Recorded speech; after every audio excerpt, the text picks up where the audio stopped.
عنوان با شبها با صدای تو اینجا هستی با آوای بوف، کتاب ها را به صوت در میآوری. ما همراه شبها در همه رویاها، در حس خیالی دنیا را بیشتر میبری.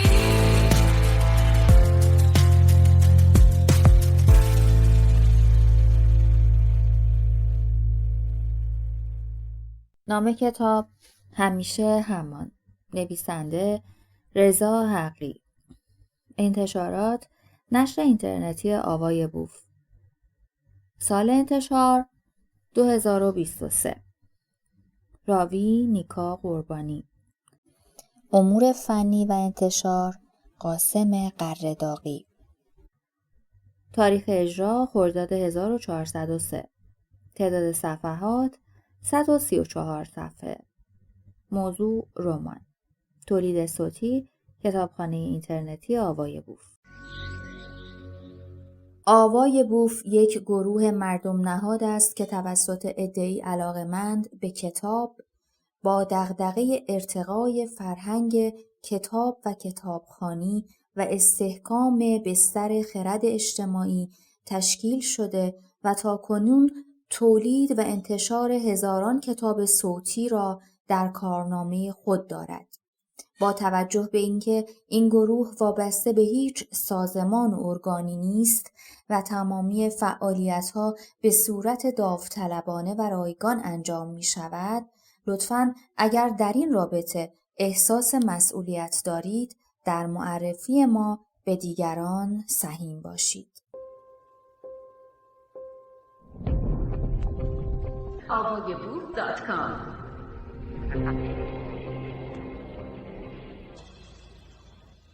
فصل اول. در اتاقم نشسته بودم. برای چندمین بار آن صدای گوشخراش لعنتی و مرموز را شنیدم. مانند صدا بود، ولی نه مانند هر صدایی که حس بشود. این صدا با آن هیبت چنان لخت و مکرر در سرم جریان داشت که نگذاشت کتابم را تمام کنم. از آن صدایی که سرچشمش مشخص نبود خسته شدم و خوابیدم. نیمه شب با آن صدا از خواب بیدار شدم. نمیدانم، شاید خواب آن صدا را میدیدم. شاید صدا در سرم پنهان شده بود. نمیدانم. به پهلوی سمت راست خم شدم و گوشم را به مبل تکیه دادم و ناگهان از ترسی عجیب خشکم زد. صدا از داخل مبل بود، با ریتمی یک نواخت و گوشخراش. چراغ اتاقم را روشن کردم. مبل را که در کنار اتاق جا خوش کرده بود جابجا کردم تا شاید منشأ صدا را از سوراخ‌های کوچک پیدا کنم. ممکن بود صدا از موریانه‌های زیر مبل باشد. بار دیگر گوشم را به مبل چسباندم و صدا با نظمی عجیب و گوشخراش مانند ابدیتی تمام نشدنی از سوراخ گوشم تا عمق وجودم سرازیر شد. از داخل گلدان کنار پنجره، در قفسه کتاب‌ها، در میز و صندلی، لباس‌های روی رختاویز و قاب عکس. از کتابخانه تکیه داده شده به دیوار و خلاصه از هر چیزی که داخل اتاقم بود. سر شب شرابی نوشیده بودم. با خودم گفتم بدون شک دنباله خیالات مستی است. با همین خیال شب را به صبح رساندم. هوا گرگ و میش بود. همایون با خودش فکر می‌کرد قرار است دست به کاری بزند که از عهده هیچ احدی بر نخواهد آمد و هیچ کس هم قادر نخواهد بود از او تقلید بکند. می‌خواهم پدرم را بکشم و به زندگی بی‌معنایش یک پایان زیبا هدیه دهم. همایون تمامی این جملات را با خود زمزمه کرد و از روی تخت بلند شد. نشست و ته‌مانده‌ای از چای شب گذشته را که برای خودش ریخته بود یک نفس به ته گلویش روانه کرد. سردی در جانش زبانه کشید که باعثش سرمای اتاق نبود. سیگاری روشن کرد، اما بدون آنکه دود کند روی تلی از 10 سیگاری‌های داخل در جاستیگاری کنار تختش فرو برد. همایون از جایش بلند شد. روبروی آینه ایستاد و با خودش زمزمه کرد. جلوی آینه مقابل خودم ایستادم و دیدم تمام فریادهای خفه شده‌ام تبدیل به چروک‌های روی صورتم شده است. با خودم فکر می‌کردم دیگر چقدر جای صاف روی صورتم مانده است و چقدر فرصت دارم که دیگر فریاد نکشم. ولی دیگر اجازه نخواهم داد هر کس هر بلایی که دلش می‌خواهد به سر من بیاورد. ناگهان با صدای بلند که به مانند قطعنامه‌ای درآمد ادامه داد: تنها منم که میتوانم صدای درونم را بشنوم و برای کشف آدمیان تمام تلاش خود را خواهم کرد. افکار من به هیچ یک از کسانی که شناختم شباهتی نخواهد داشت، با اینکه نسبت بدی و خوبی با آنان ندارم، اما تفاوت‌هایی میان ما هست که دلخوشی من است. شکستن این قالب کار آسانی نیست. تنها زمان قادر به داوری بین ما خواهد بود و این راه من است.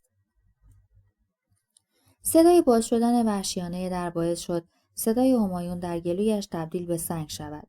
مادرش ناگهان وارد اتاق شد و با نیش و کنایه غیرقابل باور شروع به صحبت کرد.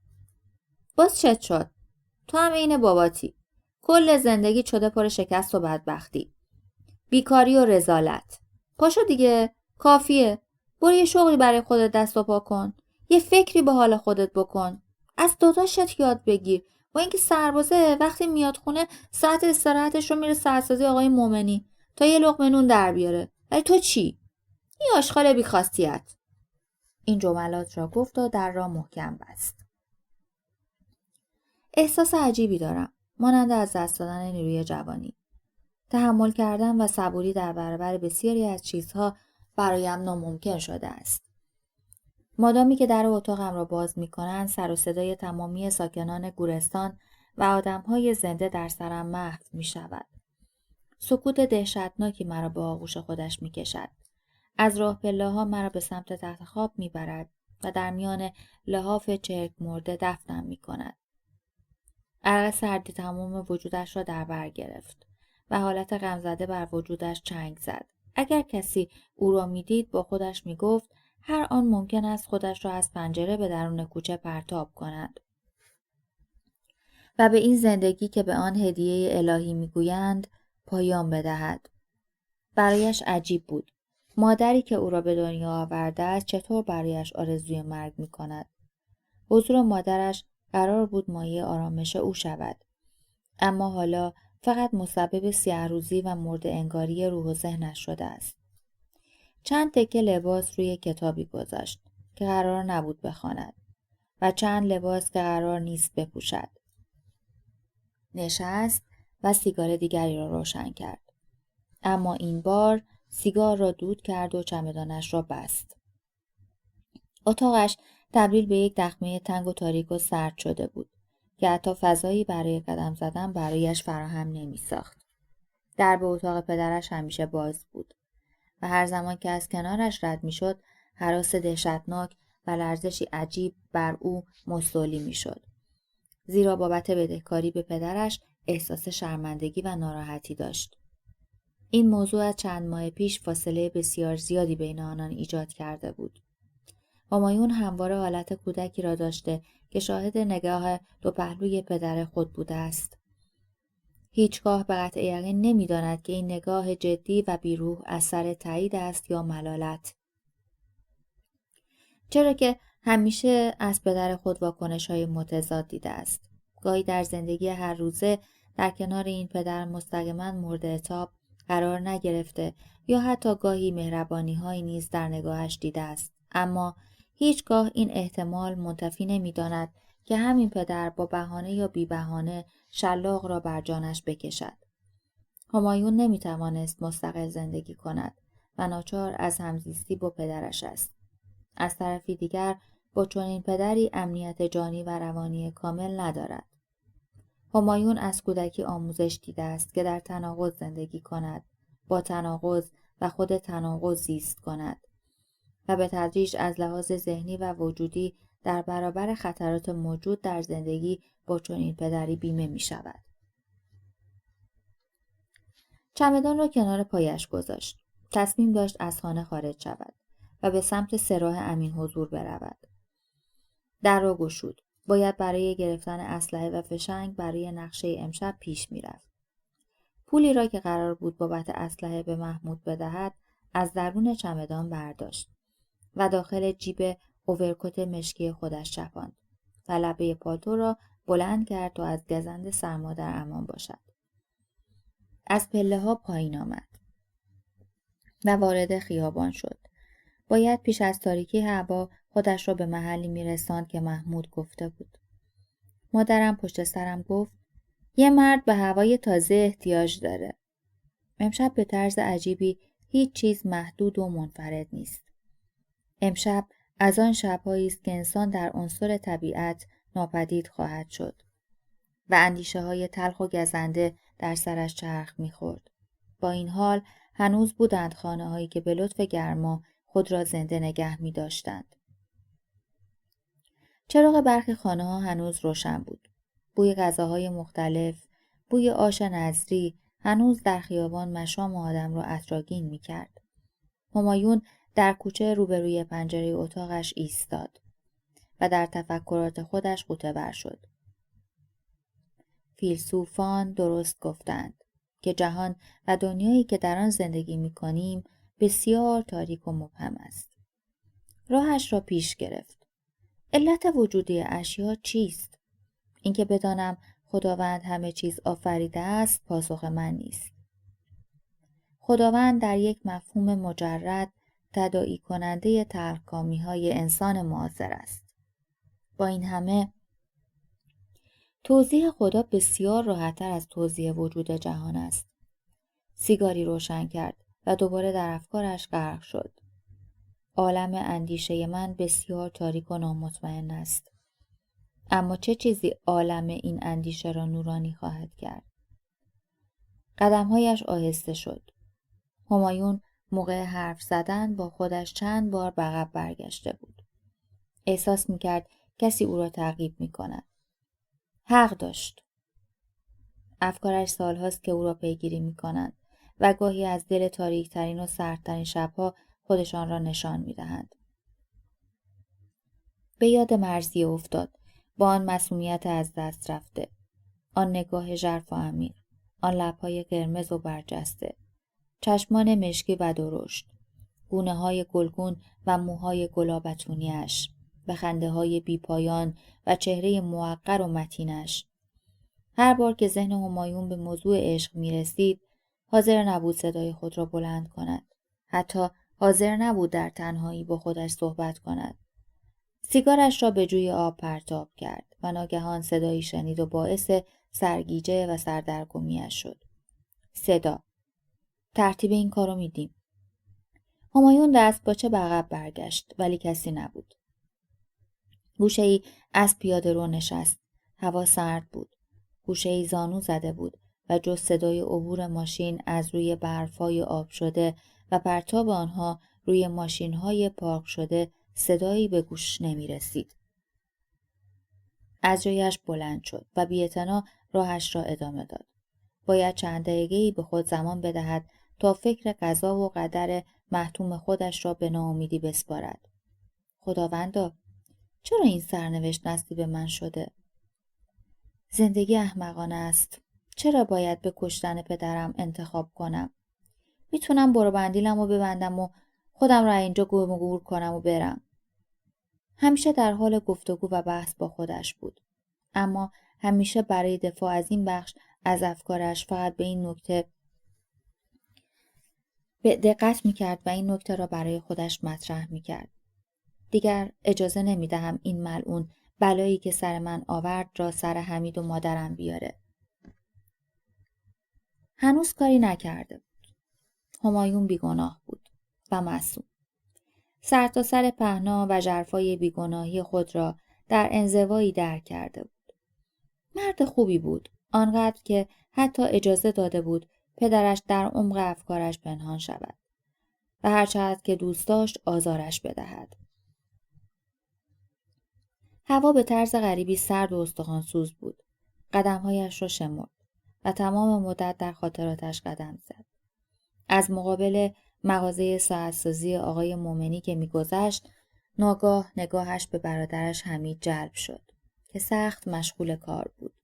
حمید سرش را از لابلای شیشه‌ای که مانند پیشخوان بانک بود بلند کرد و به خنده یک سلام نظامی به همایون داد. با دیدن این صحنه رغبت عجیبی سراسر وجود همایون را فرا گرفت. برای لحظه‌ای به شدت از خودش متنفر شد. آرزو کرد کاش همین الان اسلحه در جیبش می بود تا آن را بیرون بکشد و نخستین گلوله را به شقیقه خودش شلیک کند. همایون غرق در افکارش شده بود و زخم دوره کودکیش هر لحظه عمیق‌تر می‌شد.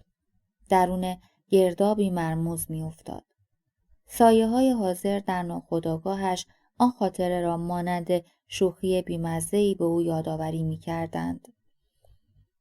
نقاب چهره را کنار می‌زد و به صورت عجوزه آن دوران نگاه می‌کرد.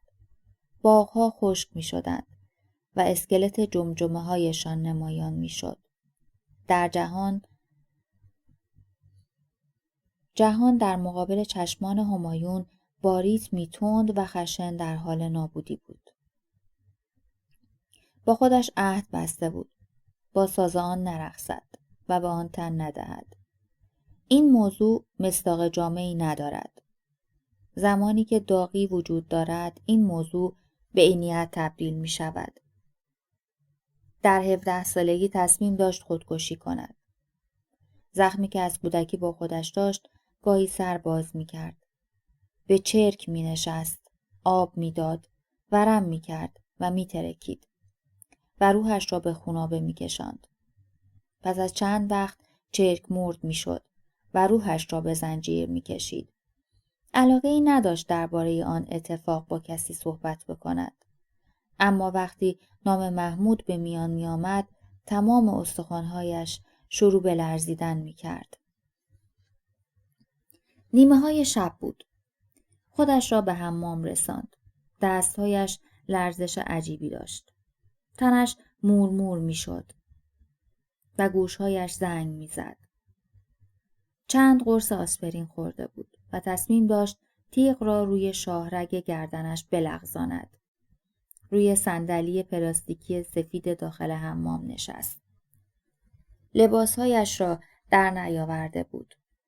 چون علاقه‌ای نداشت جنازه‌اش را لخت و عریان پیدا کنند. می‌خواست به بهترین شکل ممکن جهان را پشت سر بگذارد. دشت‌ها در پیش چشمانش نمایان شد. پرنده‌ای رها وسعت دشت را با بالهای باز می‌پیمود. نسیم خنکی صورتش را نوازش می‌کرد. با نزدیک کردن تیغ به گردنش لرزش دستهایش بیشتر شد و چشمانش سیاهی رفت. دچار حالتی سرگیجه‌وار شده بود. تیغ از دستانش به زمین غلتید. برای برداشتنش دست دراز کرد. ولی خیسی کف حمام این اجازه را به او نمیداد. هرچه بیشتر تقلا می‌کرد، تیغ سر ناسازگاری برمی داشت و به دست نمی آمد. نوک انگشتانش را برید و خونی جاری شد. با دیدن خون چشمانش به اشک نشست و دست از تقلا کردن برداشت و روی صندلی آرام گرفت. به یاد گفته های آقای مومنی افتاد که می گفت جوانی جانوری کور و ناشنواست. نه چیزی می بیند و نه چیزی می شنود. فقط در فکر بقاست و دوست دارد سیری ناپذیر تمام زوالها را تجربه بکند. همیشه به زبان نصیحت به همایون می گفت خوشبختی در کوچه می گردد. کافیست چشمانت را باز یا گوشهایت را تیز بکنی تا جای پایش را ببینی یا صدای گامهایش را دنبال کنی. شیر آب را بیشتر باز کرد. جاری شدن آب را تماشا و با خودش فکر کرد. زمان مانند همین آب است و باید جاری باشد.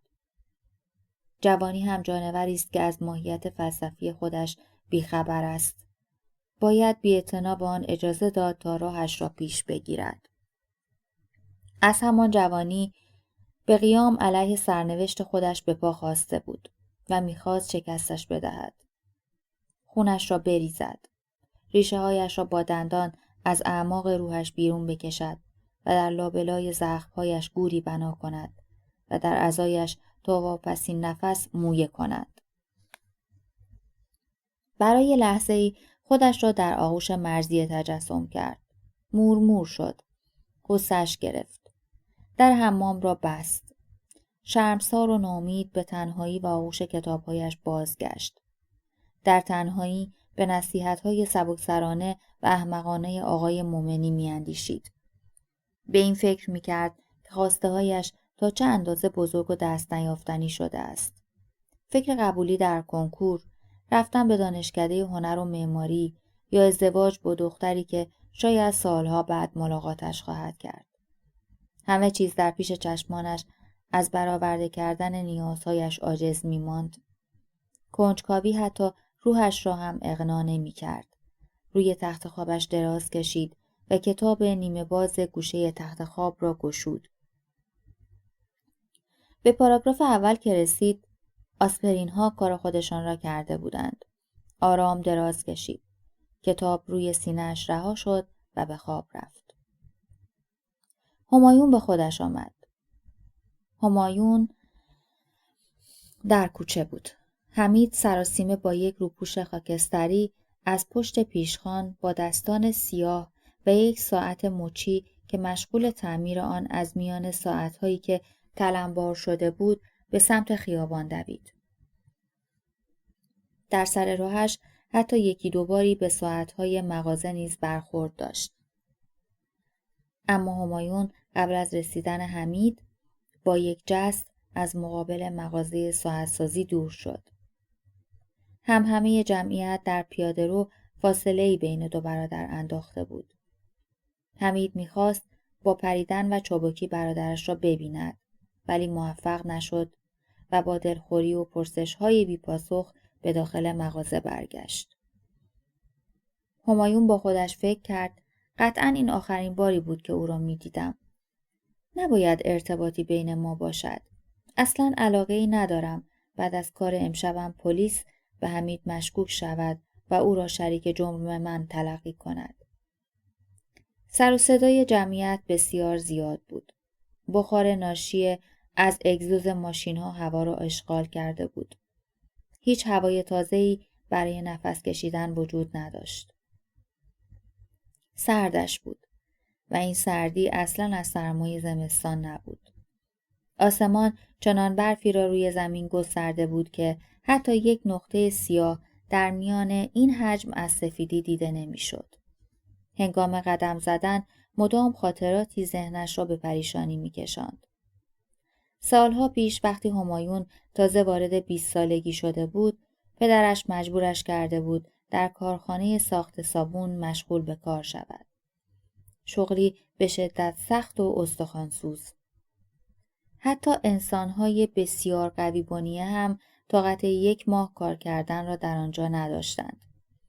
در کنار سردی هوا باید تمامی زباله‌های رها شده را می‌گشت تا بتواند تکه چربی حیوانی یا گوشت چسبیده به استخوانی را از میان کیسه‌های زباله بیابد و جمع بکند.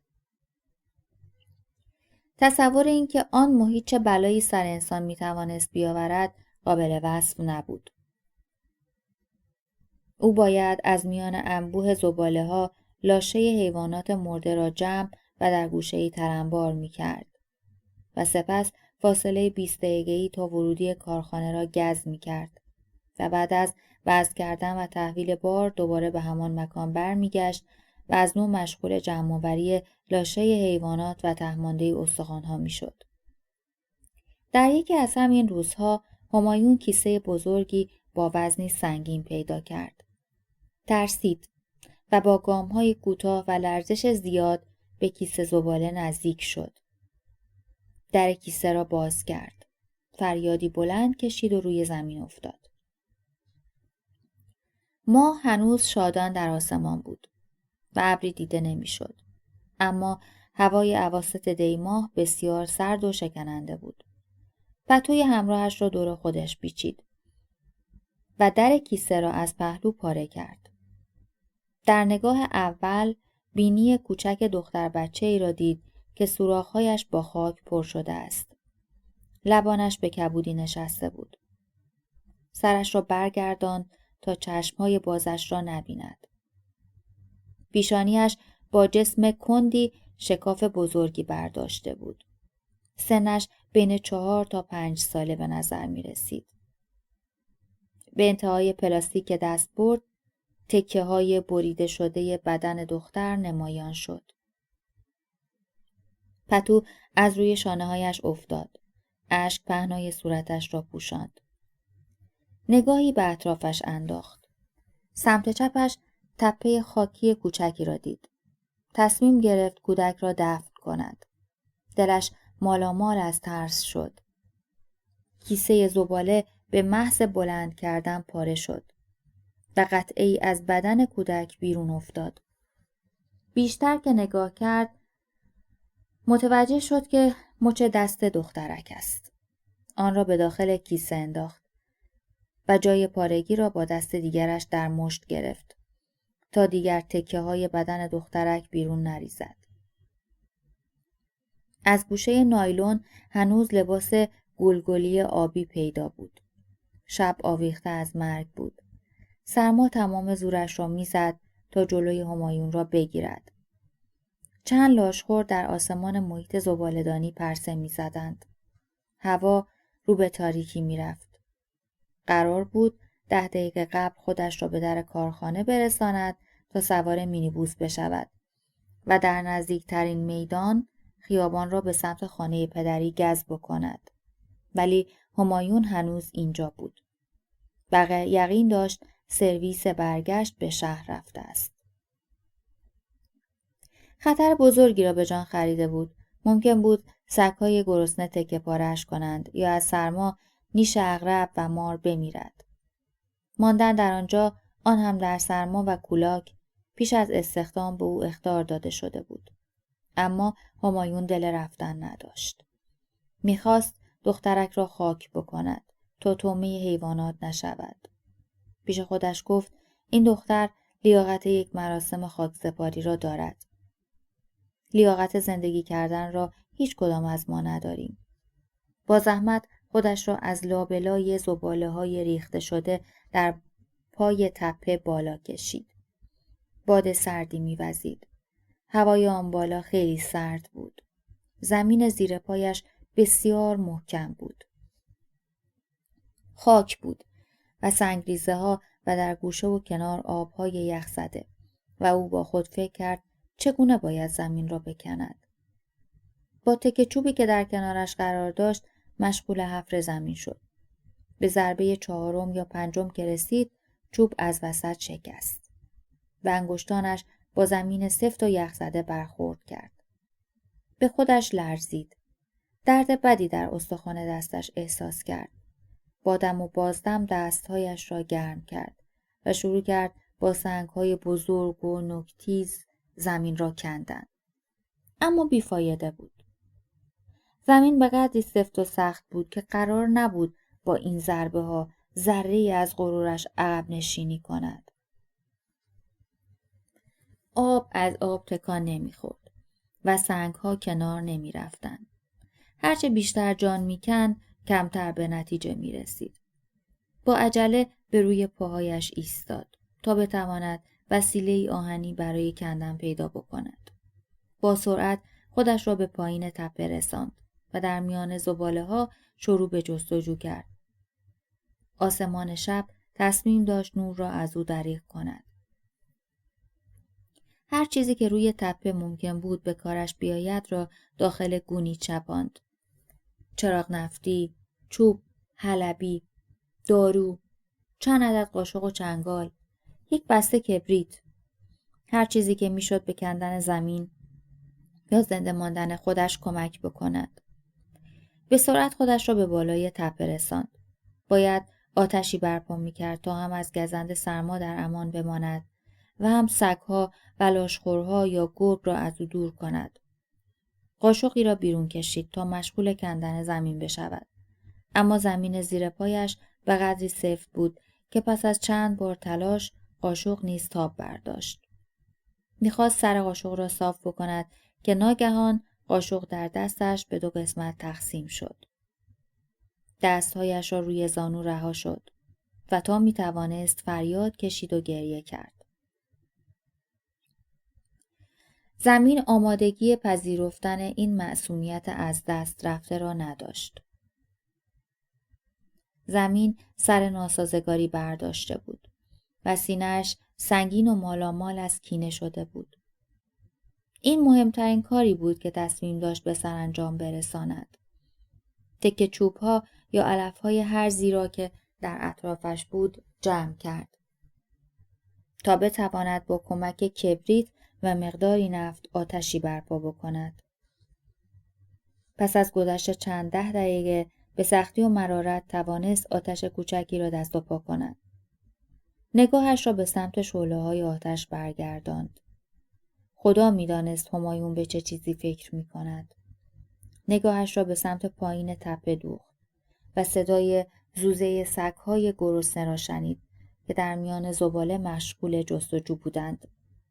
با دندانهایشان نایلون زباله‌ها را پاره می‌کردند و اگر چیزی می‌یافتند مشغول خوردن می‌شدند. بیخوابی امانش را بریده بود. سرما در دستهایش خانه کرده بود. پتو را دور خودش پیچید و کنار آتش تکه چوبی بلند را در دستانش نگه داشت. سنگ‌ها را لمس می‌کرد. در گوشه ذهنش از رفتن می‌ترسید. 1-2 ساعتی با تفکرهای مختلفی که به بنبست می‌خورد زمان را سپری کرد.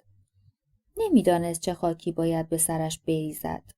نیمه شب شده بود و هوا همچنان سردتر می‌شد. چوب‌های بیشتری روانه شعله‌های آتش کرد به اندازه‌ای که تا صبح از گزند حیوانات دور بماند و از سرما سر سلامت بیرون بیاورد. هیزم در اطرافش بود. به جنازه تکه تکه شده دختر در نایلون فکر کرد. راه گلویش به خاطر فریاد کشیدن بسته شده بود. آیا شعله‌ها می توانند آرامش ابدی را به بدن این دخترک هدیه کنند؟ آیا می تواند به سرعت به خاکستر تبدیلش کند؟ آیا روح در چنین شعله‌هایی طعم آزادی را خواهد چشید؟ جوابی نداشت. دیگر راهی به غیر از آتش زدن بدن دخترک نداشت. نمیخواست طعمه سگ‌های گرسنه یا لاشخورهای آسمان بشود و اصلاً دوست نداشت بدنش را به صابون تبدیل کنند و مانند لاشه گوسفندان با آن برخورد شود. از جای خود بلند شد. هیزم زیادی در آتش ریخت. آتش با خشم بسیار زبانه می‌کشید. شعله‌ها تا روی سینه همایون بالا آمده بودند. به طرف نایلون قدم برداشت. یک دستش را زیر نایلون و دست دیگرش را روی نایلون قرار داد و چشمانش را بست.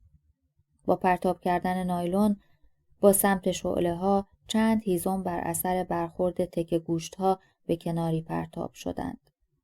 اما آتش همچنان زبانه می‌کشید. نام کتاب همیشه همان. نویسنده رضا حقی. قسمت دوم. تولید صوتی کتابخانه اینترنتی آوای بوف. avayaboof.com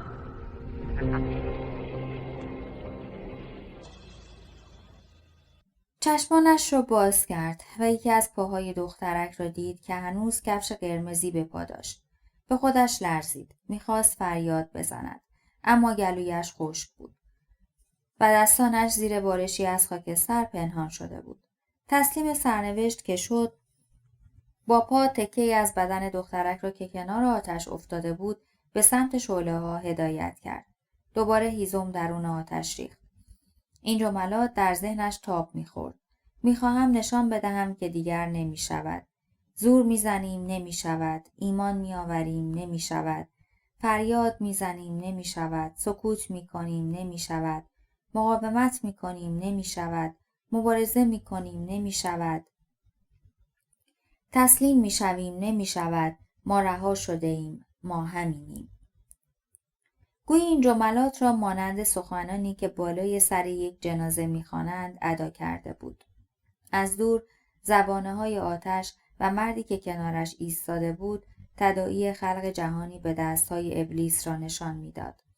دخترکی خاکستر شده بود و مردی زاده شده یا جان گرفته از نفرت. خنده‌اش گرفت، قهقه می‌زد و سرفه می‌کرد.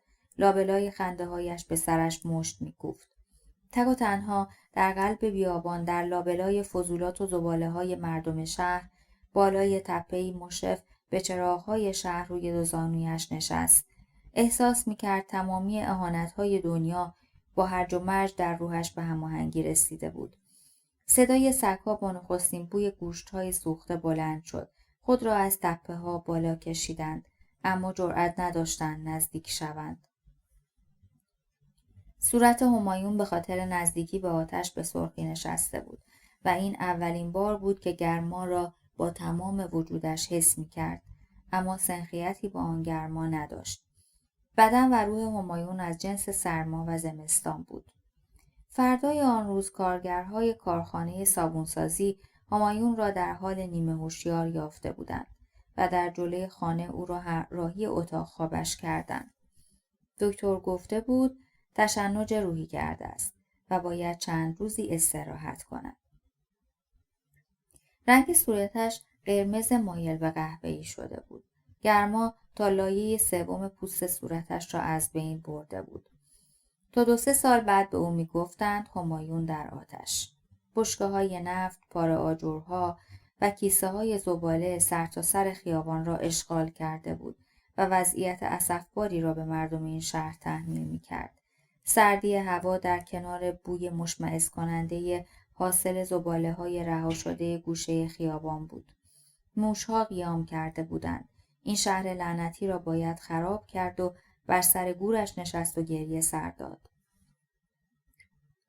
این افکار و خاطره ها باعث شد همایون با ذهنی آشفته فقط به قدم‌های خودش خیره بشود و راهش را پیش بگیرد. برای لحظه‌ای نفرت، خشم، عصبانیت از چهرهش کنار رفت و لبخندی روی صورتش نقش بست که مشخص نبود از کدام حفره بی انتهای ذهنش پیدا شده است. همایون مردی بود قد بلند، با چشمانی مشکی، موهای مشکی و پوستی سبزه. بسیار خوش قیافه و خوش‌بوش بود و همواره بوی عطر میداد. صبحها مسواکش را میزد و نظافت شخصی خود را به بهترین شکل رعایت میکرد. اما از درون حفره‌های تاریک بسیاری سرتاسر ذهنش را احاطه کرده بود و هر آزگاهی موجب ناامیدی او میشد. عادت داشت گاهی با خودش صحبت بکند. جملاتی را که از خودش بیرون میکشد به روی زمین تف میکرد و با قدم‌های سنگینش از روی آن رد میشد یا گاهی شعرهایی از احمد شاملو زیر لب زمزمه میکرد. باد سرد میوزید. شاخه‌های درختان رقص کنان تکان می‌خوردند. چند نفری در گوشه‌ای آتشی برپا کرده بودند و مشغول شکستن تخمه بودند. اندوه سنگینی روی شهر سایه انداخته بود. در این بخش شهر خانه‌های قدیمی و نیمه خراب بودند. پنجره‌های شکسته بر سر پرتاب سنگ، جای زخم گلوله‌ها روی دیوار بود که از جنگ‌های داخلی در حال وقوع باقی مانده بود و گاهی خودش را به دم در خانه‌های مردم می‌رساند. ویترین بسیاری از مغازه‌ها که به لطف شلیک گلوله‌های تفنگ شکسته بودند. گداهای پا برهنه همراه دختر بچه‌هایی که روی صورتشان نشانی از کودکی کردن نبود. شب آرام و ماتم زده راهش را پیش گرفته بود و برف با زنگاری تیره و تار بر سقف خانه‌ها و روی سر مردم اندوه می‌گذاشت. اما همایون هیچ توجهی به این سیاهی و دلگرفتگی ها نداشت.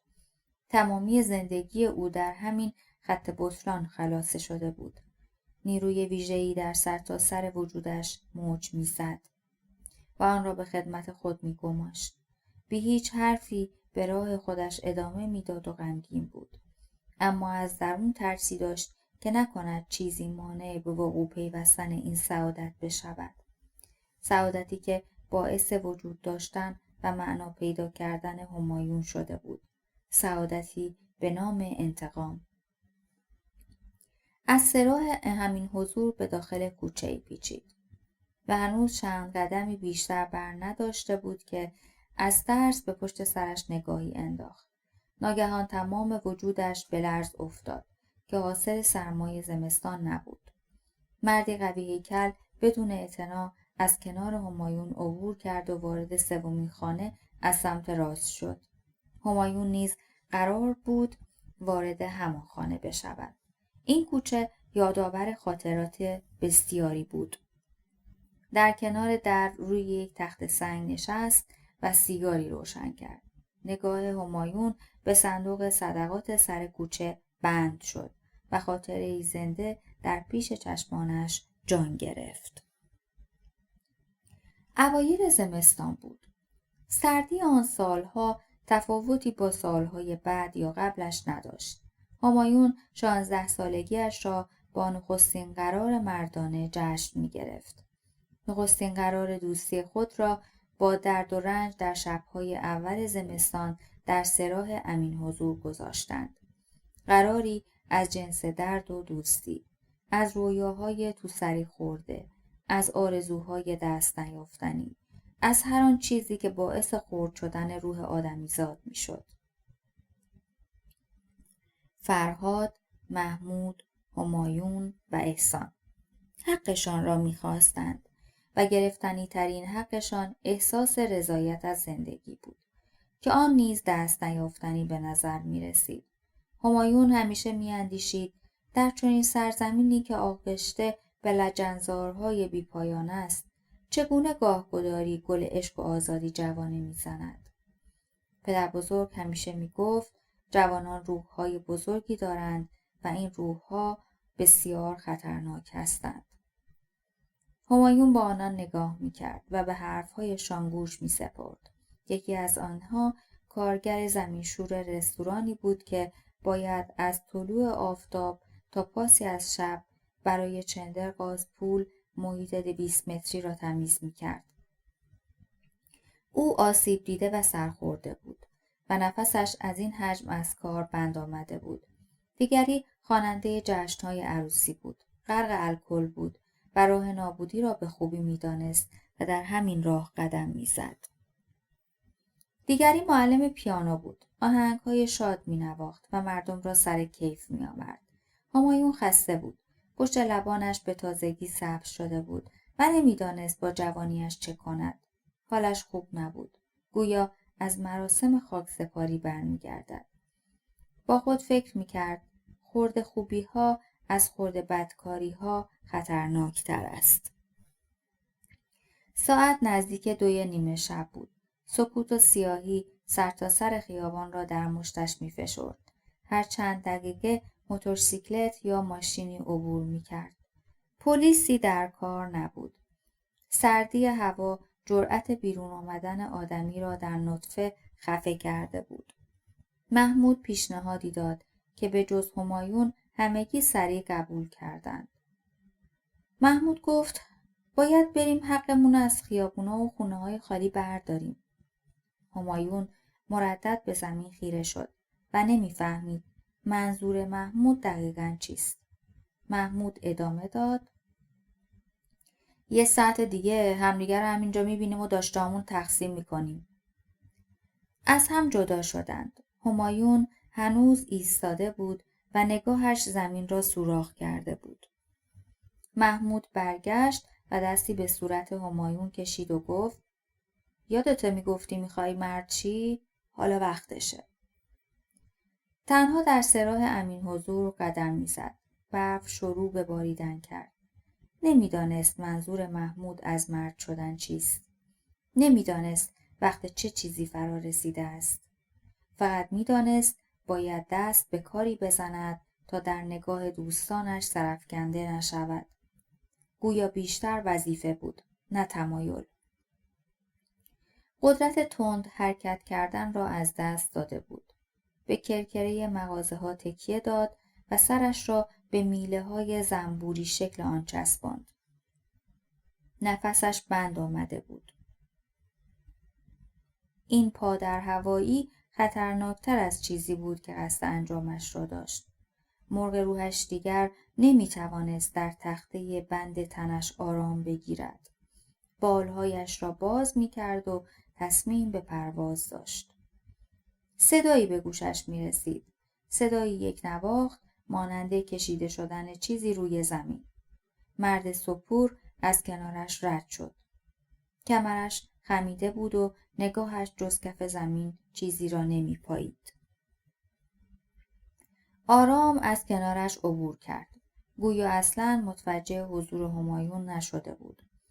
همایون چون ارواح سرگردان به کرکره مغازه خیره شده بود. پس از چند لحظه سر از میله ها برداشت. هرج و مرج و طغیان شور جوانی خودش را باز یافت. حالا میفهمید منظور محمود چه بوده است.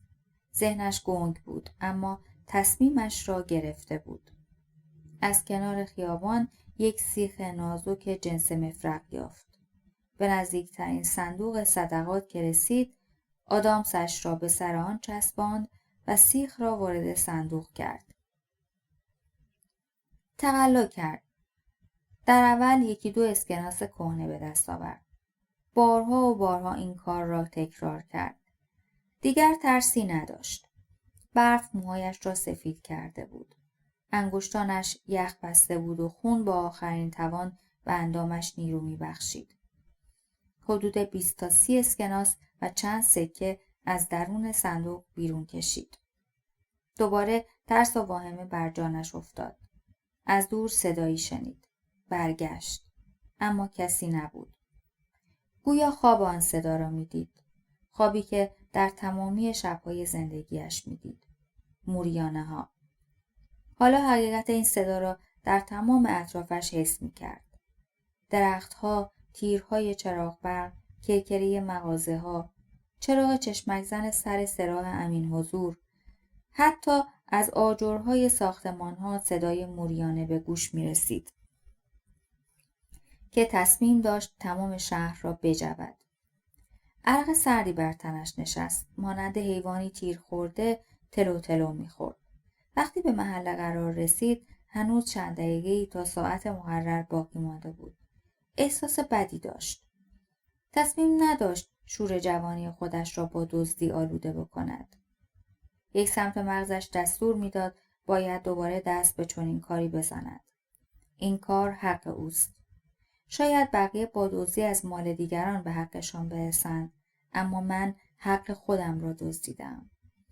سمت دیگر مغزش این کار را به شدت محکوم می‌کرد و می‌گفت شور جوانیش را باید با هماغوشی با دختران تخلیه کند. در این جدال درونی بود که ناگهان ماشین پلیسی آرام از کنارش گذشت. نگاهش به درون ماشین پلیس افتاد. فرهاد و احسان را دید که دستشان به سقف ماشین بسته شده است و صورتشان در خون نشسته است. لرزش بدی به جانش افتاد. نگاهش را دزدید و ماشین عبور کرد. آسمان سر ناسازگاری برداشته بود. هوا بسیار سردتر شده بود. آتش داخل پیرطلبی رو به خاموشی می رفت و دیگر هیزمی نبود که جانی به شعله‌های آتش بدمد. سر و کله محمود پیدا شد. گونی سنگینی را روی دوش حمل می کرد و سلانه سلانه به سمت همایون قدم بر می داشت. وقتی رسید و در گونی را باز کرد، همایون با دیدن محتویات آن خنده‌اش گرفت. محمود قالپاق ماشین‌ها را کنده و داخل گونی ریخته بود.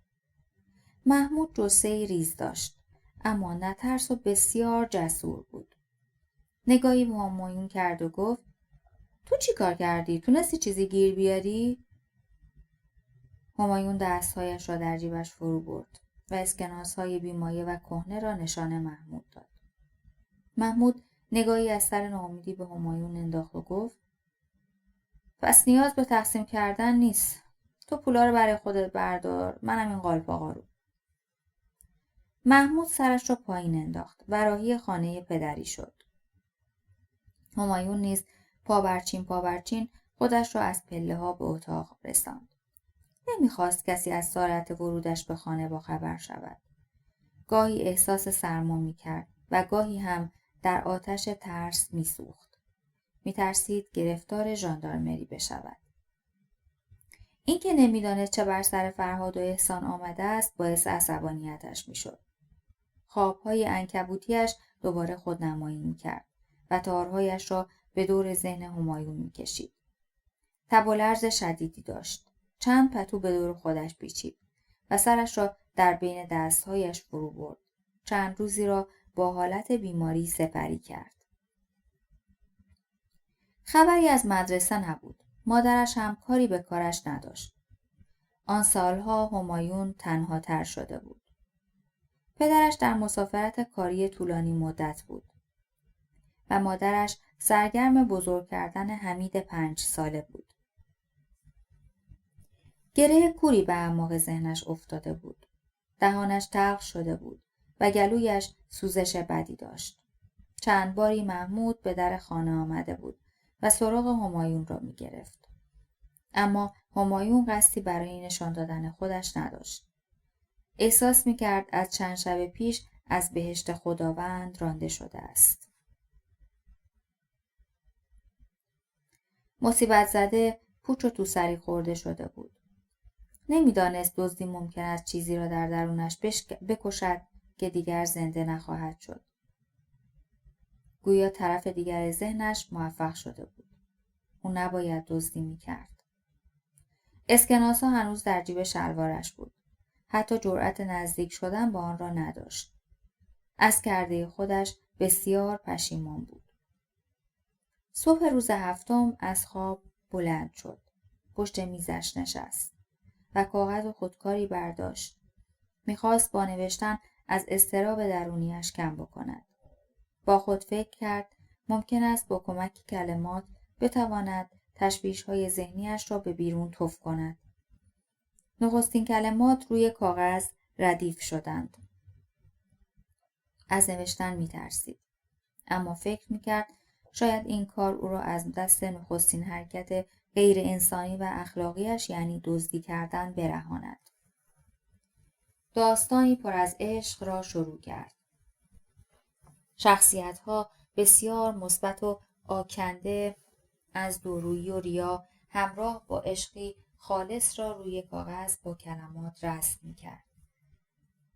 هنگام نوشتن احساس کرد خدا مهربان و بخشنده شده. خدایی رحمان و رحیم که مهربانی را به شخصیت‌هایش هدیه می‌دهد و آنان را از چیزی نمی‌ترساند. داستانش به پایان رسید و او نجات یافته بود. آسمان را ابرهای سیاه پوشانده بود و سوز سرما از لای پنجره اتاقش به داخل هجوم می‌آورد. هوا تاریک شده بود. گذر زمان را از کف داده بود و فقط نوشته بود. کاغذها را در دست گرفت و کنار پنجره رفت. گویی پرنده‌ای باشد که می‌خواست پرواز کند. احساس می‌کرد موجود ریزنقشی را در دستانش گرفته. پرنده‌ای سبکبال. مچ دستانش را به پنجره تکیه داد. خیابان خالی از آدمی بود و هوا سرد و استخوان‌سوز. رویارویی میان حقیقت و توهم در جانش در جدال بود. خداوند آفریننده بود یا انسان؟ هیچ کدام. تنها انسانی تسلیم شده به جبر جغرافیایی که احاطه‌اش کرده بود. جغرافیایی سرد و پر از سوز سرما. در اتاقش ناگهان با شدت باز شد. همایون ترسید و کاغذها از دستش رها شد و به پایین ساختمان پرتاب شد. برگشت و چهره کتک خورده مادرش را دید. گریه مادر بند نمی آمد. همایون در فکر کاغذها بود. به سرعت از به پایین سرازیر شد. مادرش از پشت سرش گفت پدرت برگشته و خماره. باید بری براش تریاک بگیری. همایون در حال پایین رفتن فریاد کشید و گفت بهتره بره بمیره. پا برهنه به پیاده روی جلوی خانه رسید. کاغذها را از درون جوی آب درآورد، اما چیزی روی آن نبود. جوهر روی کاغذ پخش شده بود. همایون بسیار عصبانی بود. کاغذها را در مشتش فشرد و دور انداخت. به محض برگشتن به داخل و بستن در خانه، پدرش از راه رسید و مشتی از سر انتقام به صورت همایون روانه کرد. همایون به زمین خورد. ذهنش مالامال از نفرت شد. تنفری که قرار نبود دیگر هیچگاه سراغش بیاید یا در صورت حضور خود را در قالب هیولا نمایان خواهد کرد. پدرش گفت باید بری مواد بخری. همایون بلند شد. کاپشن کهنه مشکی خودش را پوشید، کفشی به پا کرد و به راه افتاد. به سراح امین حضور رسید.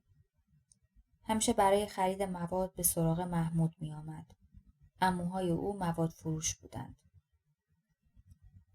محمود به محض دیدن همایون، پیش از آنکه حال همایون را جویا بشود، ماجرای چند شب پیش را برای همایون نقل کرد. گفت اون شب فرهاد و احسان از دیوار یه خونه بالا رفتن، اما داخل خونه با یه زن تنها روبرو شدن. اینجوری که شنیدم فکر دزدی از سرشون پرید. زنه رو به یه گوشه گیر انداختن و دیگه خودت بهتر میدونی چی کار باش کردن. از قضا شوهرش یه دفعه سر میرسه و این صحنه رو میبینه. اونا از ترس پا به فرار میذارن، اما تو کوچه گشتی پلیس روشون اسلحه میکشه. اما این همه ماجرا نبوده.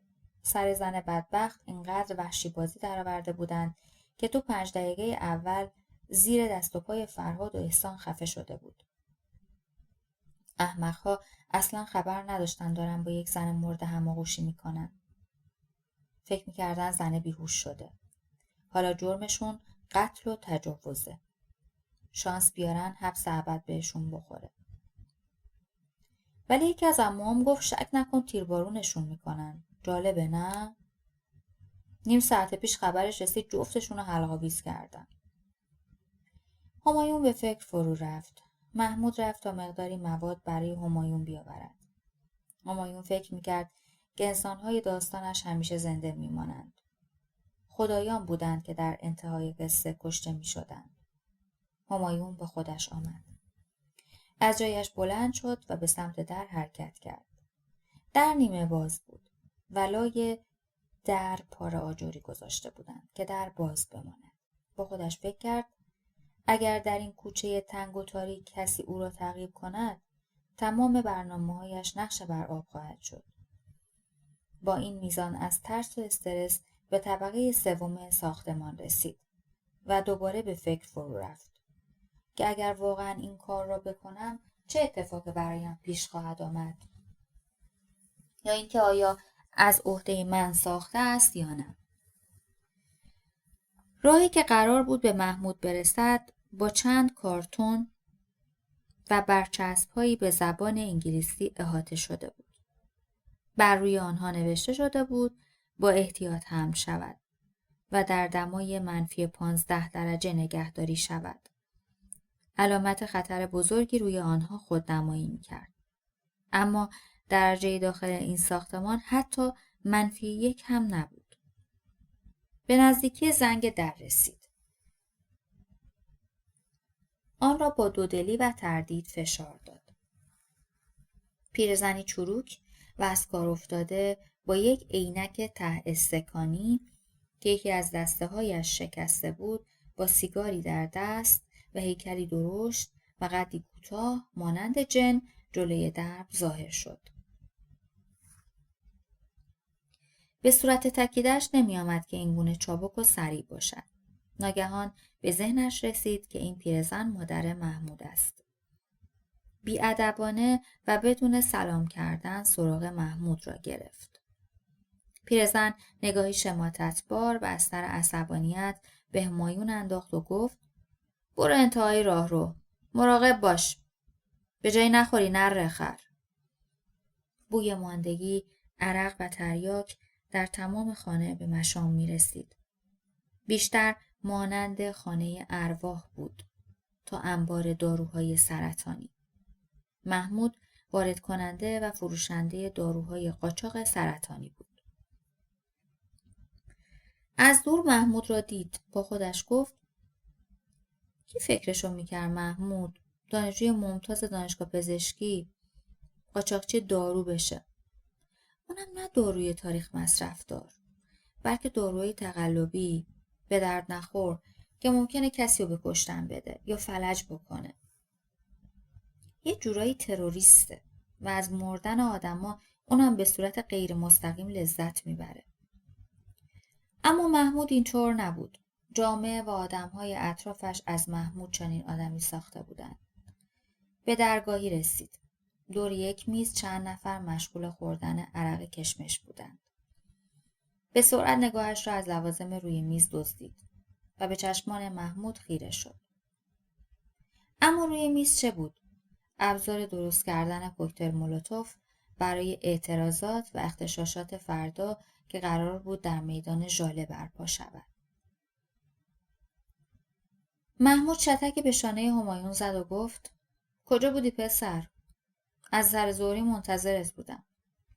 دستش را گرفت و او را به طرف اتاقی برد. صندلی فراهم کرد تا همایون بنشیند.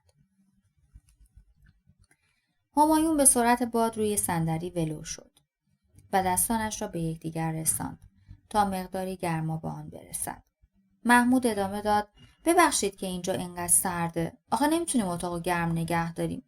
موادی که اینجا گذاشتیم بس سرد نگهش داریم تا منفجر نشن.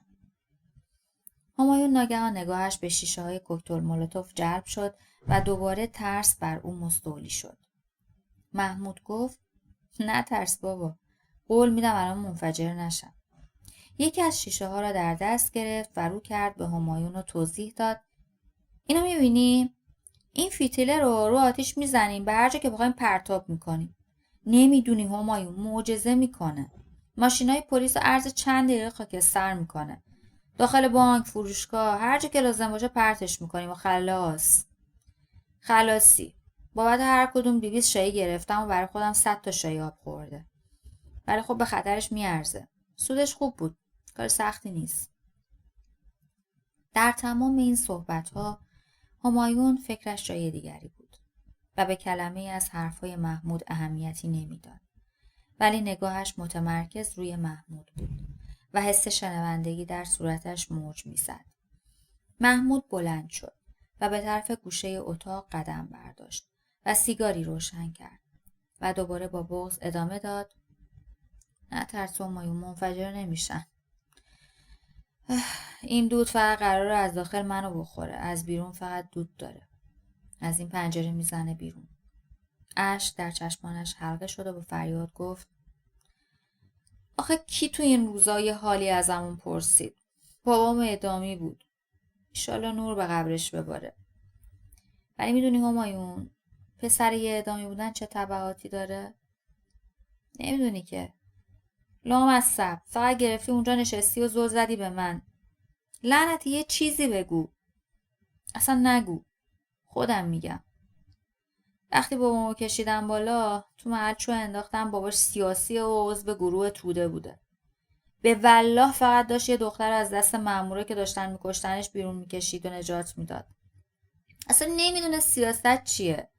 یه راننده تاکسی بدبخت که از وقت بعدش توی مکان و یه زمان اشتباه گیر افتاده. آخر عاقبت منم شدم این بعد 10 سال جون کندن و درس خوندن و کنکور و رتبه 102 و دانشگاه پزشکی مثل سگ پرتم کردم بیرون. حالا شدم یه قاچاقچی دارو. فکرشو بکن. دانشجوی پزشکی شده قاچاقچی دارو. اشکش رو پاک کرد و ادامه داد همایون من نمیخواستم اینجوری بشه ولی شد. با گفتن این خاطره همایون به یاد خاطرات دانشگاهش افتاد. سالهای اول دانشکده هنر و معماری به قول استاد ادبیات سرهایمان پر باد بود. دوست داشتیم در اعتراضات مدنی و تشکلات دانشجویی شرکت کنیم. راهی که پیش گرفته بودیم را دوست داشتیم. ولی رسیدن به انتهای آن مهمتر از شروع کردنش بود. شوق یادگیری چون شعله‌های آتش در اعماق وجودم زبانه می‌کشید. زمانهای زیادی صرف می‌کردم تا در مورد دموکراسی و توتالیتاریسم بخوانم و در کنار آن زبان انگلیسی می‌آموختم. یادگیری زبان انگلیسی برایم به معنای دنیایی عمیق و دروازه‌ای به جهان جدید بود. تا دیر وقت در خانه دوستم امیر می‌ماندم. او استاد زبان انگلیسی بود و رابطه بسیار خوبی با هم پیدا کرده بودیم. از موسیقی، شعر، ادبیات موج نو، سینمای فرانسه و شعرهای نیمایی حرف می‌زدیم که اخیراً جان دوباره‌ای به ادبیات نیمه جان ایران داده بود. گاهی اختلاف نظرهایی داشتیم ولی همان هم برای ما راهی برای آموختن بود. تفاهمی میان ما بود که هیچ بحثی را به جنگ تبدیل نمی‌کرد. آن سالها با مشکلات بسیار زیادی سپری می‌شد. رئیس دانشکده از جمع‌های ما باخبر شده بود و علاقه زیادی به روشنگری میان دانشجویان نداشت. در آن دوران بلوغ با کندی در حال سپری شدن بود. آهسته و آرام سعی کرد خودش را پشت نقاب خجالت زدگی پنهان بکند و هر آزگاهی سری بیرون می آورد و افکارمان را تحت سیطره خودش می گرفت. امیر پسری بود با قدی کوتاه و توپل که چانه تیزی داشت. با اینکه بسیار اندیشمند بود ولی از کنجکاوی بویی نبرده بود. جز در اتاق خودش نمیخواست دیدارهایمان در مکانهای دیگری انجام شود. چند ماهی بعد از شروع دانشکده تصمیم داشتیم گروهی به نام انجمن روشنگری تأسیس کنیم. میخواستیم با چاپ اعلامیه و سخنرانی‌های کوتاه در محوطه دانشکده اندکی روشنگری را چاشنی درس‌ها و کتاب‌های بی‌معنا بکنیم. گاهی نمایشنامه اجرا می‌کردیم، اما هر بار مأموران ساواک مراسم را به هم می‌ریختند و اجازه اتمام نمایشنامه را نمی‌دادند. تمام تلاش ما این بود که به سوگندهایمان پشت پا نزنیم. گاهی برای بازجویی به اداره ساواک برده می‌شدیم، اما بدون لو دادن دوستان دیگرمان چکی می‌خوردیم و یا یک لگد از بازداشتگاه بیرون می‌پریدیم. در یک از روزهای زرد زمستان در حال چسباندن اعلامیه بودیم که ماشین بلیزر مشکی رنگی سد راهمان شد. در آن زمان در آستانه 20 سالگی بودیم. مرا سوار ماشین کردند و چشمانم را بستند. چرا من؟ چون امیر که یکی از اعضای 12 نفری انجمن روشنگری بود با سرعت از گوشه‌ای گریخت و پیش از رفتن به ماموران گفت همه چیز زیر سر اینه. آره خودشه، همایون. خیابان‌ها را پشت سر گذاشتیم و وارد یک پارکینگ شدیم. این را از سرازیر شدن ماشین به سمت پایین فهمیدم. دو مرد دستهایم را گرفتند و روی زمین کشاندند تا روی صندلی قرار گرفتم. صدای شنیده نمی‌شد. سکوت حکم فرما بود. هوای بسیار سرد و استخوان‌سوزی فضا را احاطه کرده بود. پاهایم می‌لرزید. داشتم فکر می‌کردم همان کسی که برای چسباندن اعلامیه‌ها داوطلب شده بود چقدر سریع مرا تسلیم مأموران ساواک کرد. یاد یهودا افتادم. من مسیح نبودم و زیر پایم رودخانه‌ای بیرون نخواهد زد. اما یهودایی در کنار خود داشتم. ناگهان این نکته در نظرم پررنگ شد که انجمن روشنفکری نیز 12 نفر بود و قرار بود پس از پخش اعلامیه ها بیشتر بشویم. امیر یهودایی بود که مرا به هیچ فروخت. لرزش دستهایم قطع شد. با خود فکر می‌کردم قرار نیست بلایی بدتر از این سرم بیاورند. از مرگ نیز واهمه نداشتم.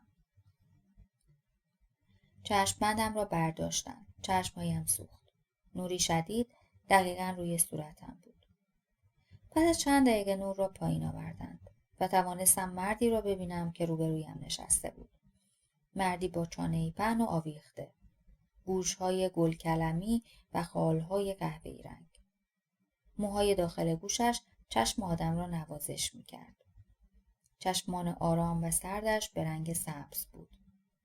موهایش بور بود و سبیلی مشکی داشت که مشخص بود رنگ شده است. گویا برای چندمین باری بود که می‌دیدمش. چهرهش حقیقتاً تداعی کننده تمامی ترس‌های زندگیم بود. بدون هیچ حرفی برگه هایی را روبرویم گذاشت و اشاره کرد که زیرش را امضا بکنم. برگه ها را نخوانده و ندیده امضا کردم.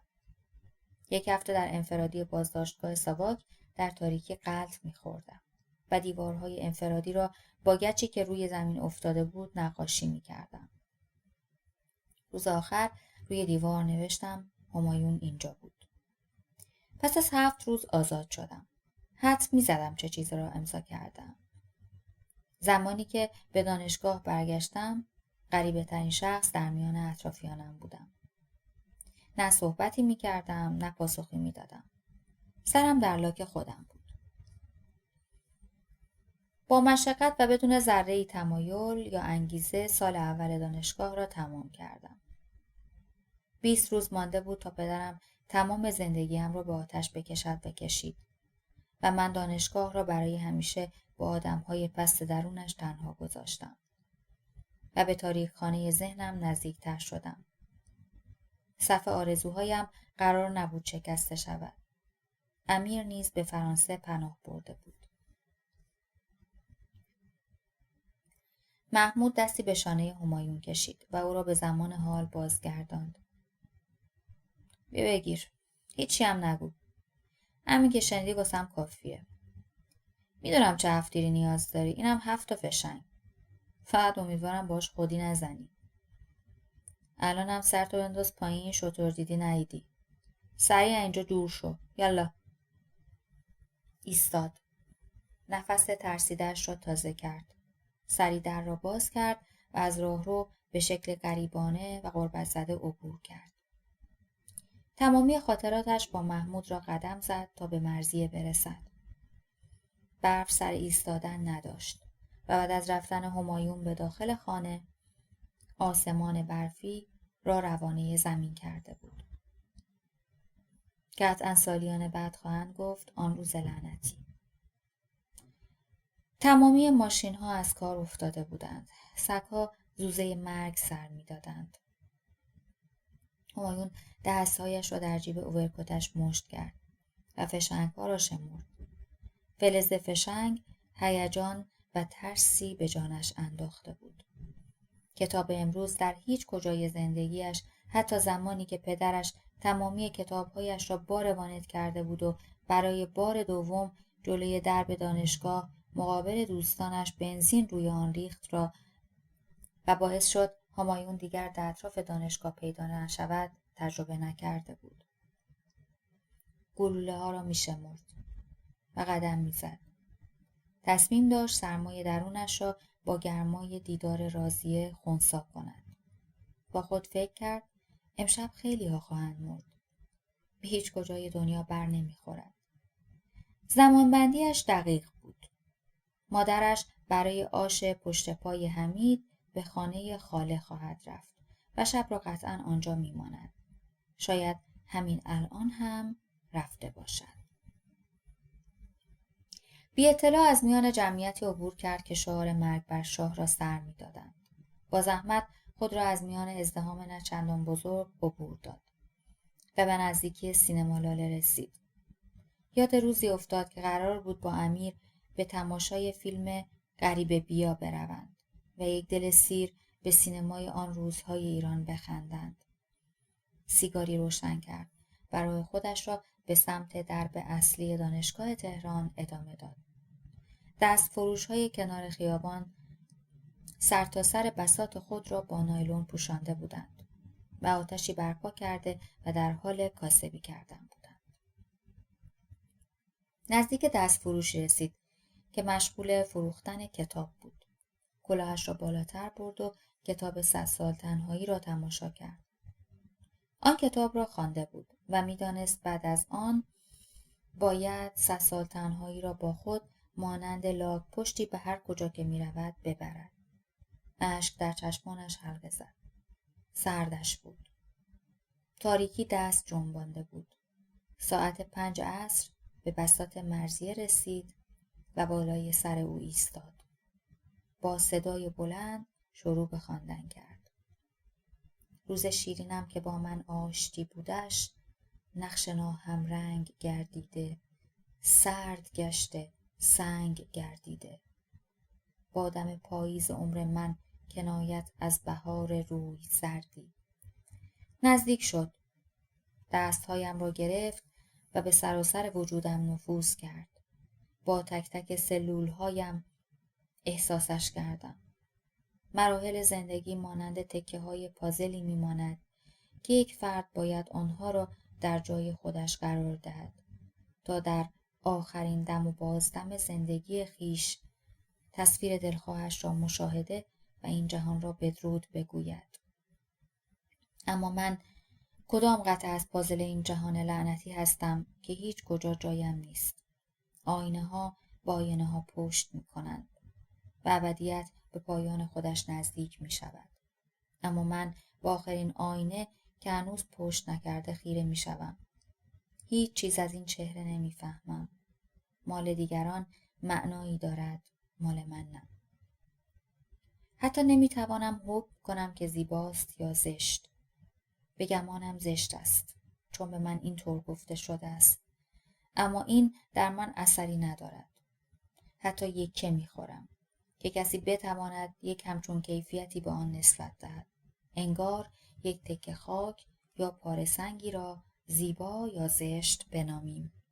نام کتاب همیشه همان. نویسنده رضا حقی. قسمت 3. تولید صوتی کتابخانه اینترنتی آوای بوف. avayaboof.com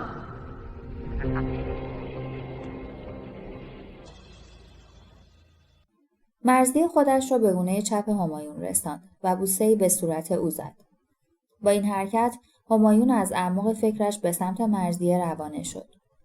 مرزیه: چرا رنگت پریده؟ چیزی شده؟ همایون: نه طوریم نیست. فقیری سردمه. مرزیه بساط نقاشیش را به دوستش نرگس سپرد و دست در دست همایون چند قدمی را با هم طی کردند و به کافه آن طرف خیابان به نام کافه فرانسه رسیدند. مرزیه می‌دانست همایون همراه خود پولی ندارد. پس به طرف پیشخوان رفت و 2 عدد شکلات داغ سفارش داد. و در تمام این مدت تا حاضر شدن سفارش‌ها مرزیه به همایون خیره شده بود و چشم از او بر نمی‌داشت. همایون همچنان دست در جیب‌هایش گلوله‌ها را می‌شمرد و استرسی باور نکردنی سر تا سر وجودش را گرفته بود. همایون بچه سربه‌زیری نبود. شیطان همیشه در وجودش در حال رفت و آمد بود و از همایون انسانی ترسیم کرده بود که همیشه در تلاش برای آسیب رساندن به دیگران بود. به هیچ وجه قرار نبود آدمی در خور تصمیم‌های پدرش بشود و ساز ناسازگاریش از همان کودکی کوک بود. شبها دیر می‌خوابید و روزها پیش از تمامی اهل خانه بیدار می‌شد و مادرش تلاش می‌کرد از او بچه‌ای سر به راه بسازد. ولی زهی خیال باطل. همایون قصد نداشت با به میل دیگران زندگی کند. پدرش نیاز به آرامش داشت و می‌خواست زمانی که خسته از کار برمیگردد کودکی داشته باشد که روی پاهای او بنشیند و آرام برایش دلبری کند. اما همایون بازیگر این قصه نبود و تا زمان تولد حمید یک شب در میان کتکی مفصل می‌خورد و بعد از همه می‌خوابید. سالیان بعد همایون هم تصور می‌کرد هیچ قرابتی با این خانواده ندارد. آن شور و شوق دوران کودکی از خاطرش محو شده بود. دیگر چیزی برایش معنی و مفهوم زندگی را نداشت. گویی بار چندمش هست که در این دنیا در حال زندگی کردن است. باورش شده بود که از نظر قیافه به هیچ یک از اعضای خانواده خود شباهتی ندارد. آن یک ذره شباهت به مادرش نیز در میان این سالها و زیر کتک‌های یک شب در میان و سکوت مادرش از بین رفته بود. در 32 سالگی به قدری لاغر شده بود که چهرهش فاصله زیادی با آن نگاه محبت‌آمیز کودکی‌اش داشت و حالتی غم‌انگیز و سرشار از ترحم به خود گرفته بود. تمامی این جملات در ذهن مرزیه گذشت. سفارش‌ها حاضر شد. مرضیه آرام از میان جمعیت به سمت همایون برگشت. نشست. دستهایش با یک دستکش بافتنی پوشیده شده بود که انگشتانش از آن بیرون زده بود. دستهایش را دور لیوان حلقه کرد و به 4 شنبه‌های سفید خیره شد. همایون سرش را به زیر انداخته و پاهایش را برانداز می‌کرد. سکوت عجیبی بینشان حاکم بود. مرضیه چند وقتی بود علاقه‌اش را به همایون از دست داده بود و صرفاً از روی ترحم گهگاهی روزها و شبها را با هم می‌گذراندند. اما هر دو می‌دانستند که این رابطه سرانجامی نخواهد داشت. درون مرضیه هنوز جرعه‌ای از آن علاقه خاص وجود داشت که قرار نبود به هیچ زحمتی از میان برود. دیوارها فاصله گرفتند. حتی خیابان در نظر همایون به عقب کشیده می‌شد. لیوان داخل دستهایش را حس نمی‌کرد و میز و صندلی، فشنگ‌های توی جیبش همه در حال دور شدن از همایون بودند. و ناگاه بوسه دوم روی گونه چپ همایون تمامی جهان اطرافش را به او بازگرداند. تصمیم گرفته بود این آخرین دیدار باشد. به چشمانش زل زد و اشکش جاری شد. تصمیم داشت سخنی بگوید.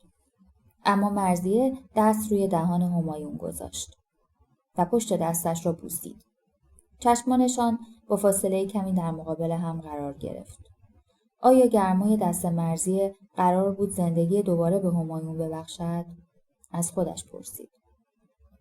همایون چشمان خود را بست و به الیاف دستکش مرضیه فکر می‌کرد. به نوک انگشتان او که همه چیز را در وجودش معنا داده بود. و آن گرمای آتشین که سرچشمه‌اش به دست کس دیگری افتاده بود. با این حال هنوز آتش عشقش سیراب نشده بود. صدای گلوله و تیرهوایی از بیرون کافه تمام افکارش را پاره کرد. مردم به داخل کافه هجوم آوردند و آرامش نسبی آنجا را برهم زدند. مرضیه سراسیمه از جای خود جست. دستش به لیوان خورد و آن را نقش بر زمین کرد. همایون کماکان مات و مبهوت به بیرون نگاه می‌کرد. اعتراضات به خشونت کشیده شده بود و نمی‌دانست از این مهلکه به چه شکل فرار کند. مرضیه از کافه بیرون زد تا سری به بساط خود بزند و سراغ نرگس را بگیرد. از پشت شیشه آخرین تماس چشمی را با همایون برقرار کرد. دستش را بلند کرد و رفت. چهره مرضیه با آن کلاه برفی هیچ تغییری نکرده بود. همان لب‌های سرخ رنگ، همان صورت بیضی شکل بی‌آلایش، همان عطوفت و سادگی و مهربانی بی‌پایان، همانند تمثال مریم مقدس و یا فرشتگان خداوند در پیش چشمانش برای آخرین بار ظاهر می‌شد. لحظه‌ای سرما و مرگ به جانش حلول کرد، بدون هیچ تصمیمی.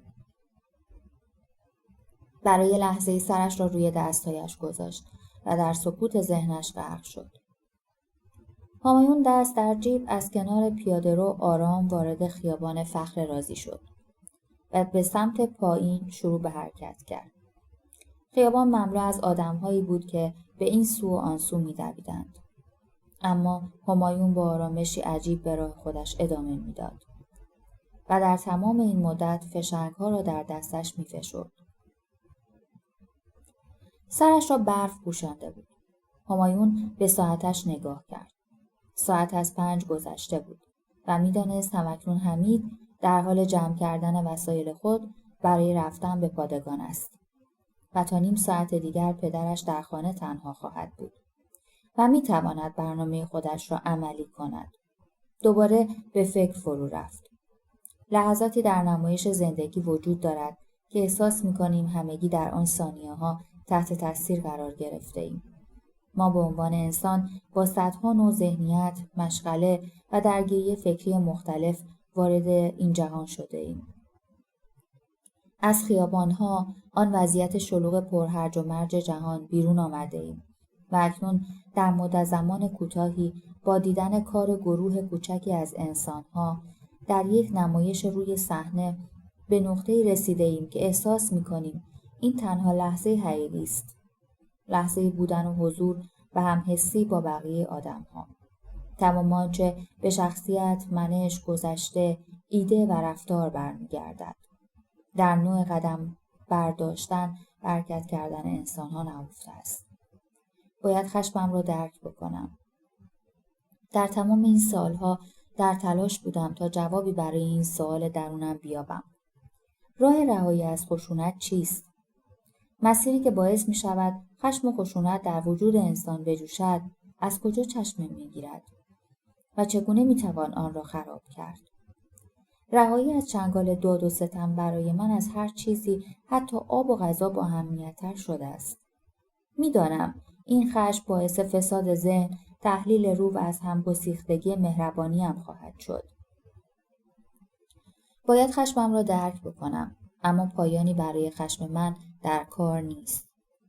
من نام آن را خشم نمی‌گذارم، بلکه آن را خط بطلانی بر مسیر بی‌معنای زندگی پدرم تعبیر کردم. همایون به میدان هور رسید و پیاده‌رو را تا چهارراه لشکر تماشا می‌کرد و کماکان با خود نجوا می‌کرد. خیابان‌های رنگ و رو رفته، جوی‌های پر از موش و کثافت، شهری که طاعون گرفته است و مردمانی تکیده از پیش چشمانش عبور می‌کردند. مرگ سرتاسر خیابان را به تصرف خود درآورده بود و با وجود شلوغی خیابان، سکوتی اسفبار بر صورت و لبان مردم نقش بسته بود. ناگهان به یاد نامه‌ای افتاد که امیر به مناسبت تولدش برایش فرستاده بود. همان امیری که همایون را 2 دستی تحویل سلول انفرادی داده بود. اما همایون در عین ناباوری هیچ کینه یا ناراحتی از امیر نداشت. همایون جان سلام. نمیدونم چرا حافظه عددی من همیشه مشکل داره. اما خب اسم اسفند ماه هیچ وقت یادم نمیره. روزای آخر اسفند که میشه بی اختیار از یاد و حال هوای تو پر میشم. اون زمستونی که از پشت توری پنجره دانشگاه همدیگه رو دیدیم یادته؟ از اون موقع تا الان دیگه نشده با هم بشینیم و درد دل کنیم. یادت هفته چند بار همدیگه رو میدیدیم؟ حرفایی میزدیم که فقط خودمون درده همدیگه رو میفهمیدیم. حالا 14 ساله که من حرفای نگفته دارم و فکر نمی‌کنم بشه این سکوت رو ریخت بیرون. وقتی نکبت روزگار 1 سال دیگر رو به ما تحمیل میکنه، تولد تو مثل یه پایان خوشه.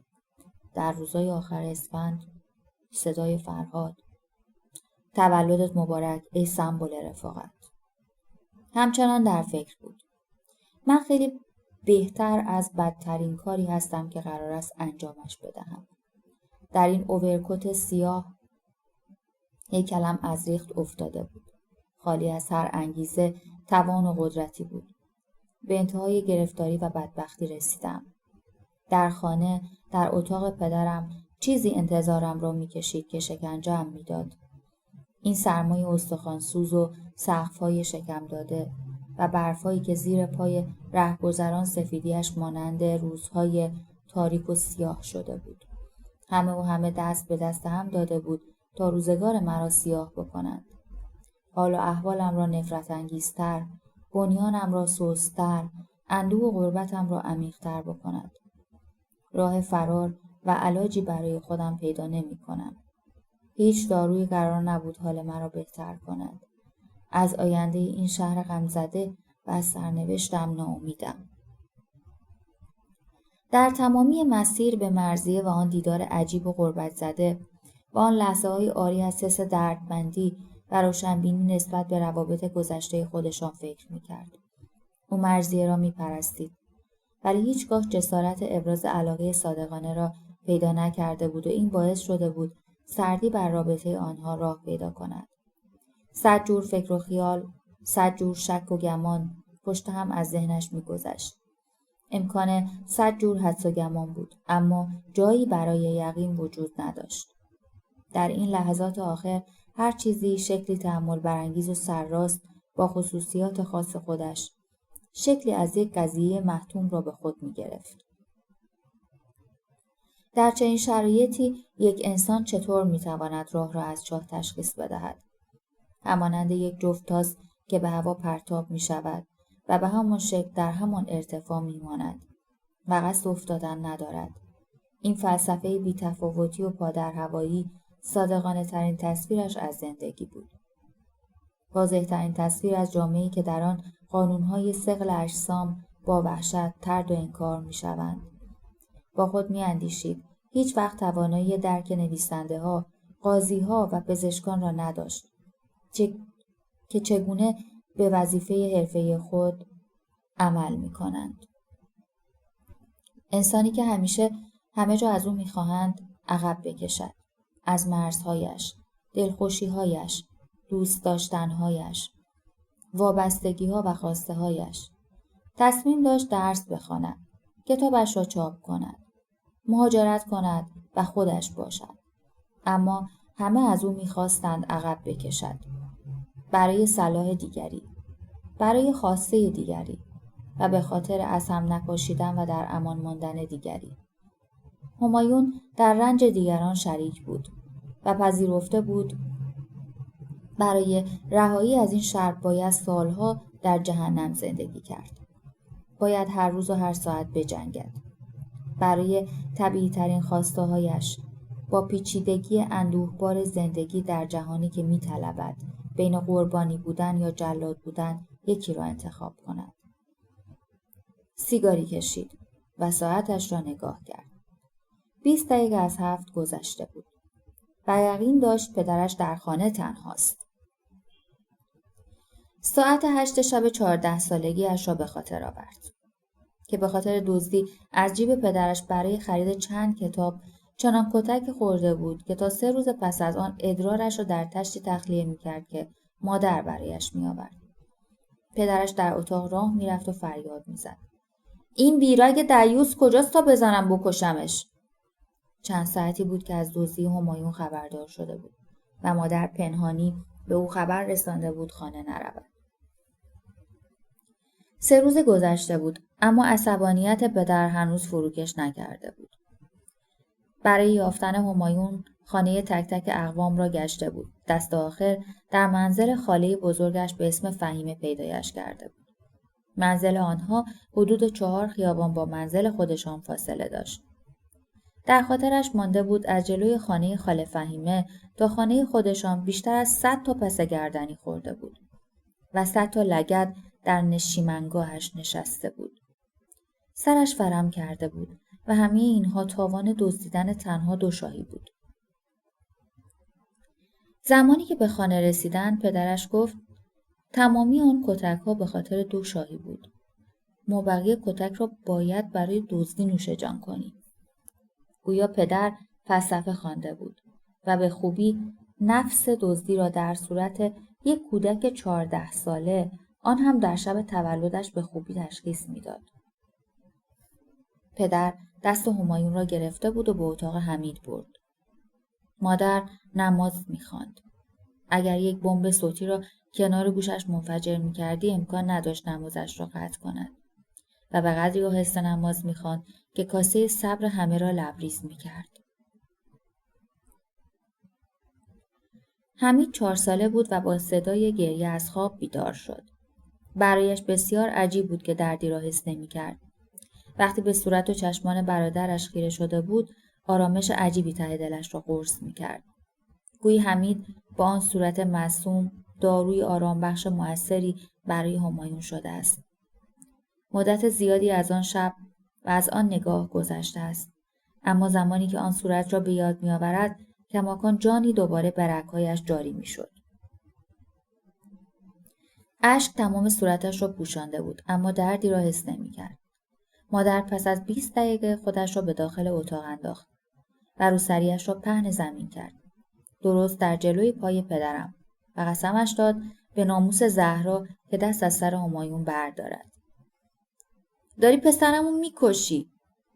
اما پدرم خیال کوتاه آمدن نداشت. بعد از آن شب خواب خیابانی را دیده بود که درختهایش بسیار بزرگ شده بود. کلاغ‌ها روی درختهای آن فریاد می‌زدند برف، برف و سرتاسر خیابان را خانه‌هایی با شیروانی قرمز پوشانده بود و او داشت عقب دور می‌شد و اصلاً ذره‌ای دوری حس نمی‌کرد. صبح روز بعد که فقط یک چشمش باز می‌شد، خوابش را برای مادر تعریف کرده بود. مادر گفته بود عمر درازی خواهی داشت پسرم. به زمان حال برگشت. برف‌های خیابان 2 لایه شده بود. پا که می‌گذاشت تا زانو در برف فرو می‌رفت.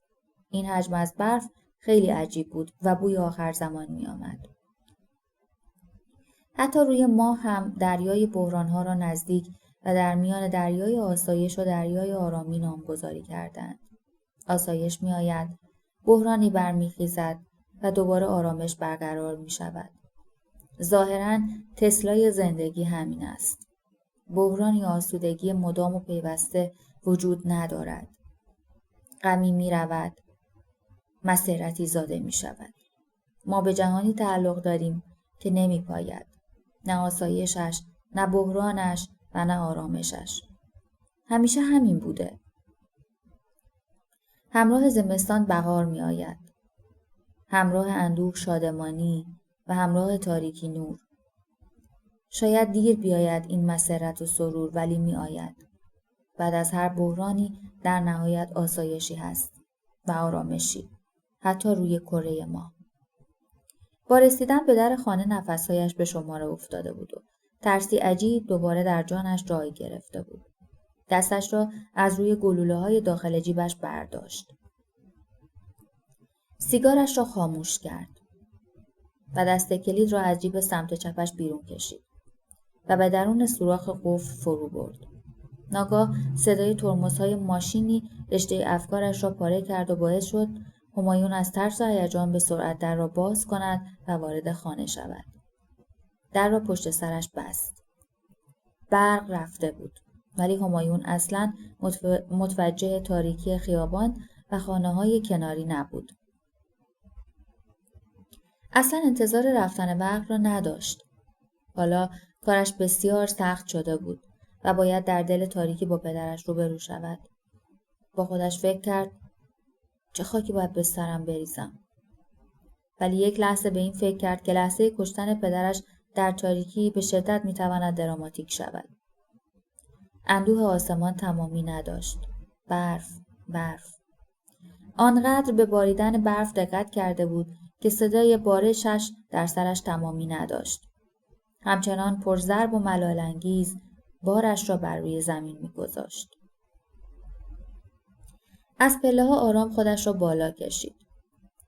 32 سال توی این خونه زندگی کردم، ولی نمیدونم چرا الان حس می‌کنم پله‌های خونه قرار نیست تموم بشه. شمارش پله‌ها از دستش در رفته است. به در اتاق خوابش رسید و گلوله‌ها را دوباره شمرد. بسیار آرام و نرم به سمت چمدانش قدم برداشت. چمدانی رنگ رو رفته و خاکستری را روی تخت گذاشت. زیپش را باز کرد. باید سلاح را پر می‌کرد. باز با خود نجوا کرد. باید با این گلوله‌های سربی شلیک کنم. باید یادم بماند. هر گلوله از این تفنگ خاطره‌ای تلخ است که به شقیقه آرزوهایم روانه شده بود. دیروز و امروز من رنگ جنون به خود می‌گیرد و لکه‌های نگونسار بر سنگ بر فرش کوچه و در پیشگاه چشمانم به خون نشسته است. صحنه‌های تکراری که پایانی بر آنها نیست. نمی‌دانست چقدر زمان صرف این کار کرده بود، ولی تا به خود آمد اسلحه پر شده بود و ضامنش را کشیده بود. همایون به در اتاق خواب رسید و به دیوار تکیه زد. سرش را روی دستش گذاشت. دوباره اندوه پیدایش شده بود. با صدای بلندی در حال شکستنم و کسی جز خودم این صدا را نمی‌شنود.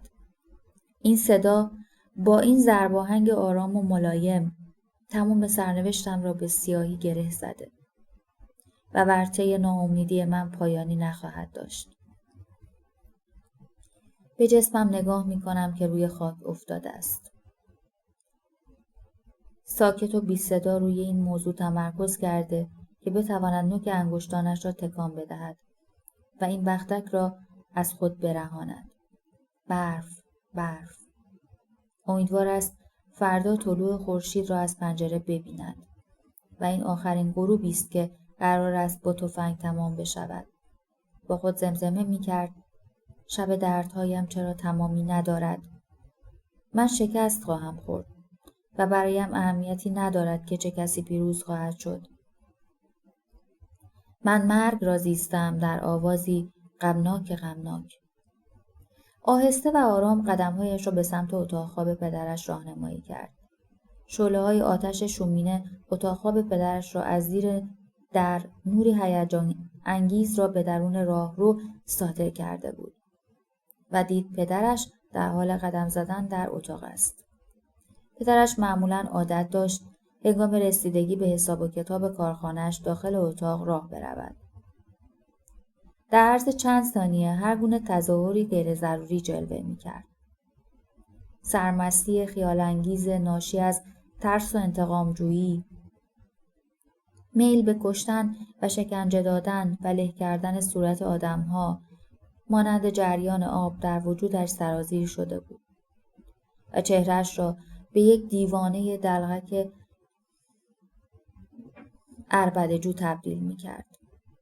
هیجانی انتزاعی و بدون جهت و بی‌دلیل کورسوی امید از یک هدف به هدف دیگر قابل انتقال بود. به در اتاق خواب رسید. دستش را به دستگیره در برد و در را باز کرد. فصل دوم. می‌دانم خلایی در زندگیم وجود دارد. شاید هم خلایی در وجود خودم. اما وقتی چیزی را که در پیش هستم پیدا کنم، همه چیز منطقی خواهد شد. نیازی ندارم داستانم پایان خوشی داشته باشد. چقدر احمقانه است پایان خوش. می‌دانم قرار است آدمی را که همکنون هستم پشت در اتاق خواب پدرم جا بگذارم و با شخصیتی متفاوت از در بیرون بیایم. این روند تکامل شخصیتی من است که از بدو تولد گرفتارش بودم.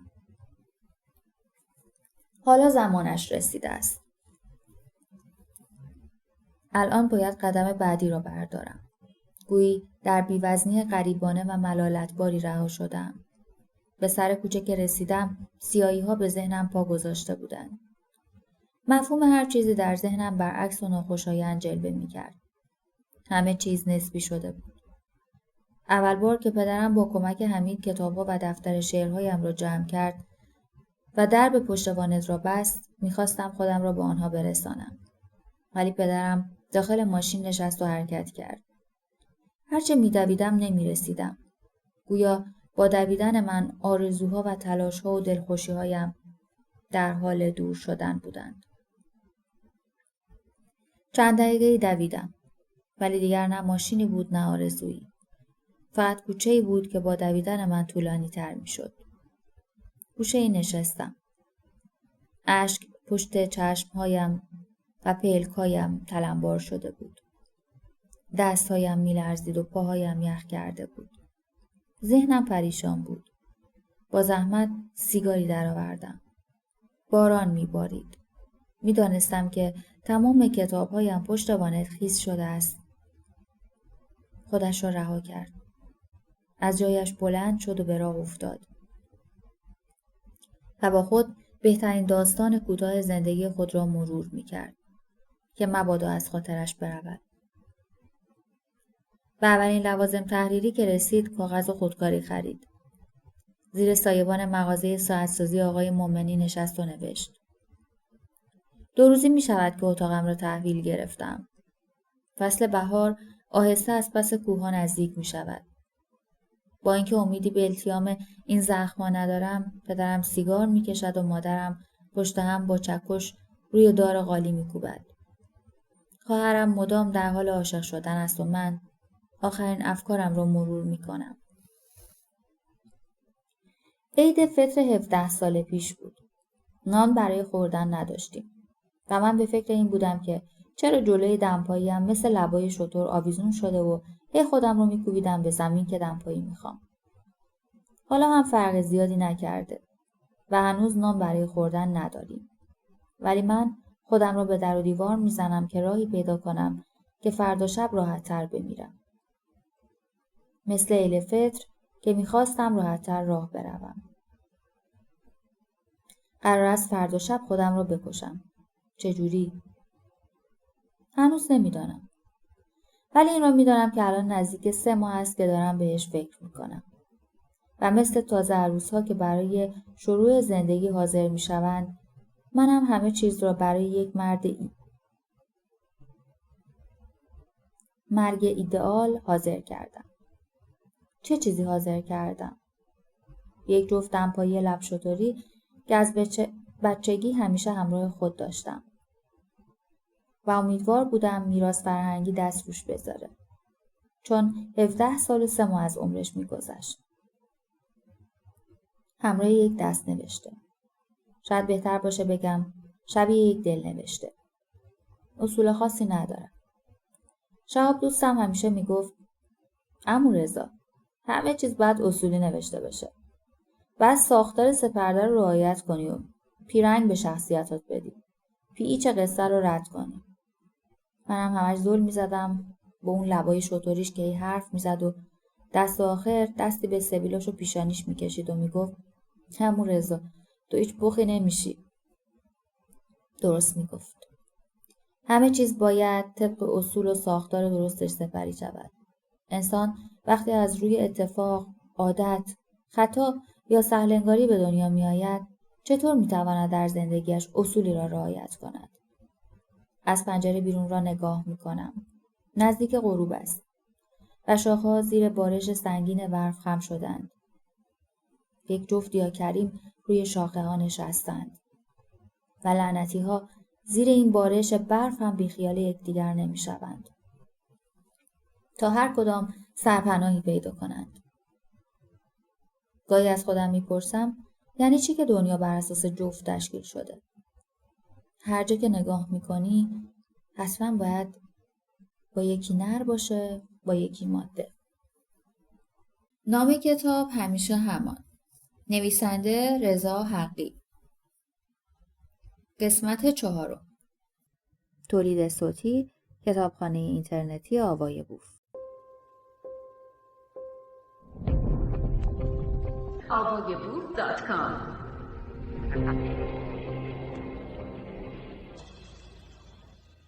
چند نفری هم دور آتشی برافروخته درون یک پیت حلبی جمع شدند. دستهایشان را از ترس سرما داخل جیب فرو بردند و در خود مچاله شدند. 4 نفرند. باز همان تئوری لعنتی جفت بودن. این جفت بودن تا جایی ریشه کرده که حتی دمپایی من هم گوشه‌ای مثل یا کریم‌های روی شاخه یا آن 4 نفر دور آتش گوشه‌ای کز کردند و تکان نمی‌خورند. حتی آن لنگی سالم هم برای خود دنبال جفتی تازه نمی‌گردد. مثل کنه به هم چسبیدن و هیچ شیر پاک خورده‌ای نمی‌تواند آنها را از هم جدا کند. حتی نمی‌تواند مرا از اینها جدا کند. آخه من با اینا جفت شدم. نگاهم را از کوچه دزدیدم و برگشتم داخل اتاق. پای همان دلنوشته که باقیشو بنویسم. هه عمو رضا تو هیچ پخی نمیشی. با اون اوورکوت بلندش شبیه پیرمرد خنزر پنزری شده بود. شهاب رو میگم. دوست همیشگی. آخرین بار که دیدمش قول داد اوورکوتش رو آتیش بزنه. ولی دروغ گفته بود. فکر کنم مثل من که با دمپایی هم جفت شده بود، او هم با اوورکوتش جفت شده بود. من با دمپایی هم. شهاب با اوورکوتش. شهاب با من با شهاب. ماهی داخل تور من. ماهیگیر داخل تور خدا. خلاصه هر چیزی که هست جفت آفریده شده بودن. حتی شما با من در ادامه داستان. من با دردهایم تا آخر عمرم. آسمانی گرد نور. گلهای روی تپه. نم بارون روی صورتها. صدای خنده کودکان. خلاصه هر چیز خوبی که قراره با بهار سر برسد. ولی من نیستم که از آنها لذت ببرم. همه اینها برای شاعران یا کودکانی میتواند زیبا و دلنشین باشد که هنوز طعم تلخ بلوغ را حس نکردند. من جفت تاریکیم. جفت یأس‌های ادامه دار. جفت پلشتی بعد از ارضای دم صبح بعد از اذان. جفت قوطی حلبی داخل جوبه آب با آن صدای روح‌خراش. جفت صدای خشخش جاروی رفتگر که مثل شیپور عزاست. جفت هر چیز که به خاک می افتد. بلند می شوم. به سمت یخچال میروم تا چیزی برای خوردن پیدا کنم. پیدا کردن یک خوردنی از یخچال ما حکایت جستجو در زمان است. هیچ چیزی نمیتوان در آن یافت. فقط گمراهی و پیچیدگی لاینحل که دست آخر بعد از 2 ساعت فکر کردن یا به پارچه آب میرسی یا به یه شربت معده یا قرصای پیشگیری. یک بار میخواستم به مادرم بگم چی شد بعد از سهلنگاری تولید من 1-2 تا از اون قرصا رو میخوردی. حتما مادرم هم میگفت آخه پسرم من نمیدونستم اون شب چند شنبه بود. ولی میدونم بابت خواهرت که از دستمون در رفت تا شما جفت بشید. همون شب که من خودم رو به زمین میکوبیدم تا مادرم برایم دمپایی بخرد، شاید خودم رو خیلی محکم به زمین کوبیدم. شاید باعث شد پدرم فیلش یاد هندوستان کند. شاید میخواست بچه‌ای داشته باشد که درست تربیتش کند تا شب عید فطر خودش را به زمین نزند که باز فیلش یاد هندوستان کند. بعد از کلی خندیدن به این حرفا پای یخچال پارچه آب را برداشتم و به اتاقم برگشتم. آن شب را فراموش نمی کنم. می دانید که کدام شب را می گویم؟ همان شب عید فطر 17 سال پیش که غرق در شادی خریدن دمپایی بودم و از شوق داشتن یک جفت دمپایی خوشگل و قشنگ چشم روی هم نمی گذاشتم. همان شبی که 7 ساله بود و هیچ وقت آن صدا را از یاد نبردم. پدرم فکر میکرد من از شوق حتما میخوابم. ولی اشتباه کرده بود. من بیدار بودم و با دمپایی هام عشق بازی میکردم و او با مادرم. من صدایی نداشتم ولی عشق بازی آنها با صدا بود. صدایی که تا الان از گوشم بیرون نرفته و مثل خوره سالیان سال روحم را خورده و به بیرون تف کرده است. شاید برای شما پیش نیامده باشد. به قول مادر بزرگم خدا سر گرگ بیابون نیاره. ولی من میدانم کسی آن صدا را تجربه کرده است دیگر هیچ وقت آن آدم سابق نمی شود. میدونید چرا؟ چون اون لعنتی ها هم با هم جفت شده بودن. یکی نر، یکی ماده. پس تکلیف من اون وسط چی بود؟ خب معلومه منم با دمپاییام. پدرم با مادرم. من با دمپایی ها. سرم با بالش. پتو با دوشک. عرق با دستمال. بگذاریم. در اتاق را بستم. لحظه‌ای به سرم زد از پنجره با پارچه آب پایین بپرم. ولی نمیخواستم مثل شهاب به دمپایی هام نارو بزنم. آخه اونا جفت من بودن. نه این پارچه آب لعنتی که قرار قرصامو باشون بخورم. خواهرم با دوست پسرش. دوست پسرش با خواهرش. خواهرش با من. من با دمپایی‌ها. خلاصه یک رابطه پیچیده عاشقانه که هیچ کدام از رابطه جفت بودن خودمان خبر نداشتیم. رابطه فوق مدرن یا به قول شهاب رابطه بوتیک. از فیل بابام و قرصای شنبه یک شنبه مادرم و اوورکوت شهاب که بگذاریم میخوام از خواهرم بنویسم. چون ممکنه روز این داستان رو بخونه. یک لکاته منحصر به فرد که خوب بلد بود چجوری خشتک پسرا رو بکشه رو سرشون.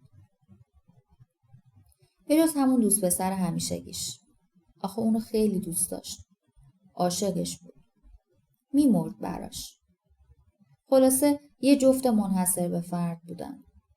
من و مادرم 2 بار مجبور شدیم دکتری پیدا کنیم تا جنینش رو سخت کنه. تصور کنید دختر 17 ساله خوردن قرصه شنبه و یک شنبه رو فراموش کنه. خواهرم با قرصاش، من با مادرم با دکتر. رابطه فوق مدرن مثل فیلمای فنتریه. موقعی که از همین جست و خیزها برای پیدا کردن دکتر بود که خواهر دوست پسر خواهرم رو دیدم. تو کلام اول بهش گفتم تو هیچ وقت یادت نره بعد از برگشتن فیل من از هندستون قرصای شنبه یک شنبه تو بخوری.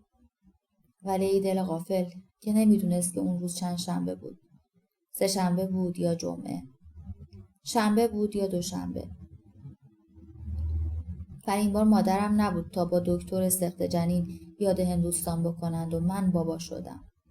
من با پسرم با مادرش، مادرم با پسرم. اگه این نامه رو میخونی بدون که من هم یادم نبود که اون روز چند شنبه بود که یاد مادرت بندازم. تو سعی کن همیشه یاد دوست دخترت بندازی که چند شنبه است. رضا نامه رو در پاکت قرار داد و برای دوستش شهاب فرستاد که در لندن زندگی میکند. او به جرم کشتن همه شخصیت‌های بالا به جز شهاب و پسرش به تیمارستان منتقل شد. 119 روز از زمان قتل‌ها می‌گذرد. نامه به دست شهاب رسید. شهاب بعد از خواندن نامه دستی به سبیل‌هایش و پیشانیش کشید و همان جمله همیشگی‌اش را تکرار کرد. عمو رضا، تو هیچ بخی نمیشی. رضا بعد از خوردن شام و قرص‌های روان درمانیش با برنامه‌ای که 119 روز به اون فکر کرده بود، در روز 120 خودش را حلق‌آویز کرد. پایان. داستانش به پایان رسید و آسوده خاطر شد. باران هنوز می‌بارید و پیاده‌روها مملو از آدم‌های تو سری خورده‌ای بود که در کثافت خودشان غرق بودند. زمان مفهوم خودش را از دست داده بود. تمامی این خاطرات در لحظه از ذهنش گذشت. به راه افتاد.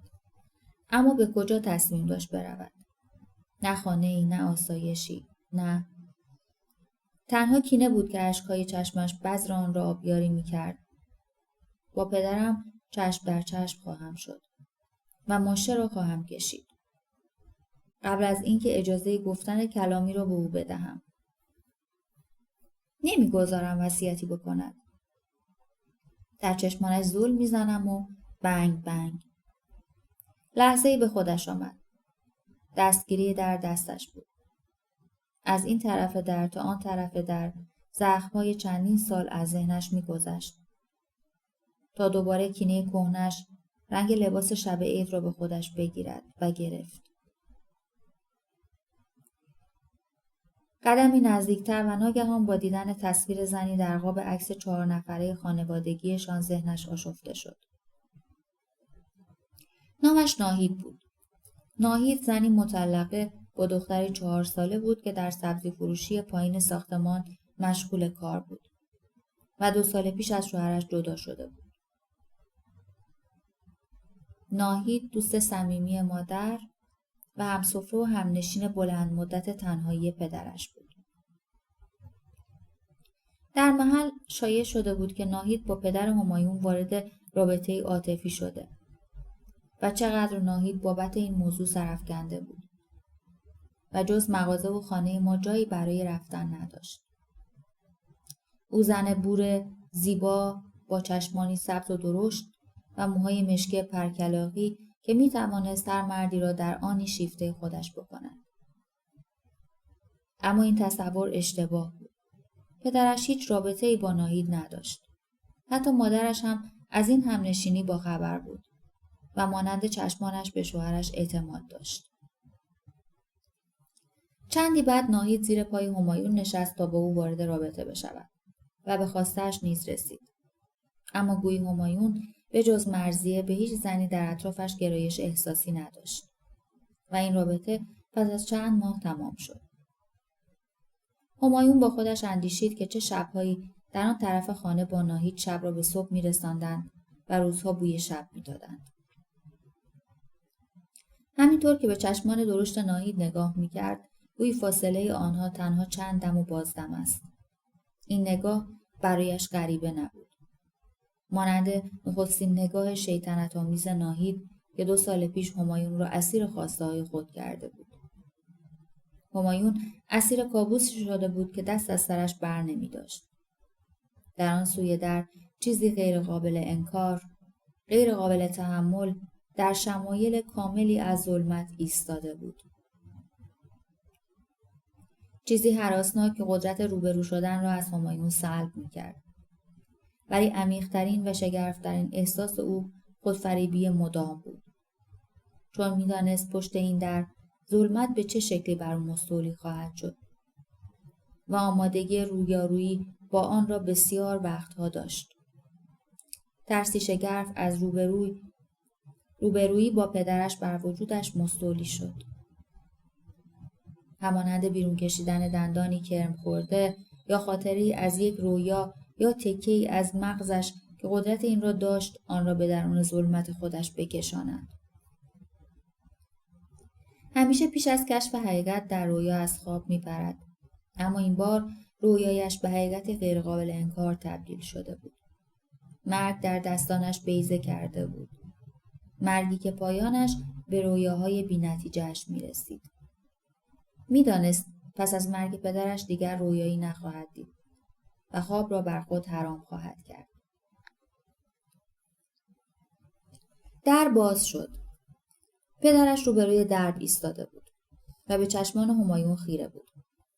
همه چیز در مه غلیظی از ابهام و ناباوری میان این دو نفر فرو رفت. تابستان دستهای همایون در جیبش از راه رسیده بود. عرقی سرد روی دستی نشسته بود که در درون جیبش تفنگ را گرفته بود و اسلحه در دستانش لیز می‌خورد. به چشمان پدرش خیره مانده بود و نمی‌دانست از کجا شروع کند. ناگهان پدرش بلند فریاد زد: زمان بهتری گیر نیوردی تا تن لشتو بیاری تو اتاق من؟ بهتره سریعتر حرفتو بزنی و تنهام بذاری، کلی کار ریخته رو سرم. همایون اسلحه را بیرون کشید و در مقابل پدر گرفت. پدر خشکش زده بود و مانند برگ‌های پاییزی چیزی نمانده بود خرد بشود. تمامی فصل‌های سال یک جا در این اتاق گرد هم آمده بودند. سرمای روابط همایون با پدرش، گرمای صورت و دست‌های گور گرفته همایون، زرد شدن ناگهانی صورت پدرش و بهار و آغاز زندگی جدید همایون. همه چیز شکلی نامفهوم به خود گرفت و فلسفه تنهایی را به عالی‌ترین مقام انسان رساند. سخنی بینشان رد و بدل نشد. همایون ماشه را کشید و پدرش روی مبل پشت سرش افتاد. تکانی خورد و همایون از سر ترس از زنده بودن چند بار دیگر به بدن و قلب پدرش شلیک کرد. ماشه را بیش از 10 بار چکاند، اما 7 عدد تیر بیشتر از آن خارج نشد. مابقی فقط شلیک‌های روی همایون به پدرش بود. در اتاق قدم زد. اتاق پدرش پر بود از جاذسیگاری‌های متفاوت که تلی از سیگارهای نیمسوز شده را در خود جا داده بود. یک پارچه آب و یک سینی و چند لیوان کریستال برای خوردن مشروب در گوشه‌ای از اتاق و نیز گاف صندوق رنگ و رو رفته از دوران عهد عتیق خودنمایی می‌کرد. همایون برگشت و روبروی پدرش ایستاد و به صورت و بدن سوراخ شده پدرش نگاه کرد. تیر اول دقیق به هدف نخورده بود. فقط گونه سمت چپ را تا بیخ سرش شکافته بود و خون از پشت سر روی قاب عکسی ریخته بود که پدر و مادرش را در یک ساحل زیبا در هوایی بارانی نشان می‌داد. هنوز از سر و قلب پدرش خون بیرون می‌جهید. همایون ایستاده بود و تماشا می‌کرد. اسلحه به دستش چسبیده بود و قصد کنده شدن نداشت. مانند کسی که بختک به رویش افتاده باشد، قدمی به سختی برداشت. گردسوز روی میز پدر که روی آن هم خون پاشیده بود، محیط اتاق را نورانی کرده بود. همایون با آرامی به سمت جنازه پدرش حرکت کرد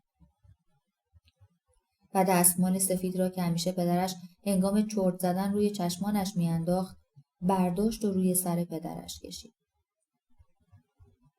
به محض افتادنش به زخم چسبید و رنگ خون گرفت.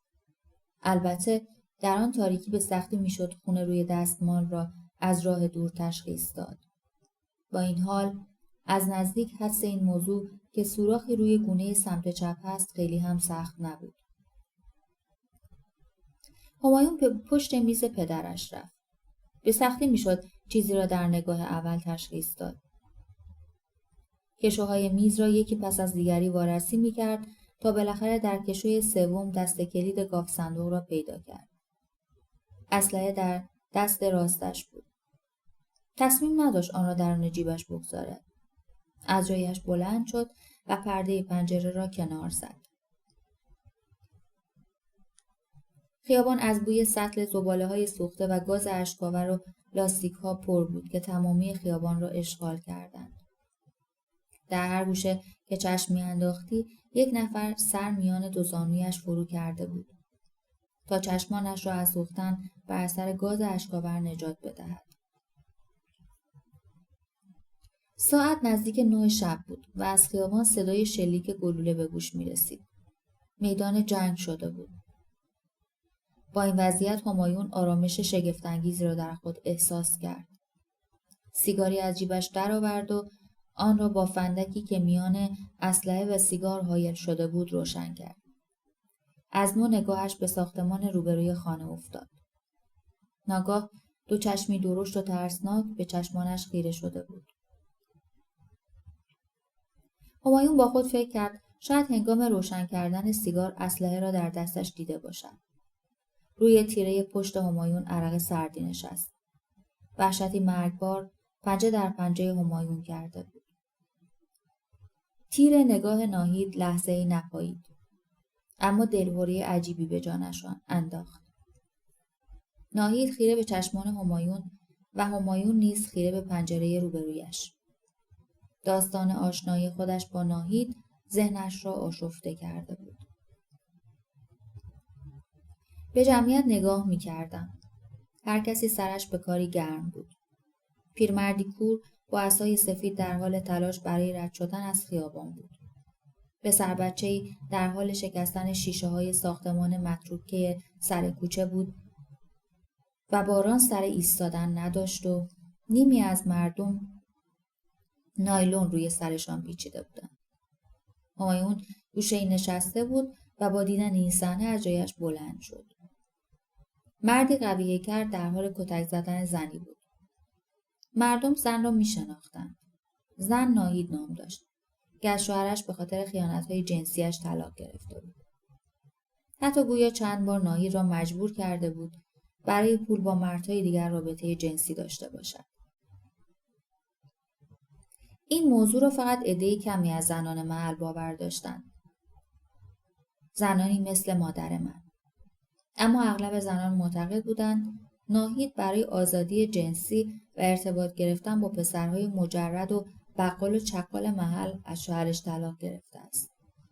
برای اینکه تمامی اهل محل شوهرش بهروز را مردی خوش سیما، خوشرو و با ادب می‌دانستند.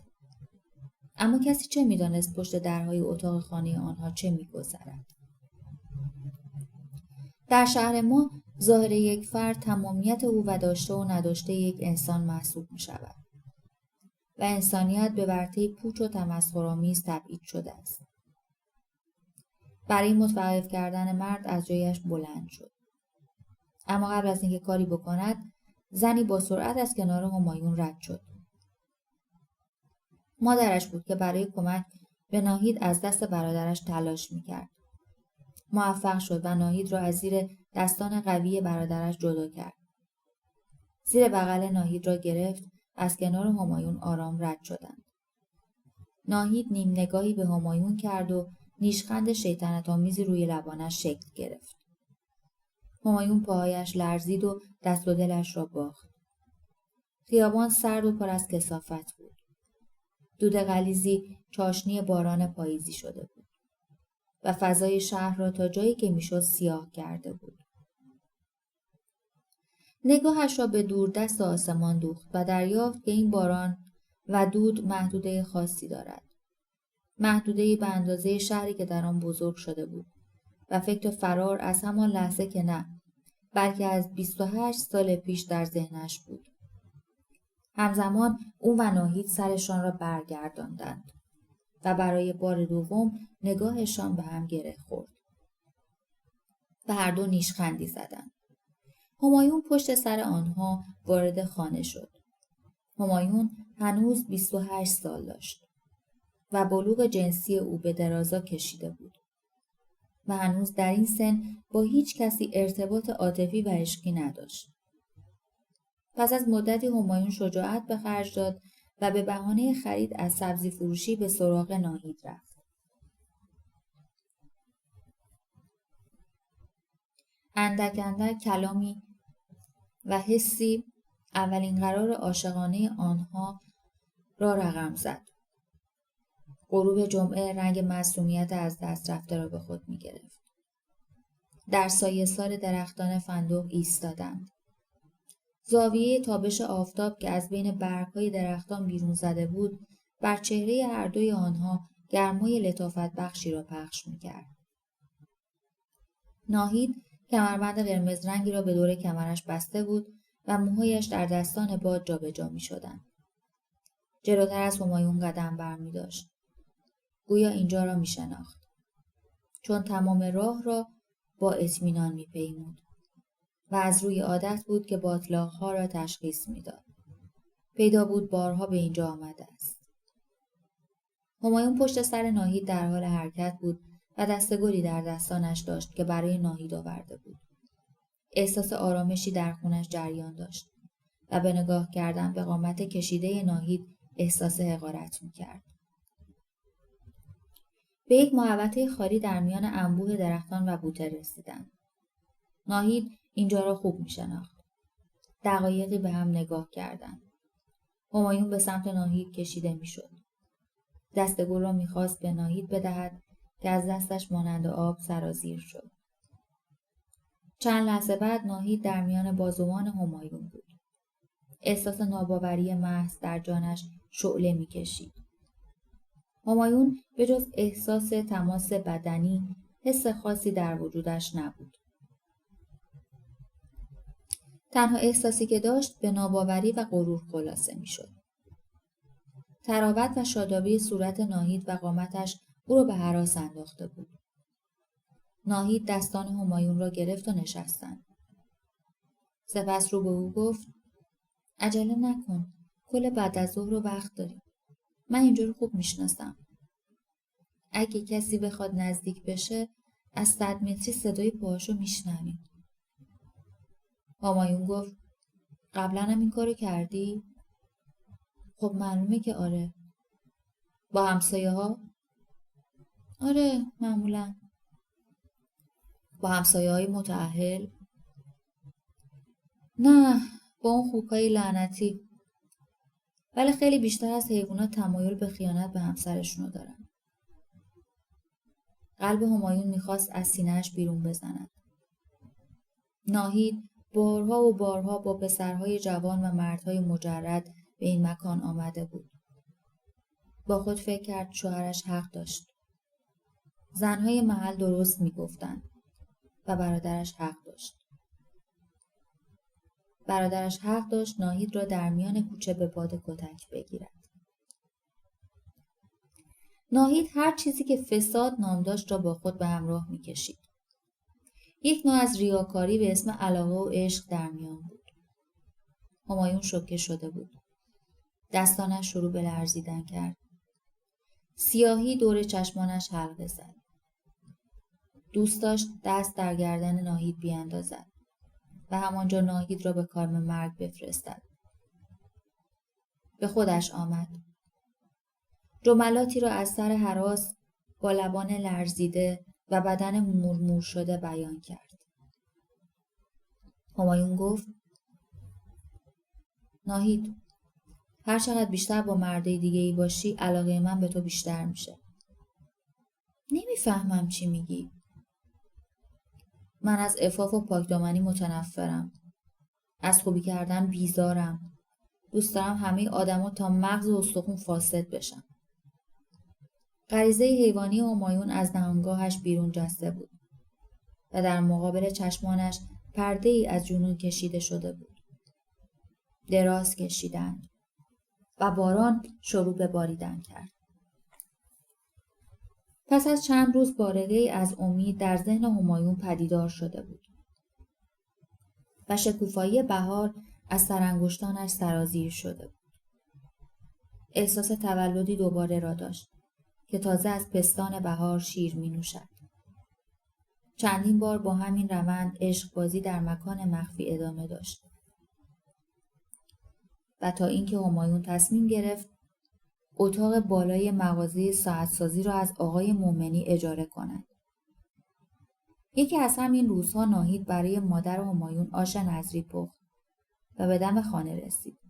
همایون با شوقی باور نکردنی و غیر قابل وصف خودش را به در رساند و آن را گشود. می‌دانست ناهید قصد سر زدن به خانه آنها را دارد. ساعت از 8 شب گذشته بود و خانواده همایون خانه بودند. و صحبت دیگری میان آنها اتفاق نیفتاد و نیم نگاهی برای هر دوی آنها کافی بود.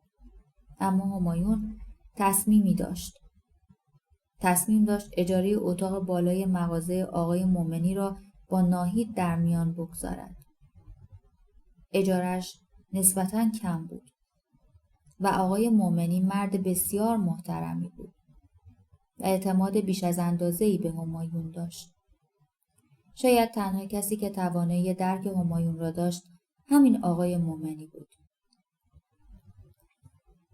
طبق معمول پدر همایون اجازه نشستن همایون سر سفره را نمیداد. همایون بایستی داخل اتاقش غذای خودش را میخورد. پس از صرف شام ناهید برای یک سال در مورد بلیت بخت آزمایی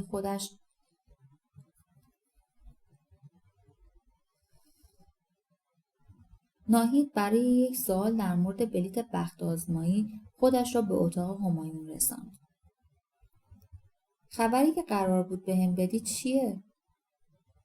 تصمیم دارم اتاق بالای مغازه ساعتسازی رو اجاره کنم تا بتونیم چند وقت یه بار اونجا همدیگه رو ببینیم. این خیلی خوبه. من که موافقم. خوشحالی عجیب بر همایون مستولی شده بود و سر از پا نمی شناخت.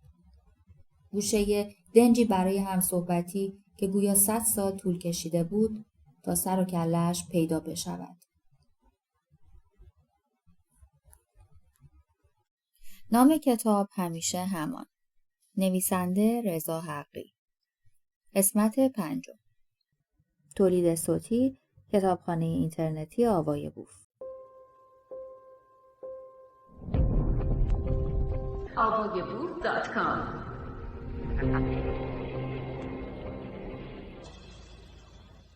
همایون نگاهی به اطراف اتاق بالای ساعتسازی انداخت. اتاقی محقر که بنای عمرش به حدود 50 سال پیش برمیگردد. مشرف به سینما خاتون. با تخت خوابی 1 نفره و پتوهای چرک‌مون. و بالشی که سیاهی گردن دست کم هزاران نفر را به دوش می‌کشید. ساعتی با عقربه‌های عنکبوت گرفته که خدا می‌دانست با کدام نیرو خودش را به پیش می‌راند. در کنار بخاری چند ظرف برای پخت و پز و گرم کردن غذا گذاشته شده بودند. همایون ظرف آبی را روی بخاری گذاشت تا بتواند چایی دم بکند. پیش از رسیدن به مغازه چند وسیله برای نخستین شب 2 نفره خودشان خریده بود.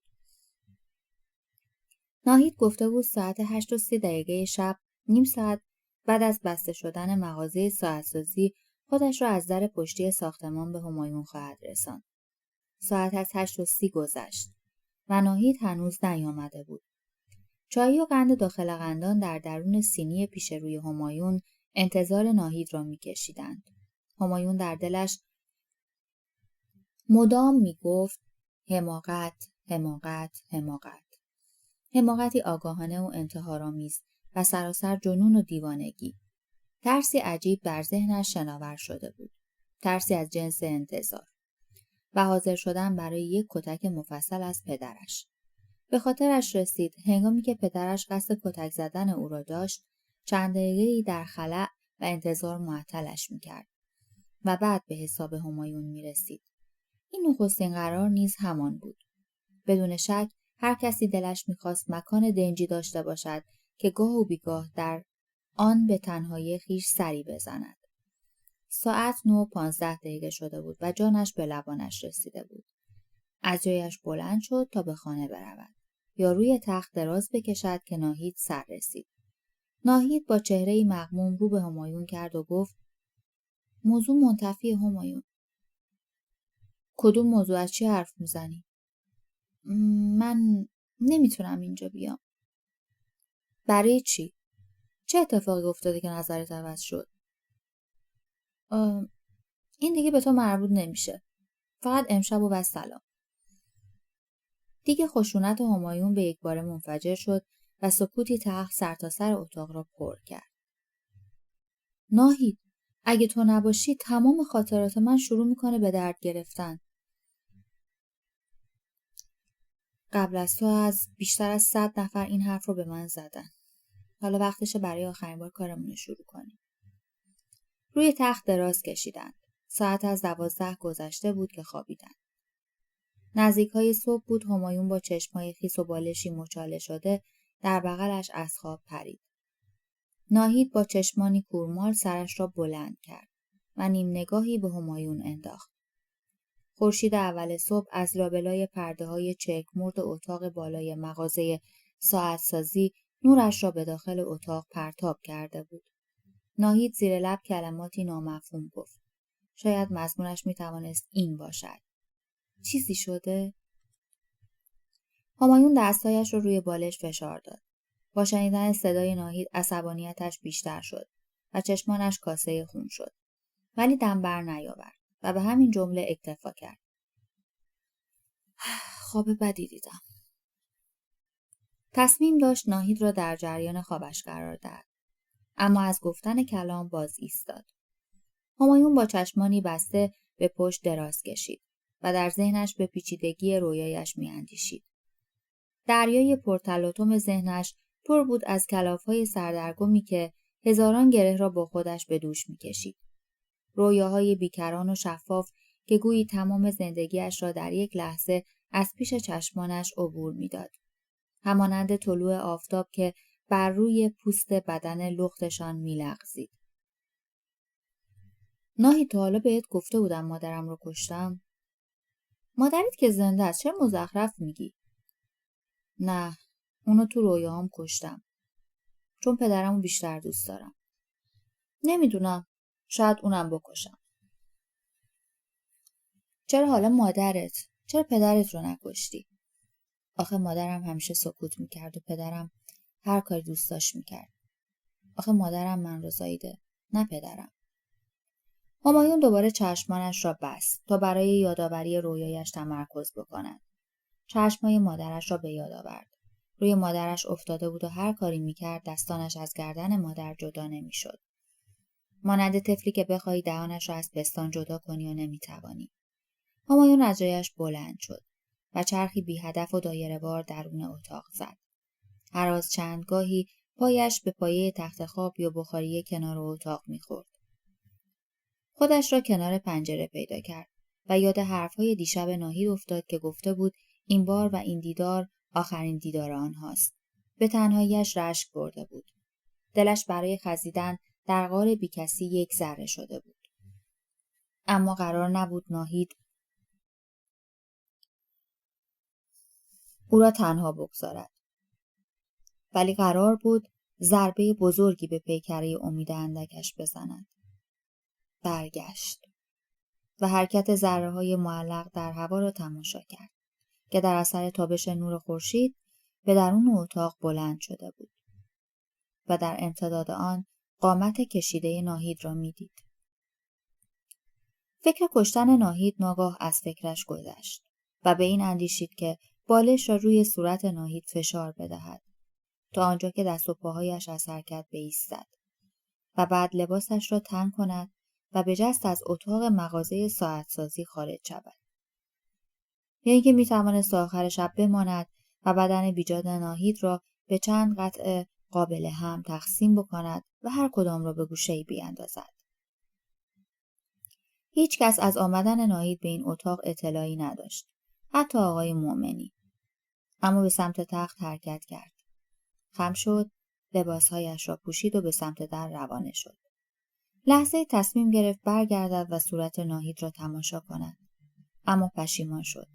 سرش را پایین انداخت و رفت. در این مدت کم آشنایی تمامی فلسفه و ماهیت او تغییر کرده بود. در اولین دیدارشان وابستگی جنسی دیواری میان این دو بود و تمام از روی غریزه این اتفاق بینشان پیش آمده بود. اما پس از دومین دیدارشان رنگ متفاوتی به خود گرفته بود. بوی عطر ناهید، موهای مشکیش، قامت کشیده‌اش، طعم دهانش، نرمی و احساساتی که روی پوستش در جریان بود. همگی در لابلای استخوان‌های همایون لانه کرده بود. ضرورتی جسمانی شده بود. عشقی که نه تنها آن را تمنا می‌کرد، بلکه حق مسلم خود می‌دانست. زمانی که ناهید گفت نمی‌تواند این رابطه را ادامه بدهد، همایون باز همان حس فریب خوردگی را احساس کرد. حسی که سالهای متعددی در پیش می‌آمد. همایون پرده را ول کرد و قدمی به عقب برداشت. بدنش مانند بید می‌لرزید و دوباره عرقی سرد روی پیشانیش نقش بسته بود. با دست چپ عرق پیشانی را پاک کرد و به شلوارش مالید. برگشت و چند قدمی در اتاق قدم برداشت. فراموش کرده بود قرارت چه کاری انجام بدهد. پس از چند لحظه دست کلید گاو صندوق را در دستانش احساس کرد. به سمت گاو صندوق قدم برداشت. با خود فکر می‌کرد پول روی تمام حرامزدگی‌ها را می‌پوشاند و پوشاند. همایون تمامی پول‌های نقد و چک‌های مسافرتی را از داخل گاو صندوق برداشت و داخل کیف کنار میز چپاند و باید یادش می‌ماند که هرچه سریعتر پول‌های داخل آن را نیز خالی بکند. ناگاه چشمش به پاکتی خورد و زخم‌های چند سال پیش دهن باز کرد. به ریسمان این امید از دست رفته چنگ می‌زدم. با آرامی داشتم حقیقت را درک می‌کردم. پاکت را باز کرده بود. به عکس‌های برادرش حمید و مادرش و تمامی عکس‌های مسافرت‌هایشان خیره شده بود. داخل پاکت نامه‌ای نیز با عنوان برای همایون بود.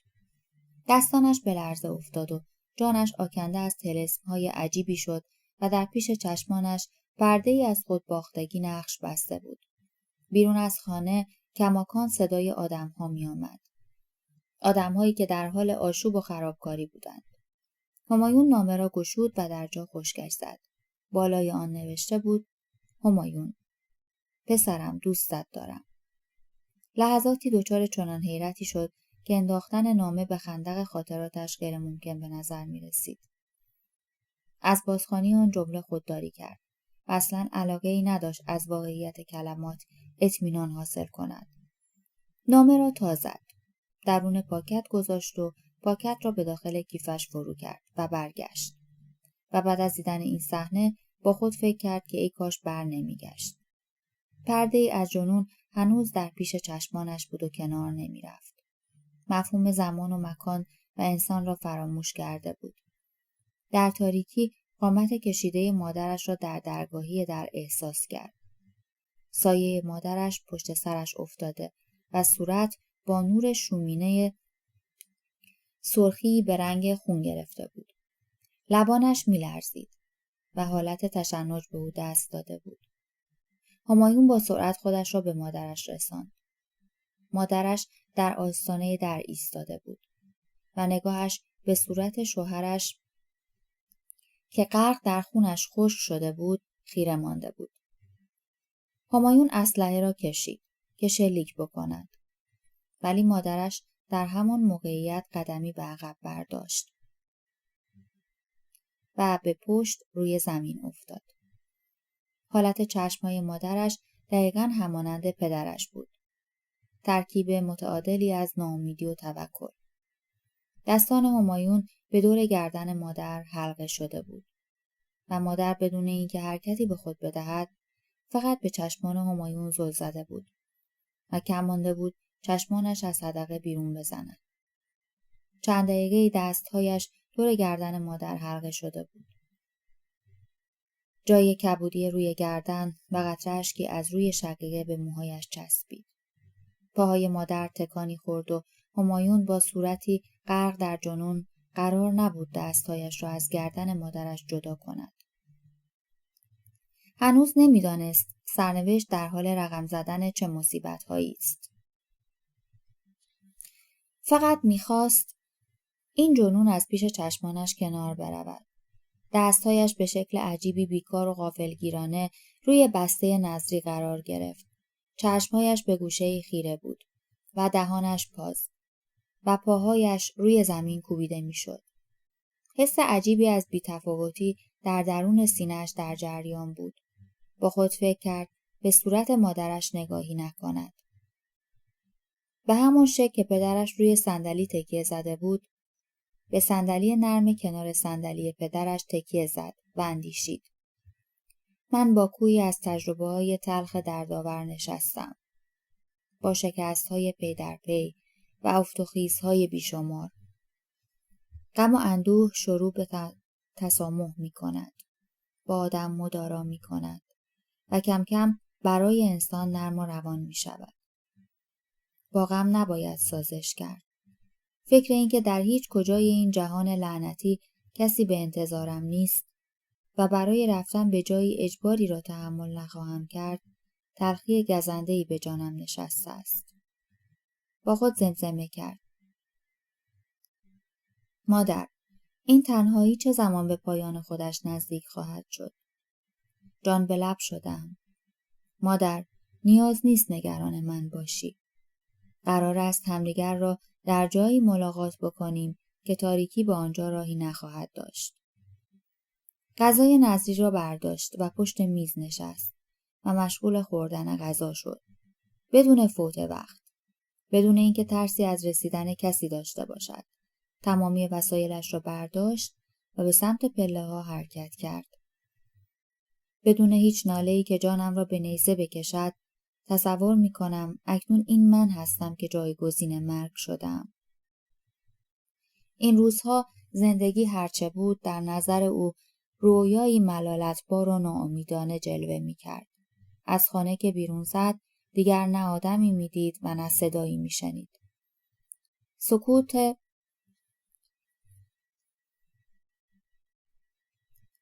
سکوت همچون بایسته‌ای برای یک جامعه در سرتاسر شهر سایه افکنده بود. در پیاده روها خبری از هیچ جنبنده‌ای نبود. پرنده‌ای پر نمی‌زد و دری گشوده نمی‌شد.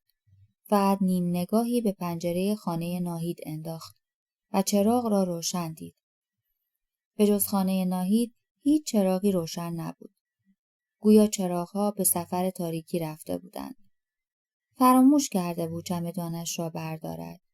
دستهایش را در جیبش فرو کرد.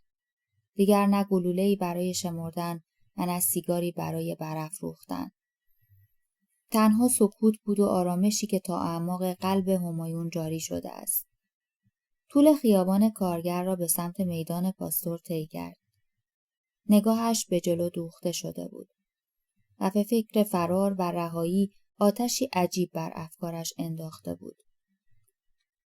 شادی و غمها در درونم به نظم رسیده بودند. اکنون می توانستم مسئولیت کارهایم را بر عهده بگیرم. صدایی در درونم یافتم. زمین و آسمانها لب به سخن گشودند. مردگان برخاسته از گورستان برای آزادی مبارزه می کنند. اما وظیفه من مبارزه همراه با مردگانی که در زندگی طعم آزادی را نچشیدند. تصور اینکه چیزی کم داشتم، آنچه دارم نیز برباد خواهد داد. 3 جانور خونخوار و گرسنه، بدنم، ذهنم و روحم دوشادوش همدیگر در حال لذت بردن هستند. باید کوله‌باری را فراهم می کردم و بهاران تا تابستان، پاییز تا زمستان سرتاسر این کشور را به مسافرت مشغول می شدم. این را خوب می دانستم که در پیری هر 3 جانور از یکدیگر جدا خواهند افتاد و هر یک ساز جداگانه‌ای برای خودشان می زنند. دیگر مانند جوانی نیست که هر 3 آنان از یک پستان شیر بنوشد. عصیان روزهای نخستین نوجوان بودنم به انتها رسیده بود. دیگر هیچ مشکل و گره‌ای عذابم نمیداد.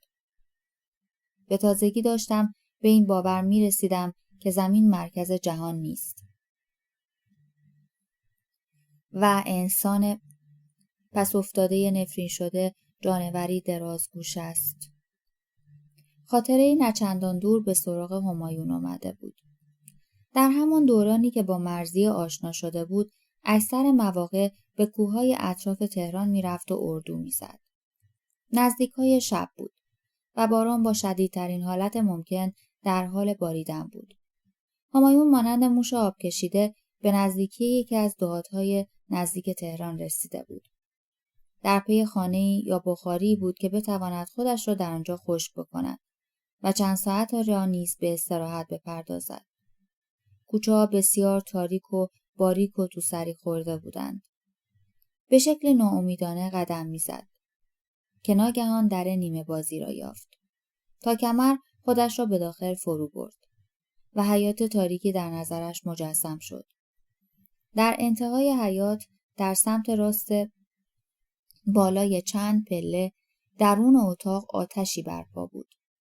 قدم زنان خودش را به دم در اتاق رساند و دید پیرزنی بر روی آتش خم شده و در حال پختن غذاست. بوی چوب، بوی غذا، صدای شرشر باران و پیرزنی که حدود 70 سال میتوانست سن داشته باشد. خودم را به کنار آتش رساندم و 4 پایه‌ای در کنار پیرزن قرار دادم تا بتوانم لباسهایم را خشک کنم. گرما مانند سعادتی در سرتاسر وجودم در حال حرکت بود. مادر بزرگم می گفت سعادت پرنده‌ای است دست‌آموز که می توانی آن را در حیاط خانه نیز پیدا کنی. پیرزن برخاست و سفره‌ای به اندازه 2 نفر پهن کرد و 2 بشقاب در 2 طرف سفره قرار داد. چراغی را روشن کرد و در کنار سفره روی یک 4 پایه گذاشت. روبروی او نشسته بودم. شروع به خوردن غذا کردیم. دائما پرسش‌هایی در مورد این زن در ذهنم غوطه‌ور می‌شد. اسمش چیست؟ نکند دیوانه باشد. شوهرش کجاست؟ و هزاران سوال دیگر. غذایم که تمام شد در یک گوشه رخت خوابی برایم انداخت. تصمیم داشتم دراز بکشم. به پهلوی سمت چپ بودم و پس از چند لحظه به پهلوی سمت راستم که برگشتم از ترسی عجیب خشکم زد. پیرزن با دندانهای یکی در میان و سیاه شده، با لباس خواب، کتفهای افتاده، با لباسی مندرس و بوی زننده که هر جانداری را می توانست از پا در بیاورد، پهلو به پهلوی من دراز کشیده است و دستش را با فشار دور گردنم حلقه زده است. کم مانده بود غذایی که خوردم را بالا بیاورم. اما با اندیشیدن به این مسئله که روزی اون نیز لعبتی تمام عیار بوده است، شب را به صبح رساندم. از خواب که بیدار شدم دیدم پیرزن با آن پاهای متورم و پر از زخم در حال جوشاندن شیر است. با اکراه شیری با او نوشیدم. در حال عزیمت بودم تا خودم را به خانه برسانم. دست در کیفم بردم تا پولی به او بدهم. پیرزن با ناراحتی گفت پول نمیخواهم.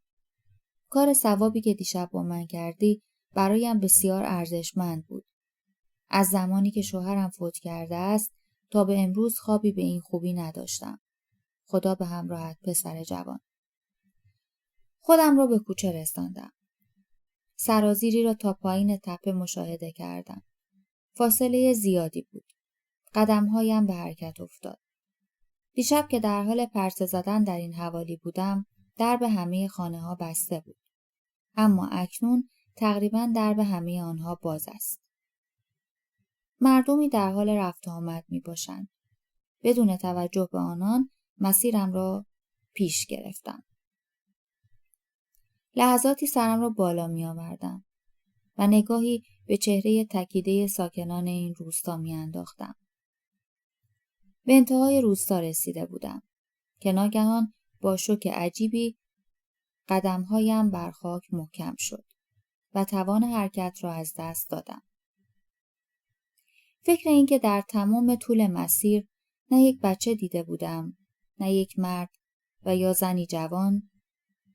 تمامی کسانی که از خانه بیرون آمده بودند یا در خانه ها گاهی نگاهم به آنها میافتاد، پیرزن‌های چروکیده و متورم بودند. برگشتم و با ترسناکترین صحنه عمرم روبرو شدم.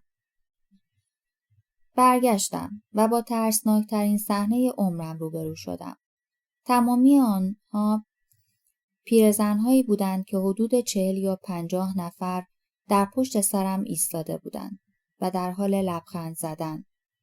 لبخند که نه، ریشخند، از اینکه طعمه خود را بدرقه می‌کنند. با سرعت از آنجا دور شدم. هنوز جرأت تعریف کردن این قصه را پس از 10 سال به دست نیاوردم. در اعماق وجودم گم شدم. مانند شخصی که علاقه بسیاری برای پیدا شدن یا مورد توجه قرار گرفتن دارد. همایون درست فکر می‌کرد. هیچ قرابتی با این خانواده ندارد. نه رفتارش، نه طرز صحبت کردنش، نه راه رفتنش و نه نشستنش. آن شور و هیجان‌های کودکی از خاطرش پاک شده بود. همایون علاقه داشت در دوران کودکی بیشتر با حمید کوچک باشد. فاصله سنی آنها 7 سال بود. دستهایش را می گرفت و قدم می زدن و برایش انواع خوراکی ها را می خرید. بیشتر وقتها در کودکی سرش در لاک خودش فرو رفته بود. خیره شدن به گوشه‌ای، راه رفتن و حرف زدنهای مداوم، طوری که کسی حرفهایش را نشنود. اینها از کارهای مورد علاقه کودکیش بود. از کتک‌های بی‌مورد بابت اتفاقهای نه چندان جدی دلش می‌گرفت. گوشه‌ای می‌نشست و آنقدر با یک وسیله ور می‌رفت تا از خستگی بیهوش می‌شد. یک بار پدرش بابت نمرات ضعیف کارنامه‌اش یک سیلی به همایون زد. اما همایون به جای فرار ایستاد و به چشمان پدرش خیره شد. نخستین سرکشی در برابر تاریخ بشریت در برابر ناعدالتی. سیلی‌های دوم و سوم و دهم پشت هم روی صورتش می نشست. به چک 12 نرسید که همایون بیهوش روی زمین افتاد. مادرش سر رسید و دو دستی به سرش می زد که کشتیش. پدر گفته بود نترس، این حرومزاده مردنی نیست. پدرش فریاد می زد حمید پسر من است و معلوم نیست همایون از چه تخمی به وجود آمده است. همایون 10 ساله به هوش که آمد تمام صورتش باندپیچی شده بود.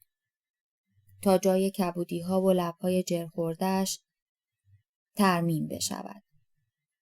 چندین روز به همین حالت در خودش فرو نشسته بود و باز با وسیله‌های بدون استفاده ور می‌رفت. مادر تمام وقت زیر گوش همایون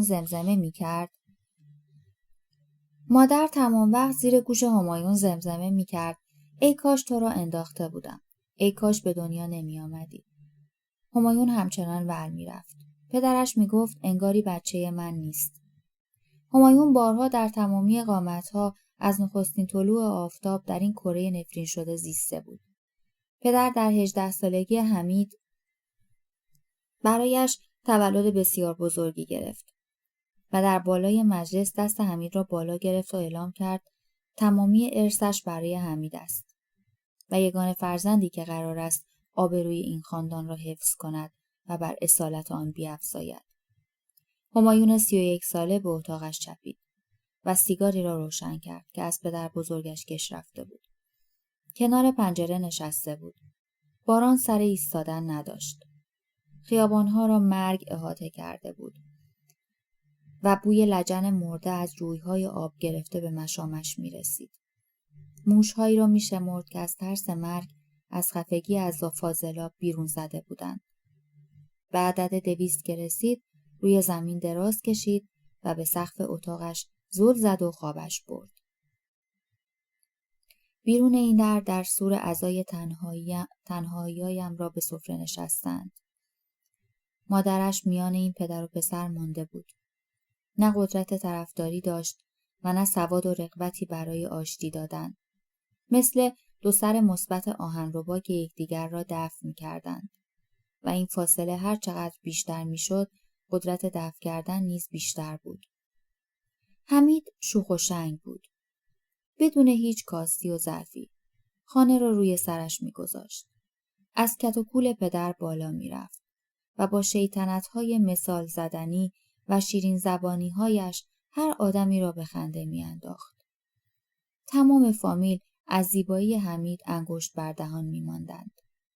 پدر در کنار حمید تمام خوی درندگی خود را به فراموشی می‌سپرد و پدری آرام و دلسوز را به نمایش می‌گذاشت. حمید 100 دل عاشق پدر بود. حتی در سالهای بعد نیز همین قصه ادامه داشت. همایون حتی همکلاسی هم نداشت. نه دوستی، نه رفیقی و نه همکاری. فروش کتاب‌های دست دوم دور میدان انقلاب که نیاز به همکار نداشت تا به هر بهانه‌ای چند کلمه‌ای با مردم صحبت کند. اما وقتی مشتری یک کتاب سوالی از او می‌کرد، شور و هیجانی در دلش قوت می‌گرفت که گویا جهان در اختیارش قرار دارد. با چنان حرارتی پاسخ می‌داد که مشتری در دلش دو راه بیشتر نداشت. یا تصور می‌کرد که همایون فردی شیاد و کلاهبردار است که برای فروش کتاب خود زبان درازی می‌کند، یا آدم بیچاره‌ای که باید از او خرید کنیم تا از این هیجان کشته نشده است. اکثر مواقع مورد اول اتفاق می‌افتاد و مشتری بعد از پاسخ گرفتن به دست فروش بعدی رجوع می‌کرد و کتاب را با کمترین قیمت می‌خرید. جهان با همایون سر ناسازگاری داشت. بی‌حضورترین انسان تاریخ جهان قابیلی اسیر هابیل‌های زمانه‌اش بود. کم کم به حمید هم حسادت می‌کرد و علاقه قلبیش به او را از دست می‌داد. اما هر بار به شیفتگی اولش باز می‌گشت. حمید گناهی ندارد. او دقیقاً همان شخصی بود که پدرش انتظار داشت. همایون را نه سر سفره میشد پیدا کرد، نه در دور همیهای فامیلی. در مسافرت‌ها جا برای جاسیگاری‌های پدر بود، اما در همان تک موقعیت‌هایی که همایون علاقه به حضور داشت، جایی برای بردن او وجود نداشت. دور شدن شرلت مشکی پدرش و دستکان دادن‌های حمید پنجه به روحش می‌کشید و او باید به اعماق تنهایی خودش برمیگشت، به آنجایی که تعلق داشت. نام کتاب همیشه همان. نویسنده رضا حقی. قسمت 6. تولید صوتی کتابخانه اینترنتی آوای بوف. avayaboof.com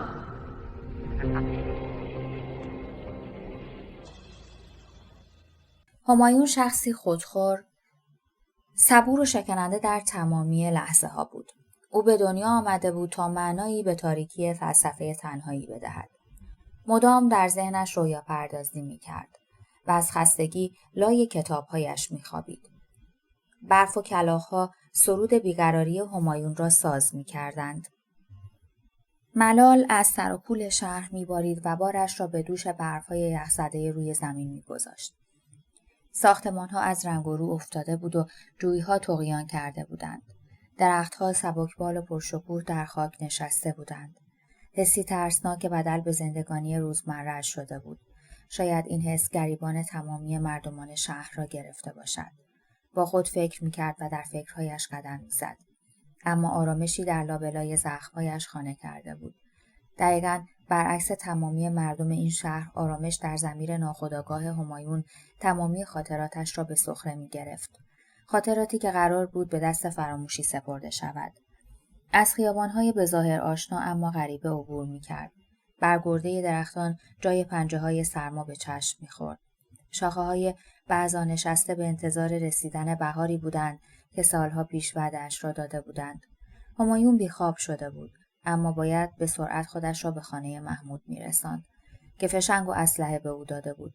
محمود قول صبح ساعت 4 را برای تحویل پاسپورت جعلی به همایون داده بود. از کنار دکه روزنامه فروشی آشنایی گذشت. ثانیه‌ها با قدم‌های سنگین در حال حرکت بودند. خورشید سر تابیدن نداشت.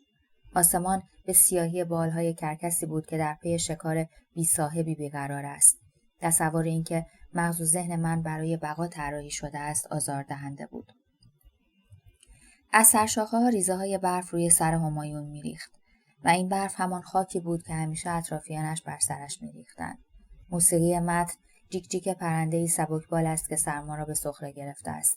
دیوارهایی از جنس نفرت و دروغ، خانه‌هایی پر از شک و خیانت در کنار خیابان‌ها چیده شده است. آدم‌هایی سخت تو خالی که به چیزی فکر نمی‌کردند جز پر کردن شکم‌هایشان و بارور کردن عضله‌هایشان. دیوار نادانی پابرجا بود. هنگام عبور از میدان‌ها، خیابان‌ها، کوچه‌ها و خانه‌ها تنها سکوتی در پی ذهنش در جریان بود. چشمهایش فقط می‌دید و احساسی در آن در جریان نبود. مات با یک صورت سنگی و قلبی آهنی باید با کردش زندگی می‌کرد. باید گوشه‌ای می‌ایستاد و سیگاری می‌کشید. کنار اولین دکه روزنامه فروشی ایستاد و ناگهان خبری تمام ذره‌های کوچک به جا مانده از امیدش را ریشه‌کن کرد. می‌دانست شب گذشته برف سنگینی تمام کشور را فلج کرده بود. تیتر مطلب این بود: اتوبوس حامل سربازهای منطقه طبرستان در زیر برف مدفون شده است. سیگار از دستانش لغزید و به زمین افتاد. تیر ترس و ناامیدی که همایون از ساعتی پیش احساسش می‌کرد، حالا در چله دستپاچگی نشسته بود و به سوی همایون پرتاب می‌شد. با خود گفت: شک ندارم این همون اتوبوس حمیده. دیروز قرار بود ساعت 8 بره. از چند روز پیش صداشو میشنیدم. آخرین بار تو مغازه آقای مومنی دیدمش. حمیدم داخل اون بود، شک ندارم.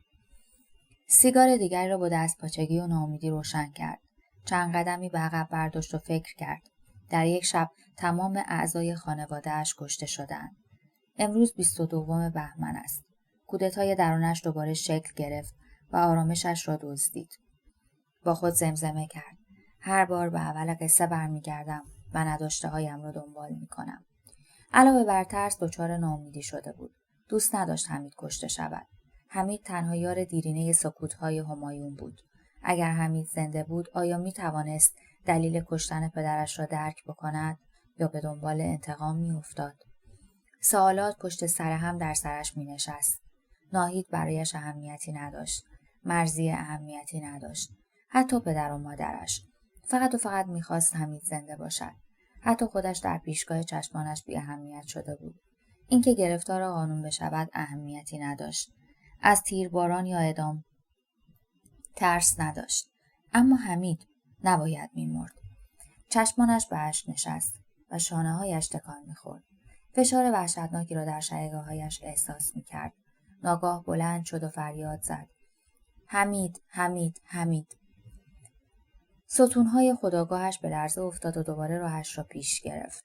سرگیجه امانش را بریده بود. اگر همان کاسه نظری را نخورده بود، خدا می‌داند چندین بار ممکن بود از فرط گرسنگی دچار ضعف شود. به میدان اعدام که رسید، شهر رنگ سفید و سیاه به خود گرفته بود. شیشه‌های مغازه‌ها شکسته بودند. بوی سوختگی سطل‌های زباله و حتی ماشین‌های کنار خیابان که سوخته بودند مشامش را آشفته می‌کرد. چند نفری هم روی طناب دار آویزان بودند. با خود گفت: ننگ بر باغ انار، مرگ بر آزادی. میدان را به سمت سراح امین حضور در پیش گرفت. تمامی این لحظات طنابی بود بر گرده زخم خورده ذهن همایون. تمامی این لحظات پایانی به خود نمی گرفت و ادامه دار بود و پا سفت کرده قدم از قدم بر نمی داشت. نمی دانست چقدر راه رفته است. خودش را از درون گم کرده بود. سر سراح امین حضور قدمهایش را پیدا کرد. دود بلندی از داخل یکی از کوچه‌ها به آسمان می رفت. آسمان سیاه بود. پس جای نگرانی نبود. سرخی آسمان به سیاهی کشیده شده است. سیاه‌تر از هر چه تا به حال دیده بود. بوی مشمئز کننده ای از دور به مشام همایون می رسید. شاید اینجا گوره‌های آدمسوزی باشد. شاید انبار مواد غذایی. اما این بو برایش آشنا بود. به یاد آورد که بوی تند کوکتل مولوتوف هایی بود که سر شب روز گذشته در خانه محمود دیده بود. قدم‌هایش را تند کرد. اما دستی بر سینه‌اش فرود آمد و گفت: جلوتر از این نمیتونید برید آقا. هوای این محوطه سمی شده. لطفاً برید عقب‌تر. همایون فشاری آورد و مرد روبرویش با مشتی بر شکم همایون کاری کرد که مانند خطکش تا شد و روی زمین نشست. خود را روی زمین می‌کشید و تلاش می‌کرد نفس بکشد. چند نفری زیر بغل‌های همایون را گرفتند و روی جدول کنار خیابان رهایش کردند. همایون سرش را بلند کرد و نیم نگاهی به دود سیاهی انداخت که پهنای آسمان را به تسخیر خود درآورده بود. سیگاری برافروخت و سرفه‌های خشک امانش را برید. ریه‌هایش به انتهای گلویش به تلخی می‌زد و چانه می‌انداخت. با خود فکر می‌کرد روح بهترین دوست دوران کودکیش که در جوانی عضو سازمان‌های چریکی شده بود، حالا از بالای کوچه به آسمان پرواز می‌کند. چه روزهایی را با هم گذرانده و دوران خوشی را در نخستین روزهای جوانی رقم زده بودند. خاطرات پشت سر هم به ذهن همایون خطور می‌کرد. تصور اینکه در یک شب همه افراد آشنایش را از دست داده بود، بار سنگینی بر دوش همایون می‌گذاشت. مردم در اطرافش با نگاه‌های ابلهانه شروع به پچ‌پچ و سر دادن یاوه‌هایی از سر دانایی کرده بودند. همه مردم می‌دانستند که محمود دست به چه کارهایی زده است.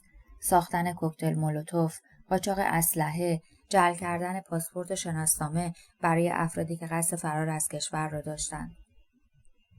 با این وجود تعریف شخصیت محمود برای همایون چیزی نبود جز پیمان اخوت برادری و در جایگاه برادرش حمید بود، ولی برادرش نبود.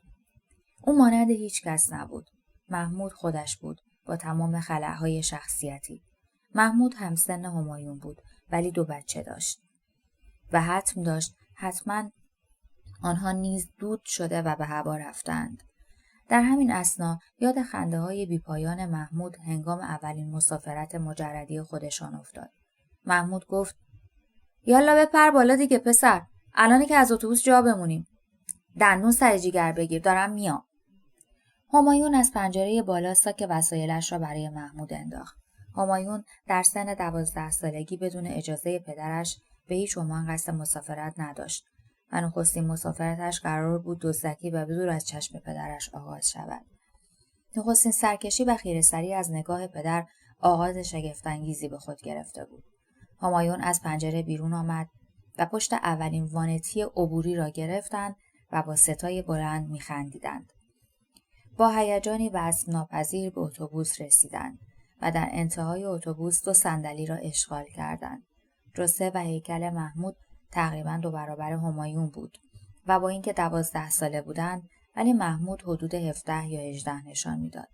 بسیار جسور و چابک بود، برعکس همایون که صورتی معصوم و عاری از هر گونه لک و پیس داشت که باعث دوری افراد مزاحم بشود. صورت محمود بسیار زمخت و خشن بود. جثه درشتش باعث میشد اگر سنش را ندانی او را 17 یا 18 سال تصور کنی. اتوبوس بنز مدل دهه 80 بود و صدای موتور امانشان را بریده بود. همایون سر به روی شیشه گذاشت و خوابش برد. بعد از گذشت چند ساعت از تکانهای جاده اردبیل و زیبایی محض و درختان سر به آسمان کشیده و مهی که تا سینه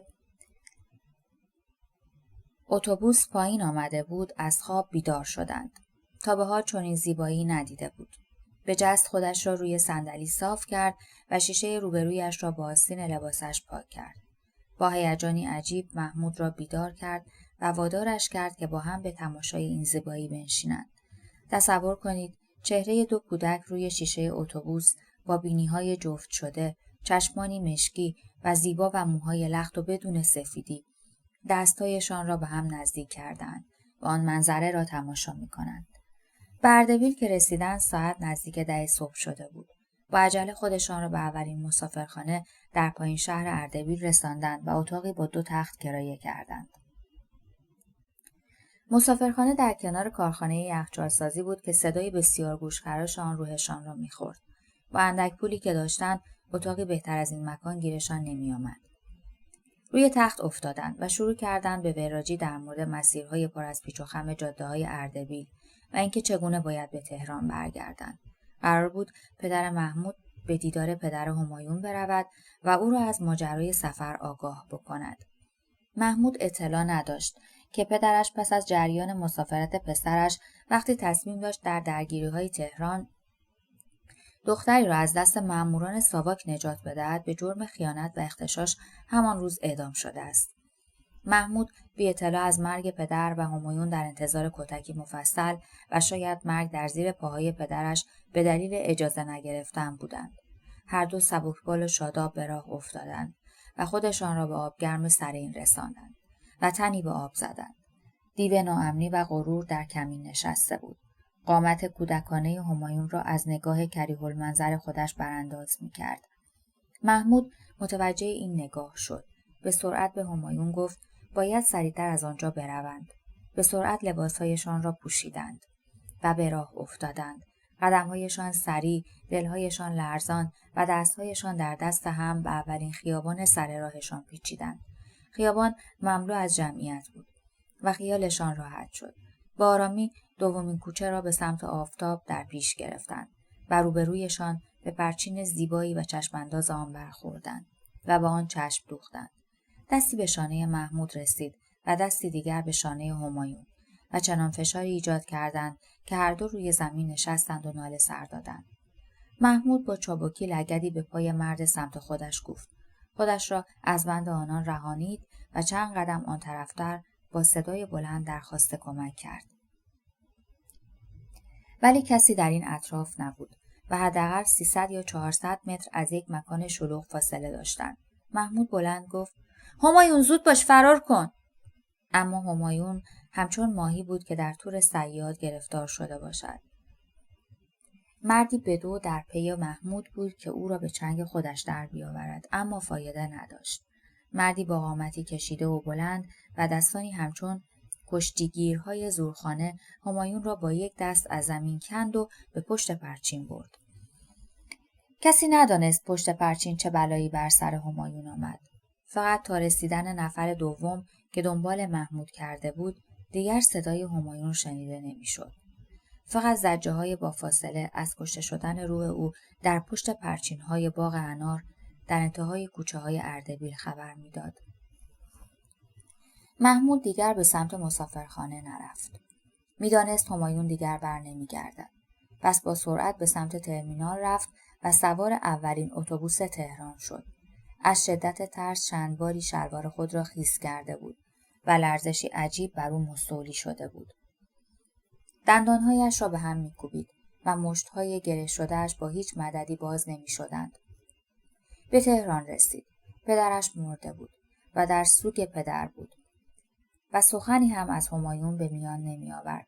کسی نمی‌دانست همایون با محمود به مسافرت رفته است، جز پدر مرده محمود. پس هیچ تقصیری از گم شدن همایون به گردن محمود نبود. محمود برای ادامه درس خود و حذف کردن مرگ پدرش از تهران به سمت همدان زادگاه پدریش کوچ کرد و همایون را در اعماق ناخودآگاه خویش به دست فراموشی سپرد. شاید همایون پشت پرچین‌های باغ انار مرده بود. شاید بدنش در همانجا غذای ریشه گیاهان شده بود. چون این همایون دیگر همایون قبلی نشد و باغ‌های انار پشت پرچین‌ها اناری برای پاییز و ارمغان نیاوردند. پاییز روح همایون رسید. برگ‌های امید را یک به یک به پای ناامیدی ریخت و رخوت و سکون از چهره همایون می‌بارید. بعد از 15 روز به تهران رسید و با قامتی شکسته و نفرین شده در خانه را گشود. پدر به محض دیدن همایون دست در یقه کودک 12 ساله کرد و او را کشان کشان از پله‌ها بالا برد.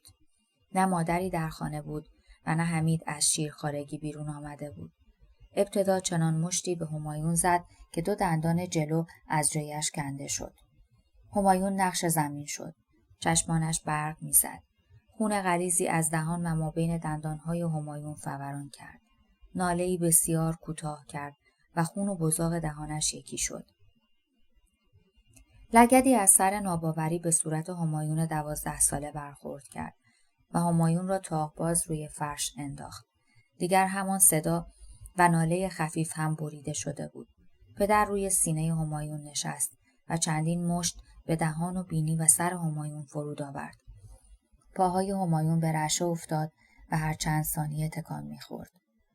بلند شد. رفت سمت میز تحریر. لیوان آبی برای خودش ریخت و نصفش را سر کشید و مابقی آن را روی صورت همایون خالی کرد. از لای زخم‌ها و ورم‌های صورت همایون چشمانش به سختی دیده می‌شد، اما به آرامی چشمانش را گشود. پدر با لگد زدن به پهلوی همایون پذیرایی بسیار خوبی از او به جا آورد. جوی خون روی فرش به راه افتاده بود. نفس عمیقی ما بین دو درد می‌کشید و انتقام‌های گسسته در ذهن او قد راست می‌کرد و با خود می‌گفت یه روزی بدجوری می‌کشمت پدر. اما صدا ناآشنا بود. پدرش برای اینکه بفهمد همایون چه می‌گوید یقه او را گرفت و بلندش کرد و فریاد زد بلندتر بگو لعنتی، نمیشنوم چی میگی. چندین ساعت مداوم به قصد انتقام و مرگ همایون را نقش بر زمین کرد و اگر آمبولانس نمی رسید چه بسا برای بار دوم همایون کشته می شد. 18 ماه در بیمارستان روی ویلچر زندگی کرد و زندگی نباتی برای اولین بار به سراغش آمد. مادرش پیرتر شد و شیرش خشکید. غذا دادن و لگن گرفتن زیر همایون و خون‌مردگی پاهایش امان مادر را بریده بود. بارها مادرش در حال نفرین همایون بود و گفته بود چرا این پسره نمیمیره راحت شیم؟ خدایا خودت به فریاد برس. دندانهایش یکی در میان شکسته بود. غذا را نجویده میبلعید. شکمش بالا میآمد و استفراغ و لگن و اسهال خونی 18 ماه پشت سر هم مرگ را در پیش چشمانش به رقص درآورده بود. اما مرگ هم از همایون ناامید شده بود و به سراغش نمی آمد. فقط نظاره می کرد و می رفت. پاهایش ورم کرده بود. گونه هایش گود افتاده بود. دستهایش باند پیچی شده و سرش 100 بخیه خورده بود. دکترها می گفتند زنده ماندنش معجزه است. وگرنه باید 10 بار زیر دست و پای پدرش می مرد. بعد از آن پدرش به مسافرتی طولانی رفت و مدیریت خانه را به دایی خودش ابراهیم سپرد. به ابراهیم گفته بود هر طوری شده از شر این حرامزاده خلاص شود. همایون لکه ننگی بر پیشانی پدرش شده بود. اما ابراهیم هیچ وقت دست به همچین کاری نزد. در صورتی که چندین فقره قتل و غارت را با خودش یدک می کشید. بیشتر از مادرش مراقب همایون بود. برایش کتاب می خواند. هرچند پر از غلط و ناخوانا که باعث می شد همایون لبخندی از سر تمسخر و شوخی به دایی‌اش بزند. حالا همایون سر پا شده بود. دستی به پیشانیش گذاشت و چند لحظه پشت سر هم شقیقه‌هایش را فشار داد تا چیزی به یاد بیاورد. همان لحظه مادرش خبر مرگ پدر محمود را به همایون داد و گفت فردای غیب شدن شما خبر مردن پدر محمود تو محل پخش شد. همایون با لحنی متحیر گفت محمود کجاست؟ محمود؟ رفت دیار پدریش، همدان. نمیتونست تحمل کنه. مغازه ساعت‌سازی رو هم اجاره دادن. هر چند ماه مادرش پولشو میگیره و خواهر برادرشو نون میده. همایون میدانست محمود از غم همایون پا به فرار گذاشته است. سالها گذشت. در 28 سالگی چندین بار همدیگر را در خیابان انقلاب دیده بودند. اما نه دیگر محمود آن محمود بود و نه همایون. فقط بار آخر محمود آدرس خانه خودش را به همایون داد و دوباره غیبش زد. همایون تا به خود آمد به خیابان انقلاب رسیده بود. ساعت نزدیک ظهر بود و آفتاب سر تابیدن نداشت. برف یک ریز میبارید و هیچ جنبنده‌ای در خیابان پرسه نمیزد. فقط سکوت بود و گهگاهی صدای جمع کردن وسایل آتش گرفته از وسط خیابان. به کافه فرانسه رسید. همان کافه‌ای که دیشب با مرضیه در آن وداع کرده بود. حتی یک زیر سیگاری سالم نمانده بود. شعله‌های آتش از انتهای کافه به چشم می‌خورد و دود سیاهی از داخل آن به بیرون پرتاب می‌شد. حالا افکارش بیشتر و بیشتر دچار گسیختگی شده بود. بر آن شد تا در پی مرضیه باشد. این دور باطل دیدن آدمها هنگام زنده بودن و حالا در پی کشف زنده ماندن آنها سیخی داغ به اعماق فکرش می‌کشید. به خیابان که نگاه می‌کرد وضعیت شهر از شب پیش آشفته‌تر شده بود. با اینکه سکوتی دهشتناک زیر پوست شهر در جریان بود، اما نسیمی از آرامش کماکان در وجودش لانه کرده بود. اینکه دیگر کسی که بخواهد از او اجازه بگیرد و باقی کسانی که میشناخت مرده بودند، در دو جناح در تضاد عجیبی قرار گرفته بود. هر آنچه در خیابان بود سوخته بود. ماشین‌ها، مغازه‌ها، گویا کودتا کار خودش را کرده بود و کودتاچیان شهر را به تصرف خود درآورده بودند. همه چیز در تضاد بود. گهگاهی صدای ماشین‌های شهربانی شنیده می‌شد که در پی بازداشت مخالفان بودند. محمود هم که در هر دو جناح بود و لوازم آتشبازی آنها را مهیا می‌کرد. حالا در دامان بلند آسمان همچون دودهای پراکنده آرمیده بود. در سمت شمال خیابان انقلاب در حرکت بود. لوازم دستفروشی و صندلی‌های سینما همگی کف خیابان سوخته بودند و برفی به اندازه چند سانت رویش نشسته بود. خانه مجردی مرضیه را می شناخت. می دانست در خیابان 20 آذر بالاتر از کوچه سرمستان با دوستش خانه ای را اجاره کرده بود. می خواست بداند آیا مرضیه نیز زنده مانده است یا نه. رشته افکارش مدام در بازسازی خاطره‌ها یا پیشبینی آینده بود. راه فرارش هم دود شده و به آسمان رفته بود. به یکباره تنها شدنش این مورد را برایش خاطر نشان کرد که مرگ هیچگاه در لحظه موعود فرا نمی‌رسد. عشق افلاطونی میان او و مرضیه از چند سال پیش شروع شده بود. دقیقاً بعد از جدایی از ناهید. یادش نمی‌آمد مرضیه را کجا دیده بود یا چه زمانی ارتباط آنها شکل گرفته بود. فقط می‌دانست مرضیه را عشقی پاک می‌داند و او و هوش سرشارش را ستایش می‌کرد. تصمیم دارم به درونم نظر کنم. سیاهی را به تماشا بنشینم و نقطه‌های تاریک و زخم خورده را پاک می‌کنم. ولی هر بار با نگاه کردن به خود لرزیدم و نوک انگشتانم تیر کشید.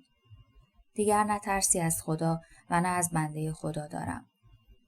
این تلاش برای مخفی کردن تاریکی‌ها یگانه وظیفه‌ای بود تا آشتی ناپذیری‌های درونم را آشتی بدهم و به فراخور همت و قدر خیش تاریکی را به روشنایی بدل کنم. در تمامی طول عمر با تاریکی‌ها مبارزه کردم و در نهایت این رسوب سیاهی بود که در اعماق وجودم به جای مانده است و تمامی دقایق و لحظات این کشمکش‌ها در وجودم درآمد و شد بود. وحشتی مقدس تمامی وجودم را محاصره کرده است و شکستن این حصار امری بدوی است. نخستین شب‌های دی‌ماه بود که همایون هر از چندگاهی برای خلاصی از آشوب درونش و جنگ‌های نامنظم روحیش به کوه پناه می‌برد و تا طلوع خورشید به نوشتن داستان و شعر و قصه مشغول می‌شد. در یکی از همین شب‌ها چادرش را برپا کرد. چراغ زنبوری پر از نفت را روشن کرد و با کتابی در دستش دراز کشید. بالشی زیر سرش گذاشت و پتو روی پاهایش کشید و کلاهی کاموایی را تا زیر ابروهایش پایین کشید و دستکش‌های پشمی به دست کرد. گرمای چادر قابل قبول بود و نور ملایمی از زنبوری به محیط چادر افتاده بود. چند فصلی از کتاب را خوانده بود که صدای دختری را از بیرون شنید که راهش را گم کرده بود و تاریکی شب ترسی به جانش انداخته بود. سرش را آرام از لای چادر بیرون کرد و دید دختری سراسیمه با چراغ قوه زوار در رفته‌ای در حال پیدا کردن مسیر است. همایون گفت: بعید میدونم این موقع شب بتونید مسیر برگشت رو پیدا کنید. تلاشمو میکنم. شاید راهی برای برگشت پیدا کردم. اگه بخواید چادر من برای 2 نفر جا داره. میتونید تا صبح اینجا بمونید تا هوا روشن بشه. مرضیه چراغ قوه را به صورت همایون انداخت و حس اعتماد شگرفی در جانش قوت گرفت. پیشنهاد او را قبول کرد و وارد چادر شد. همایون سراسیمه خودش را جمع کرد و زنبوری را بین خودش و مرضیه گذاشت. نگاهشان را از هم می‌دزدیدند و سعی می‌کردند خود را با چیزی مشغول کنند.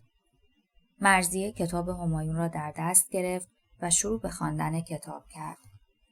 از همان جایی که همایون علامت گذاشته بود. به خودشان که آمدند روز شده بود. گویا زمان برایشان و در کنار هم همچون باد از بیخ گوش عقربه ها گذشته بود.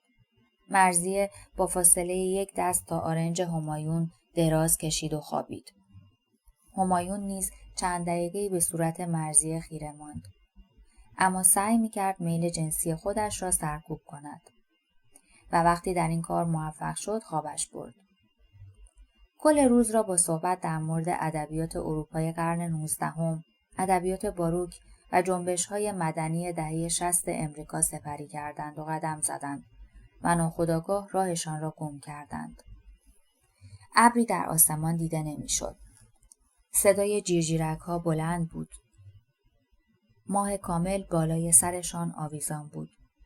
کنار هم در دامنه کوه برفی ایستادند که آبی کمرنگ می درخشید. سکوتی رعب‌آور در جانشان شعله کشید. دستانشان در دستهای هم حلقه شد. مرضیه برگشت.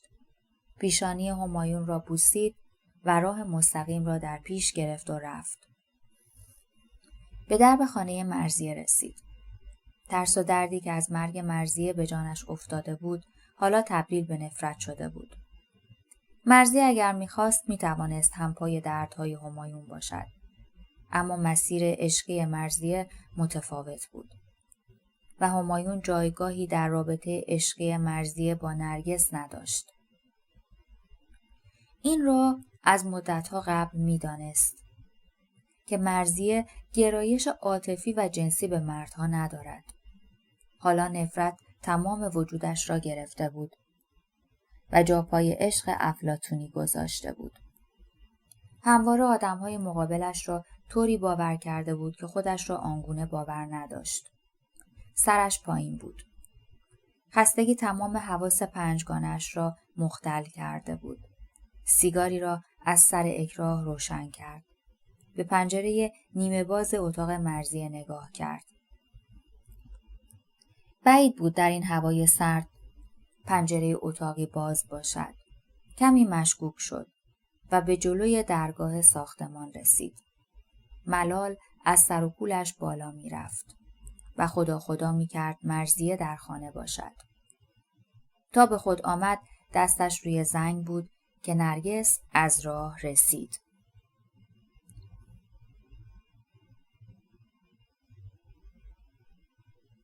نام کتاب همیشه همان. نویسنده رضا حقی. قسمت 7. تولید صوتی کتابخانه اینترنتی آوای بوف. avayaboof.com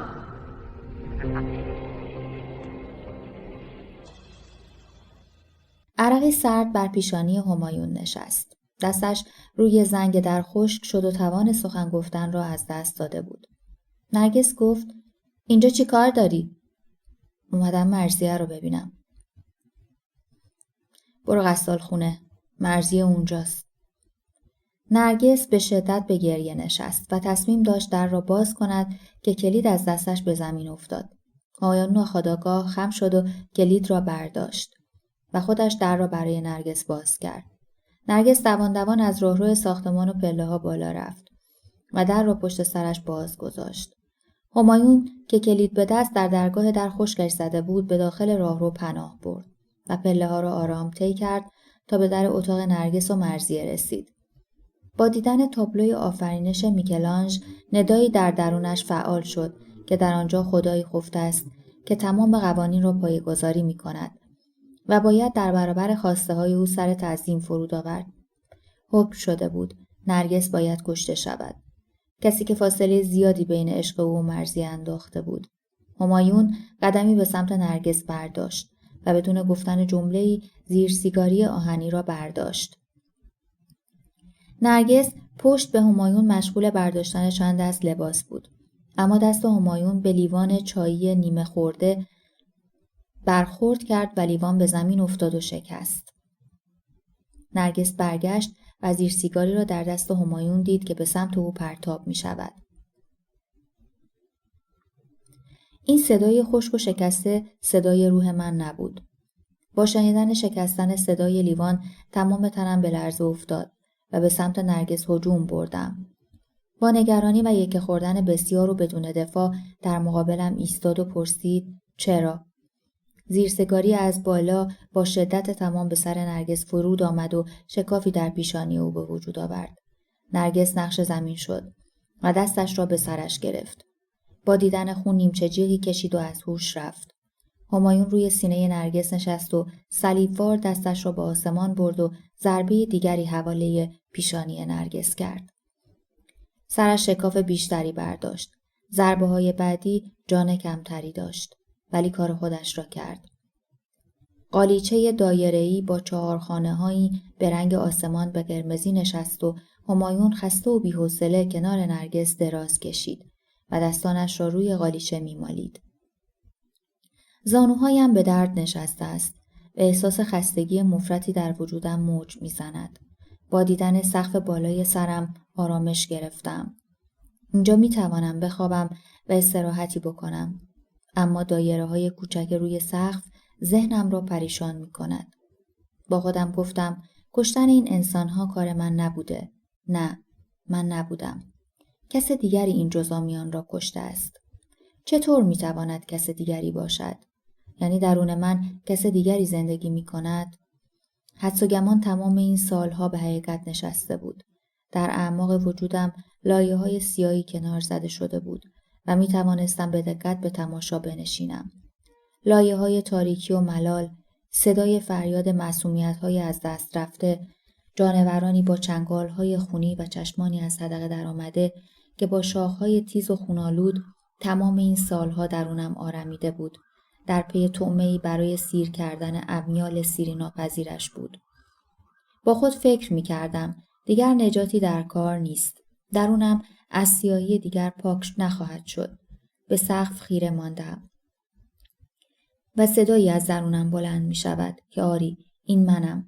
خدایی که قانونها را در هم می کوبد و تو را نابود می کند. این منم. فلسفه مطلق هرج و مرج و نابودی. همایون تا غروب آن روز پهلو به پهلوی جنازه نرگس دراز کشید و خوابید. اتاق سرمای وحشتناکی به خود گرفته بود. بخاری گوشه اتاق شعله‌ای به خودش نمیدید. در کنار بخاری یک میز غذاخوری 2 نفره قرار داشت که در منتهی علیه آن کتابخانه نسبتاً کوچکی روی دیوار تعبیه شده بود. طوری که اگر شخصی هر طرف میز می‌نشست به تمام کتابخانه تسلط داشت و می‌توانست هر کتابی که بخواهد بردارد. کنار میز تلی از کاغذهای نیمه نوشته شده و نامنظم روی هم قرار داشت. کنار یخچال نیز لوازم بسیار ساده آشپزی در گنجه چیده شده بود. می‌اندیشید که پس افتاده کدام جانوری است که این گونه دست‌هایش به خون چند نفر آلوده شده است. این حجم بیرحمی از کدام تاریکی‌ها به سراغش آمده بود. روی یکی از صندلی‌ها نشست و چشمش به کتابی خورد که در سالهای نخستین دانشکده شیفته آن و نویسنده‌اش بود. کتاب را از کتابخانه جدا و در دستانش جابجا کرد. هنوز خون شقیقه‌های نرگس روی دستانش بود و فرصت نکرده بود آنها را بشوید یا شاید هم فراموش کرده بود. کتاب را گشود و نخستین جملات را با خودش زمزمه کرد. تنها من قلب خود را احساس می کنم و آدمیان را می شناسم. سرشت من به هیچ یک از کسانی که دیدم نمی ماند و به خود اجازه می دهم که بپندارم در آفرینش با هیچ یک از دیگر آدمیان نیز همانندی ندارم. اگر از آنان برتر نیستم دست کم با آنان تفاوت دارم. خوب یا بد بودن در شکستن قالبی که گل مرا در آن سرشته امری است که تنها پس از خواندن نوشته من میتوان درباره‌اش داوری کرد. این جملات بخش‌های اول کتاب اعترافات روسو بود. شاید وقت آن رسیده بود تا همایون نیز اعترافنامه‌ای تسلیم پیشگاه تاریخ بکند و این سیر اتفاقات زندگیش را به گردن سرنوشت خویش بیاندازد. بدون آنکه خودش را ذره‌ای در آن دخیل بداند. کتاب را بست. از جایش بلند شد و برای یافتن چیزی برای خوردن در یخچال را باز کرد، اما چیزی نیافت. نزدیک شب بود و صدای جنبنده از خیابان به گوش نمی رسید. جز چند جوانی که گوشه ایستاده بودند و سیگار می کشیدند. به خیابان که رسید دستایش را در جیبش فرو کرد. اوورکوت مشکیش را روی شانه ها جابجا کرد و راهش را به سمت میدان انقلاب پیش گرفت. چهره خیابان کماکان همانند شهرهای جنگی زده بود. از کنار سینما بهمن که می‌گذشت آن را در میان شعله‌های آتش دید که چیزی از آن باقی نمانده بود. ولی پوستر سردر سینما پابرجا و استوار به قوت خویش باقی بود. مسیر و مقصد خاصی در ذهنش نبود، اما هوس دیدار ناهید دوباره جرجانش شعله می‌کشید. می‌دانست ناهید زنده است و می‌دانست در خانه به تماشای برف نشسته است، چون خیلی وقت پیش به همایون گفته بود برف تنها چیزیه که من دارم. کسی نمیتونه اونو از من بگیره. بارها و بارها به یاد حمید افتاده بود. چهره معصوم و رنگ پریده‌اش، مشکی موهایش و برق نگاهش که هر کسی را مجذوب خودش میکرد. گاهی شده بود به برادرش حسادت بکند که چرا تمامی دخترهای فامیل و اهالی محله شیفته راه رفتن و نگاه معصوم حمید بودند. گاهی روزها با حمید صحبت نمی کرد و فقط در دلش دنبال کینه‌جویی بود. با خود شروع به صحبت کرد. در طول این زندگی اسفبار تمام جاه طلبیم این بود که روی خوش به مرگ نشان ندهم و جز چند استخوان و لباسی پاره برایش باقی نگذارم. تمام تاریکی وجودم را آشکار کنم تا هر کسی را که در پی نور است به زیر سلطه خود بکشم. آه، این زندگی چقدر احمقانه و حوصله سربر است. روزها از پی هم آمدند و رفتند، اما تغییری در من ایجاد نشده است. بعد از پرچین‌های باغ انار در اردبیل تبدیل به هریولایی شدم که فقط در فکر بلعیدن رویاها و خاطراتم هستم. چیزی که بیش از همه در این راه کمکم کرد رفتار بیرحمانه پدر بود. تاریکی را بیرون می‌کشید و دوباره به درونم پرتاب می‌کرد. تصمیم داشت به تنها پناهگاه امن روحش پناه ببرد، یعنی کنار ناهید. با اینکه می‌دانست ناهید اسلحه را دستش دیده است، اما ترس چندانی از رویارویی خودش با او نداشت، چون چند باری گفته بود که در خواب پدر مادرش را کشته است. خیابان را به سمت خانه خودشان پیش گرفت و به چند متری خانه خودشان رسید. آب از آب تکان نخورده بود و همان شکلی بود که آن را ترک کرده بود و حالا دوباره تحویلش گرفته است. جلوی درب ورودی خانه ناهید پیکانی قرمز رنگ را دید. این ماشین برایش بسیار آشنا بود. ماشین آقای مومنی، ساعتساز سر خیابان بود که آشنایی بسیار نزدیکی با همایون داشت. به ناگاه چشمش به مردی خورد که از ورودی ساختمان بیرون آمد و به سمت ماشین قرمز رنگ حرکت کرد. به چشمانش اعتماد نداشت. از بیخوابی زیاد آب چشمانش خشک شده بود و سردرد شدیدی داشت. ضعفی حاصل از گرسنگی به شقیقه‌هایش فشار می آورد، اما به خاطراتش اعتماد داشت. مردی که از خانه ناهید بیرون آمد آقای مومنی بود. یادش آمد نخستین بار آقای مومنی بود که به همایون گفت آرزوی مرگ نکند. این جمله را زمانی گفت که همایون روی ویلچر بود و لقمه نانی به دندان نمی گرفت. اولین باری که روی ویلچر بودم و صورت آقای مومنی را دیدم، پرتو مهربانی و محبت از تمام صورت پرمهرش به صورتم میتابید. لباس مخصوص ساعتسازی و پیشبندی سفید داشت که تا ساق پاها کشیده میشد. یک بند از کمر بسته و 2 بند دیگر از شانه ها رد شده بود و کلاهی پشمی و سبز رنگ روی سرش گذاشته بود. با اینکه سید نبود، ولی پدرم همیشه سید امیر صدایش میکرد. ما بچه‌ها به او میگفتیم آقای مومنی. همچون روح آب سیال و بلند مرتبه در جلوی پاهایم زانو زد و دستهای گچ گرفتم را بوسید. اما از این بوسه رعشه عجیبی به بدنم رخنه کرد و خود را عقب کشیدم. چندشی که همتایش را تا به حالا تجربه نکرده بودم بر من عارض شد. اما آقای مومنی مرد درست کاری بود. گویی به تازگی از باغ بیرون آمده بود و بوی خوش علف‌های تر را به خود گرفته بود. آقای مومنی از پدرم اجازه گرفته بود که مرا گاهی به جلوی مغازه ببرد تا هوایی تازه کنم. در آن 18 ماهی که بر اثر کتک‌های پدرم ویلچرنشین شده بودم، هر روز ساعت 10 صبح تا 2 بعد از ظهر مرا جلوی مغازه می برد و گاهی داستان‌هایی برایم تعریف می کرد. مدام قصه می گفت. سیگار می پیچید و شروع می کرد از عشق‌های زندگیش مرثیه سر می داد که به آنها نرسیده است. گاهی گریه می کرد و دستی بر پیشانی می کشید و شیطان را لعنت می فرستاد. یکی از همین صبح‌ها بود که پدرم به آقای مومنی گفت چشمای شیطون آبیه با موهای مشکی. بترس سید امیر، از روزی که آتش این شیطون افلیج دامن تو رو بگیره. منظورش من بودم. شیطانی افلیج با چشمهای آبی.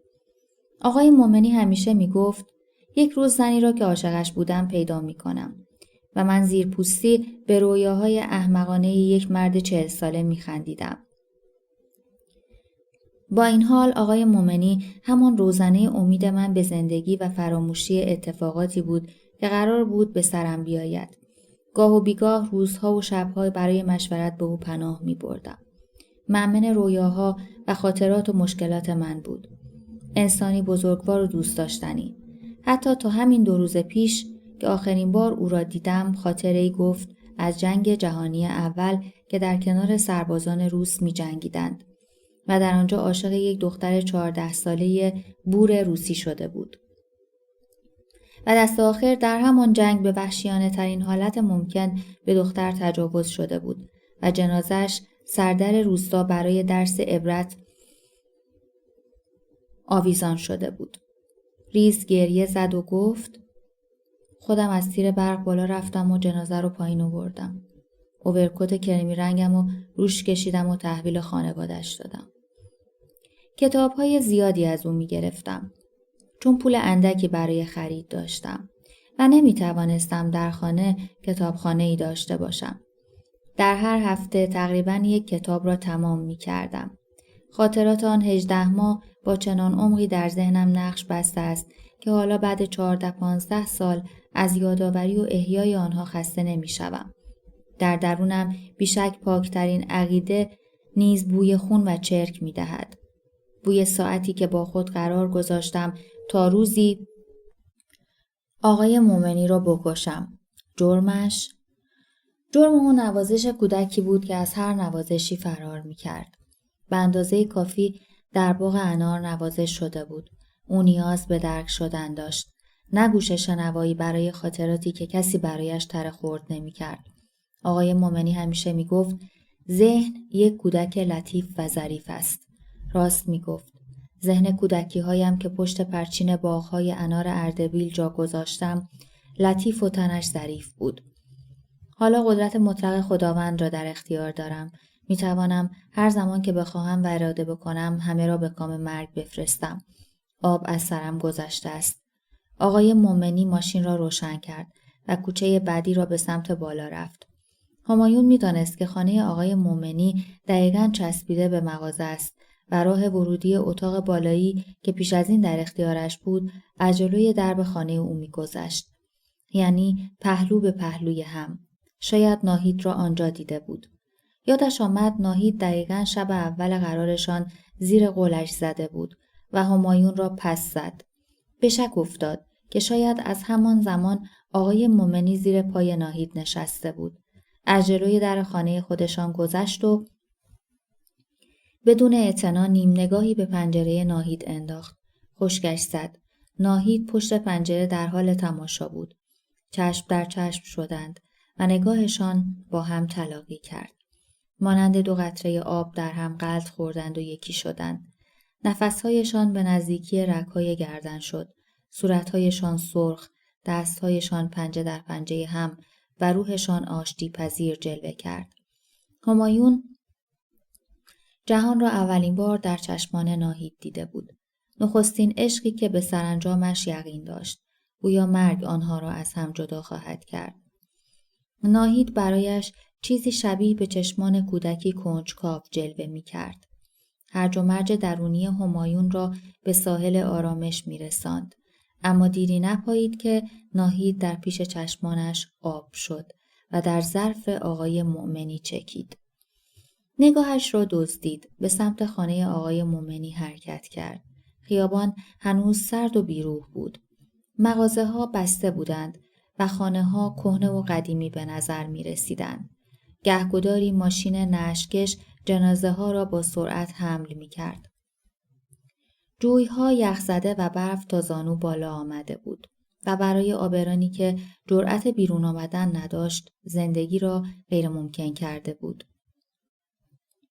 شهر انباشته از بوی لاستیک‌های سوخته بود و پنجره‌های شکسته و برف همه جا به چشم می‌خورد.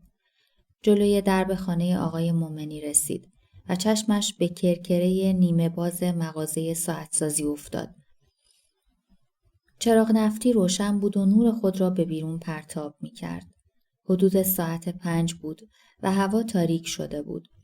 سرما با شدت بسیاری درون استخوان رخنه می‌کرد.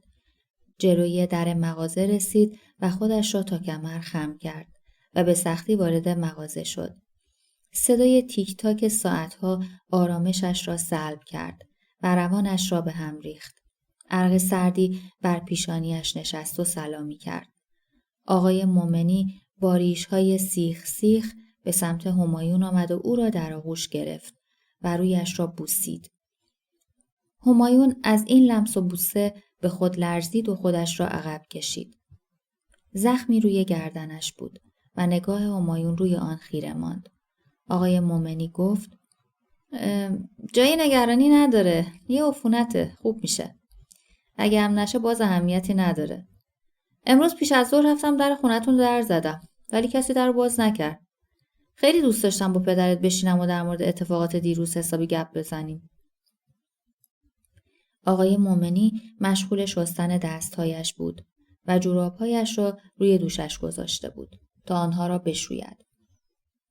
دوباره حرفهای صدمنی گاز خودش را آغاز کرده بود و هی میگفت و خستگی در چهرهش دیده نمیشد. همایون سیگاری روشن کرد و صندلی را به سمت خودش کشید و روی آن نشست. در حین صحبت‌های آقای مؤمنی همایون در افکارش غوطه‌ور شد. زیرا می‌دانست خیلی حرف‌های مهمی ندارد. من حقیقت را روشن‌تر و بهتر و نزدیک به مقصودم برداشت می‌کنم. حقیقت مرگ آقای مؤمنی این بود که باید به سرانجام برسد. پاک شدن این موجود بی‌ارزش که مدام حرف می‌زند. با اینکه به او علاقه‌مندم اما روی دیدنش را نیز ندارم. می‌خواهم خاطراتم را بازآفرینی بکنم. او را روی صندلی بنشانم و دستهایش را ببوسم و دستی به سرش بکشم. ذهنم فریاد می‌زند و سعی می‌کند به من توضیح بدهد و اعتراض کند. اما صدایی از درون قلبم با آوایی بلند شروع به خواندن ترانه جنون می‌کند. بهتر است صدای قلبم را بشنوم. ذهن یارای درک مرگ مهمترین شخص زندگیم را ندارد. اما قلبم بزرگ و توفنده آماده طلب هرج و مرجی بی پایان است. همایون چاقوی ساعت‌سازی را برداشت و از پشت آرام به آقای مؤمنی نزدیک شد. جنون و عاطفه با هم تلاقی کرده بودند و فرود آمدند. خون از گردن آقای مؤمنی روی ساعت بزرگی پاشید که در کنارشان خوابیده بود. آقای مؤمنی دستش را روی گردنش گذاشت و چانه میانداخت و با دست دیگر همایون را به عقب راند. همایون دست او را پس زد و ضربه دیگری به آن سمت گلوی آقای مؤمنی فرود آورد. آقای مؤمنی دو دستش را روی گردنش فشار میداد، گویا تصمیم داشت خودش را خفه کند. همایون او را روی صندلی نشاند و به تماشا نشست. خون از لای انگشتانش بیرون میزد و چشمانش از حدقه در آمده بود. خدا میداند به چه چیزی فکر میکرد. اشک از چشمانش جاری شد. میخواست بر زمین بیفتد ولی همایون دست بر شانه‌هایش گذاشت و او را روی صندلی نشاند. نسیمی خنک از زیر کرکره به درون مغازه جاری شد و بر شقیقه های آقای مومنی رسید. دنیا از مقابل چشمانش پراکنده و ناپدید شد. این بکارت مرگ بود که در پس ذهنم تجدید می شد و باید اثر راه کنارش می زدم. آیا نفر بعدی خودم هستم یا ناهید؟ تصمیماتم از عاقلانه بودن فاصله می گرفت و به دیوانگی نزدیک می شد. اما این دیوانگی مانند نمکی بر عقلم بود که قرار نبود بگذارد در زیر گند خودش دفن شود. از پس چشمانم بدنهای نحیف و رنگ پریده در پیش چشمانم رژه می رفت. جنازه پدرم با صورت سوراخ شده، یا گردن کبود مادرم، یا پیشانی شکافته شده نرگس، یا گلوی پاره پاره شده آقای مومنی. همین گرفتن جان آدمها، همین خونها و زخمها باعث می شود که ذهنم از پژمردگی و خشکیدن خلاصی پیدا کند. همایون دست در جیب کت آقای مومنی کرد و پاکت سیگارش را برداشت. سیگاری بیرون کشید و در لابلای خونهای خشکیده آتشی به جان سیگار انداخت. پا روی پا گذاشت و مدتی به چشمان باز آقای مومنی خیره شد. چشمانش به رنگ خون بود و صورتش رنگ پریده و متعجب و گلویش پاره بود. دستانش کماکان روی گردنش بود و ترس از چشمانش می‌بارید. با اینکه دیگر با این دنیا میانه‌ای نداشت، اما شوق به زندگی از چشمانش هویدا بود. با خود فکر کرد که اگر امروز آقای مومنی را نمی‌کشت، قطعاً یکی از همین روزها در منتهای مستی رگش را می‌زد. اما فاصله انداختن بین او و ناهید بزرگترین گناه آقای مومنی بود و باید به سزای عملش می‌رسید. جان رفتن نداشت. پاهایش سوزن می‌شد و دستانش می‌لرزید. سیگار را در جا سیگاری تپاند و بلند شد و چند قدمی بین ساعت‌های به دیوار آویخته یا به دیوار تکیه داده شده راه رفت. هنوز صدای خاطرات کودکیش را فراموش نکرده بود. خاطراتی سخت توفنده و برباد دهنده روح. خاطره‌ای بسیار دور، اما در این لحظات بسیار نزدیک نگاهش به ساعتی آشنا خورد. ساعتی که روی دیوار بود و عقربه‌هایش ایستاده بود. ساعتی بزرگ بود به رنگ قهوه‌ای سوخته با عقربه‌هایی به رنگ مشکی بزرگ و اعدادی که به صورت لاتین نوشته شده بود. و این دقیقاً همان ساعتی بود که به دیوار اتاق مدیر مدرسه تکیه داده شده بود. خوب این ساعت را به خاطر داشت. بعد از اینکه همایون توانست از روی ویلچر بلند بشود و روی پای خودش بایستد، بتونه حتی گفتن کلمه‌ای در مورد اتفاقی که پشت پرچین باغ انار در اردبیل افتاده بود، زندگی نداشته و نابود شده‌اش را از سر گرفت. بسان مرده‌ای در حال چنگ زدن به سنگ لحدی که رویش میچیدند. کیف مدرسه را برداشت و دست در دست پدرش برای شروع سال جدید به مدرسه رفت. با صورتی رنگ پریده و روحی پریشان و ذهنی آکنده از تردید. با کلاهی پشمی مشکی رنگ در زمستان استخوانسوز.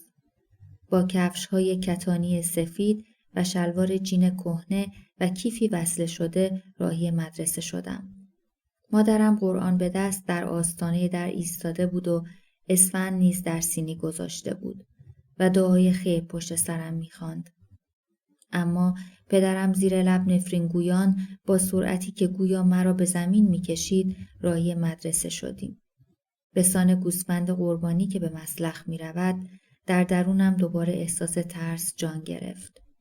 همان احساسی که مرا کشان کشان به پشت پرچین می‌برد. از کوچه‌های تنگ و تاریک عبور می‌کردیم و زنان چادر به سر را می‌دیدیم که با پاهای لخت از حمام بیرون می‌آمدند. حس شور سرزندگی جوانی پر از حرارت در درونم به جوش می‌آمد. اما راهی برای خلاصی از این حس نمی‌یافتم. به مسجد جامع سرمحل رسیدیم. پدرم با چند نفری سلام علیک کرد و کماکان گوسفند سرزنده را با خودش به مسلخ می‌کشید. از ساختمان‌های قدیمی گذشتیم.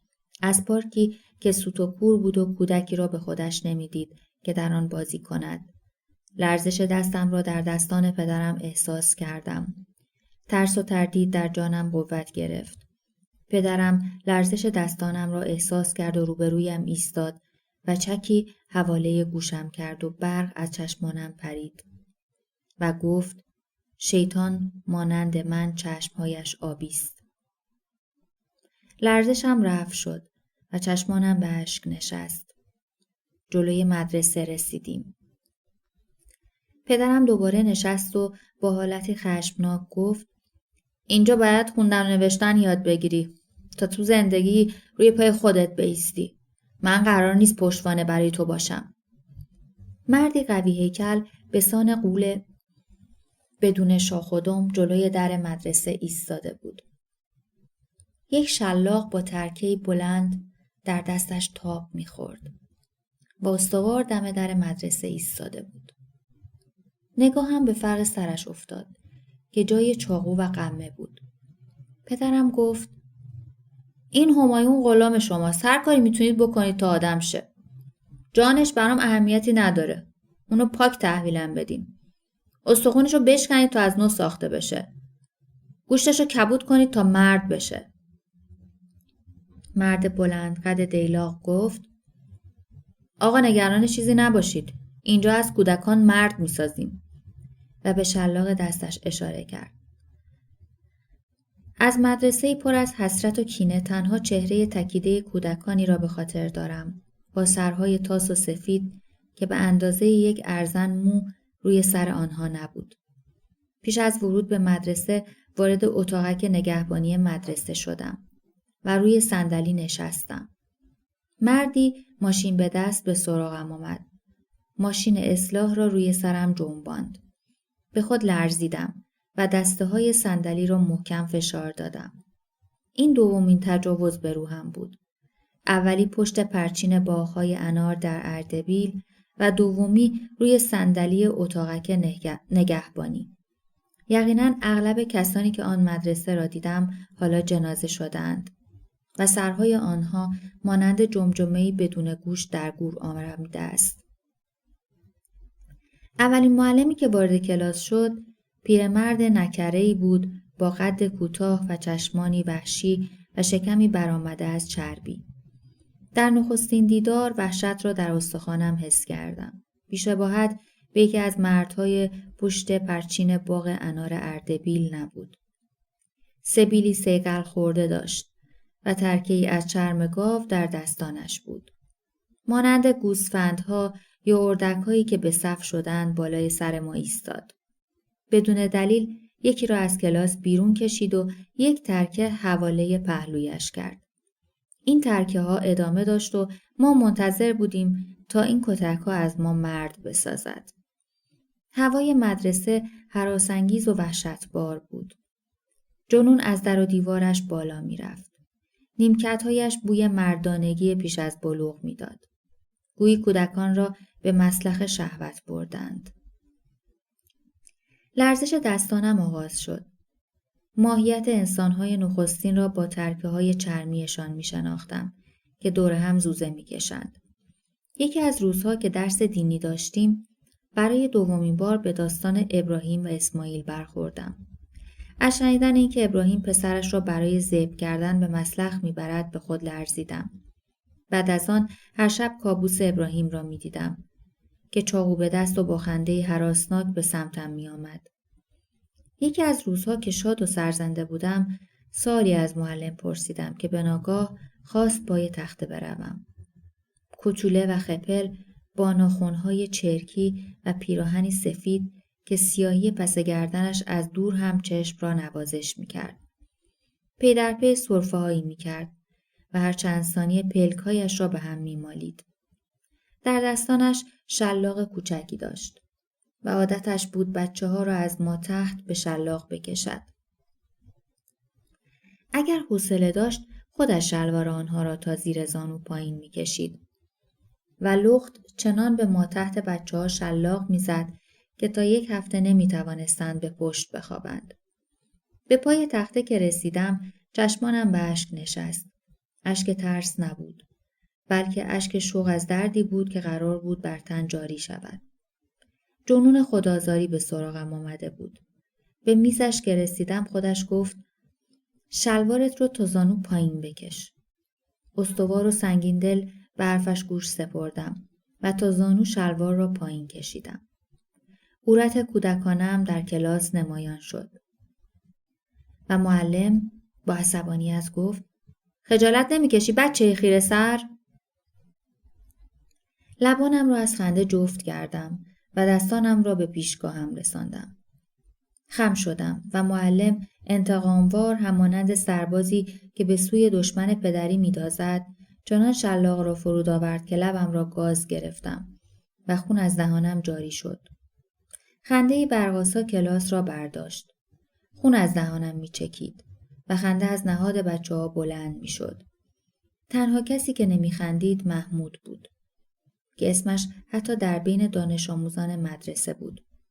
او همدان بود و روحش پشت پرچین باغ‌های انار اردبیل کنار روح زخم خورده من جا مانده بود. به 10 شلاق نرسیده بود که از هوش رفتم و نقش بر زمین شدم. چند نفری شلوارم را بالا کشیده بودند و روی موتور سرایدار مدرسه گذاشتند و روانه خانه کردند.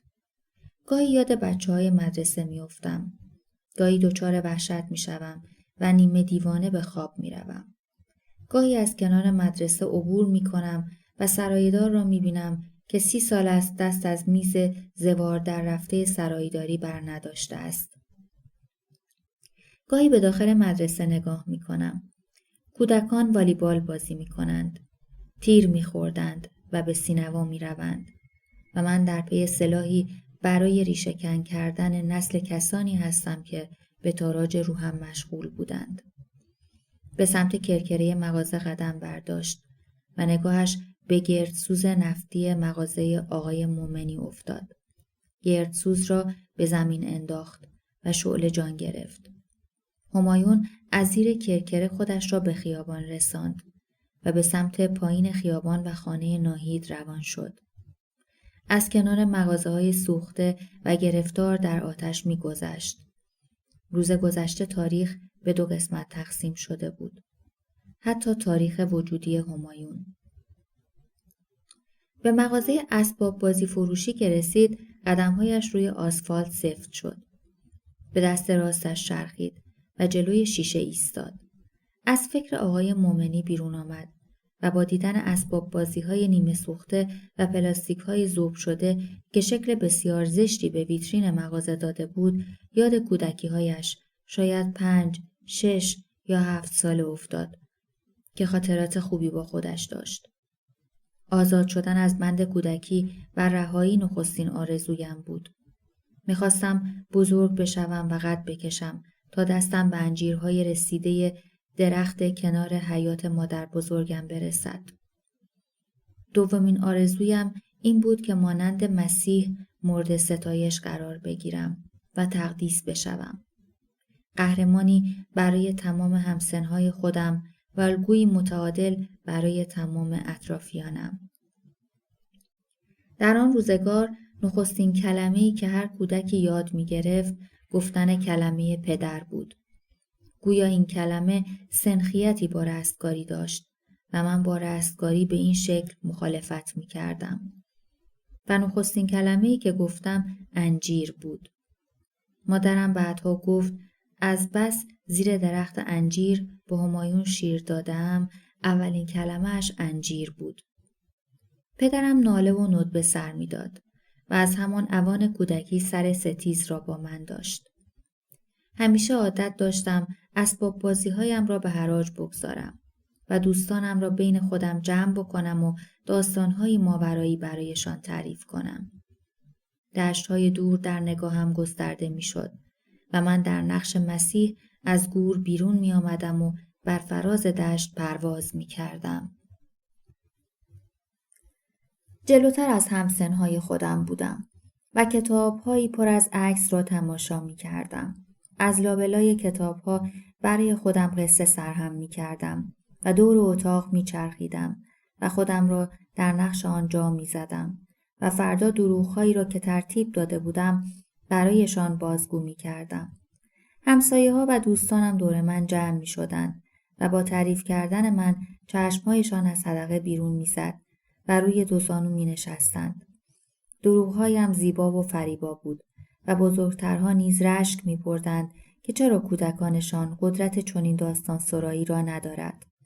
7 سالگیم پر بود از تعریف و تمجید و حس قدرت و دروغ پردازی. داستانهایم نه درست بود نه دروغ.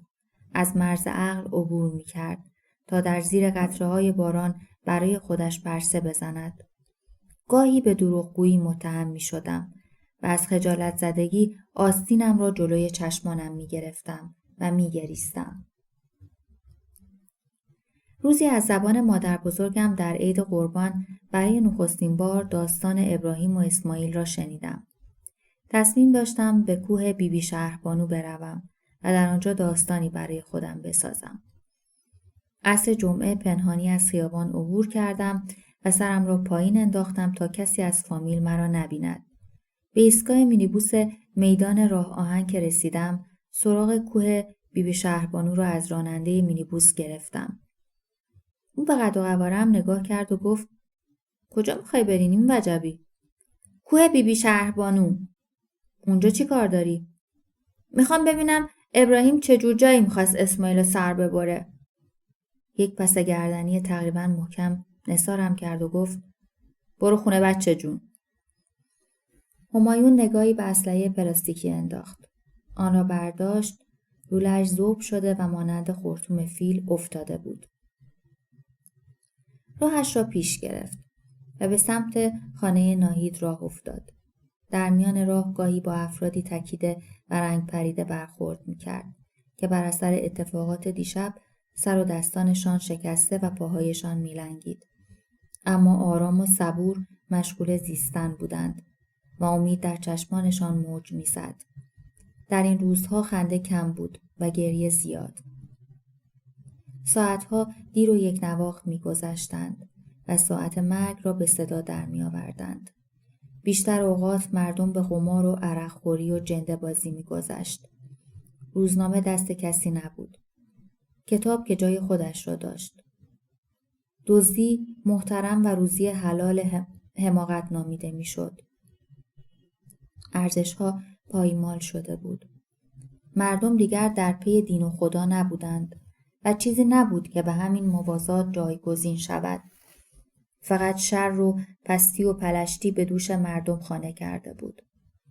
زندگانی بدون سر و صدا، قفل درها انداخته، صله رحم از ترس قحطی وجود خارجی نداشت و مردم با خودشان هم بیگانه بودند. ملال بدون ذره‌ای صدا در حال جویدن عمر مردم بود. مردمی که لباسهای تمیز خود را جز برای مراسم مرگ به تن نمی کردند. در این سالها زندگی بدون عمق و امید، شوخی زشت سرنوشت با انسان بود. راهی برای گریز و شجاعتی نیز برای ماندن نبود. همه چیز سیاه و سفید و ملال‌انگیز سپری می شد.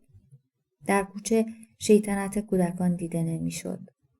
سنگ فرش جز برای سربریدن آرزوها کارکرد دیگری نداشت. سکوت بایسته‌ای ظلمانی شده بود و صدا جرمی سنگین و نابخشودنی.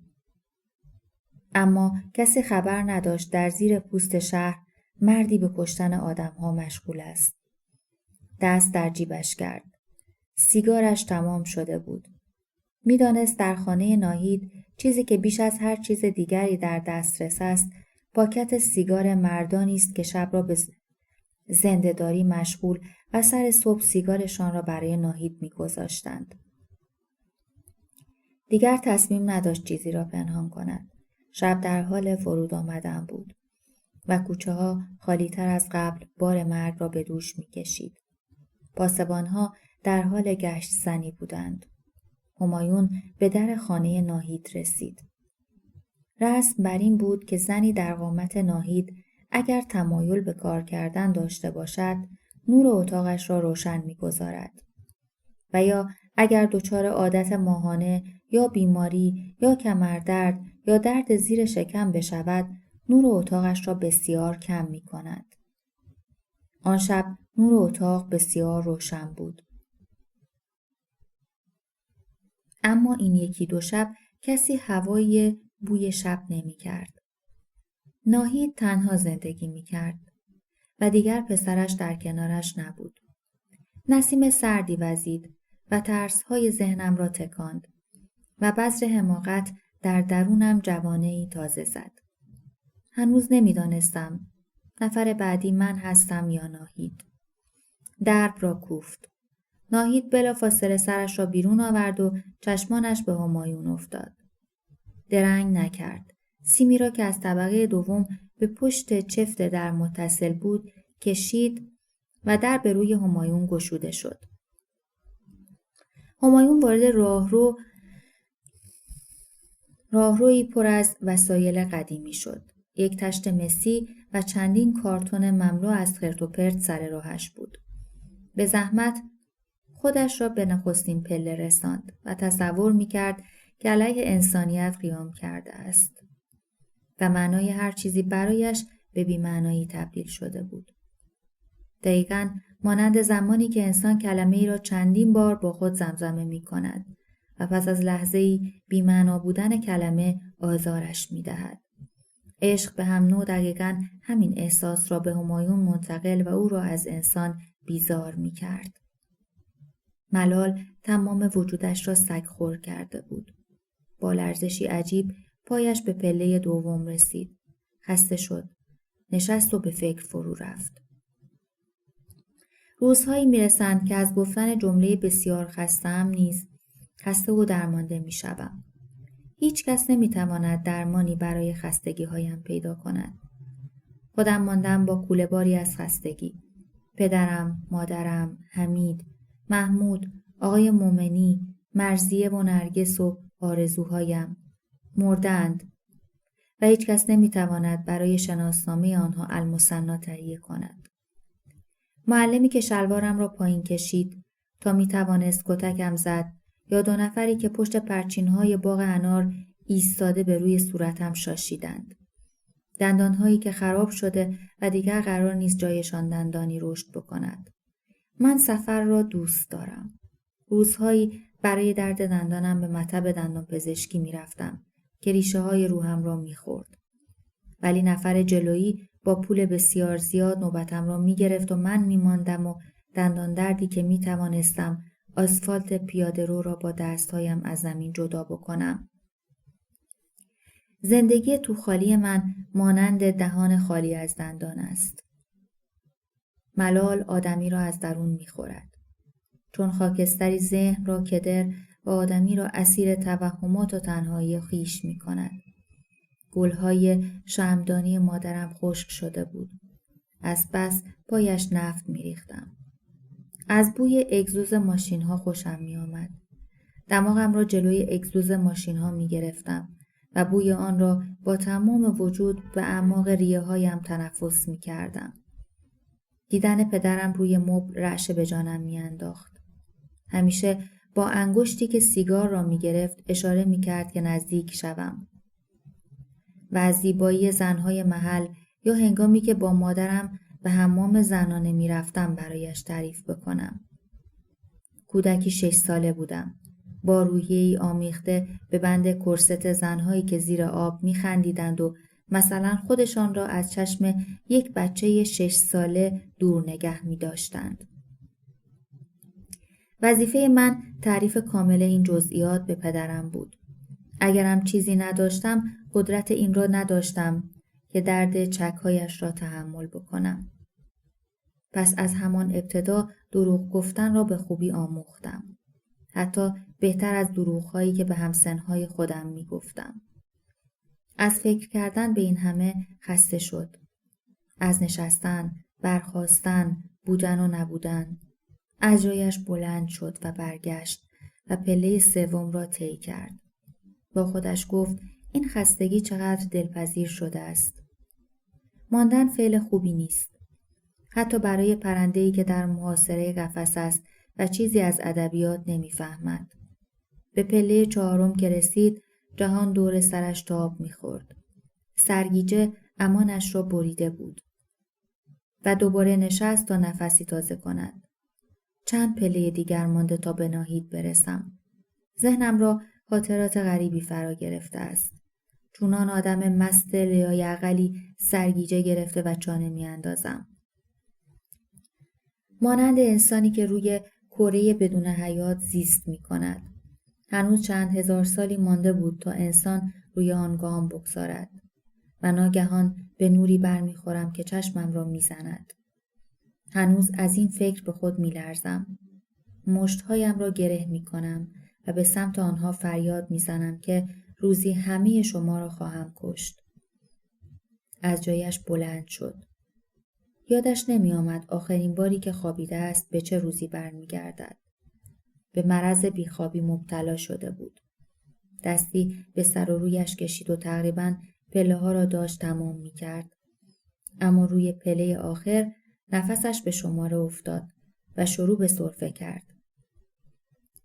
گویی همین الان روده هایش را بالا می آورد. صدای گام های ناهید که در اتاق مجاور به گوش می رسید با سرفه های همایون ترکیب متعادلی از مرگ و هراس را در خود می پروراند. نام کتاب همیشه همان.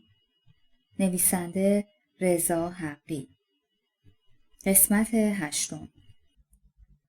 تولید صوتی کتابخانه اینترنتی آوای بوف. avayaboof.com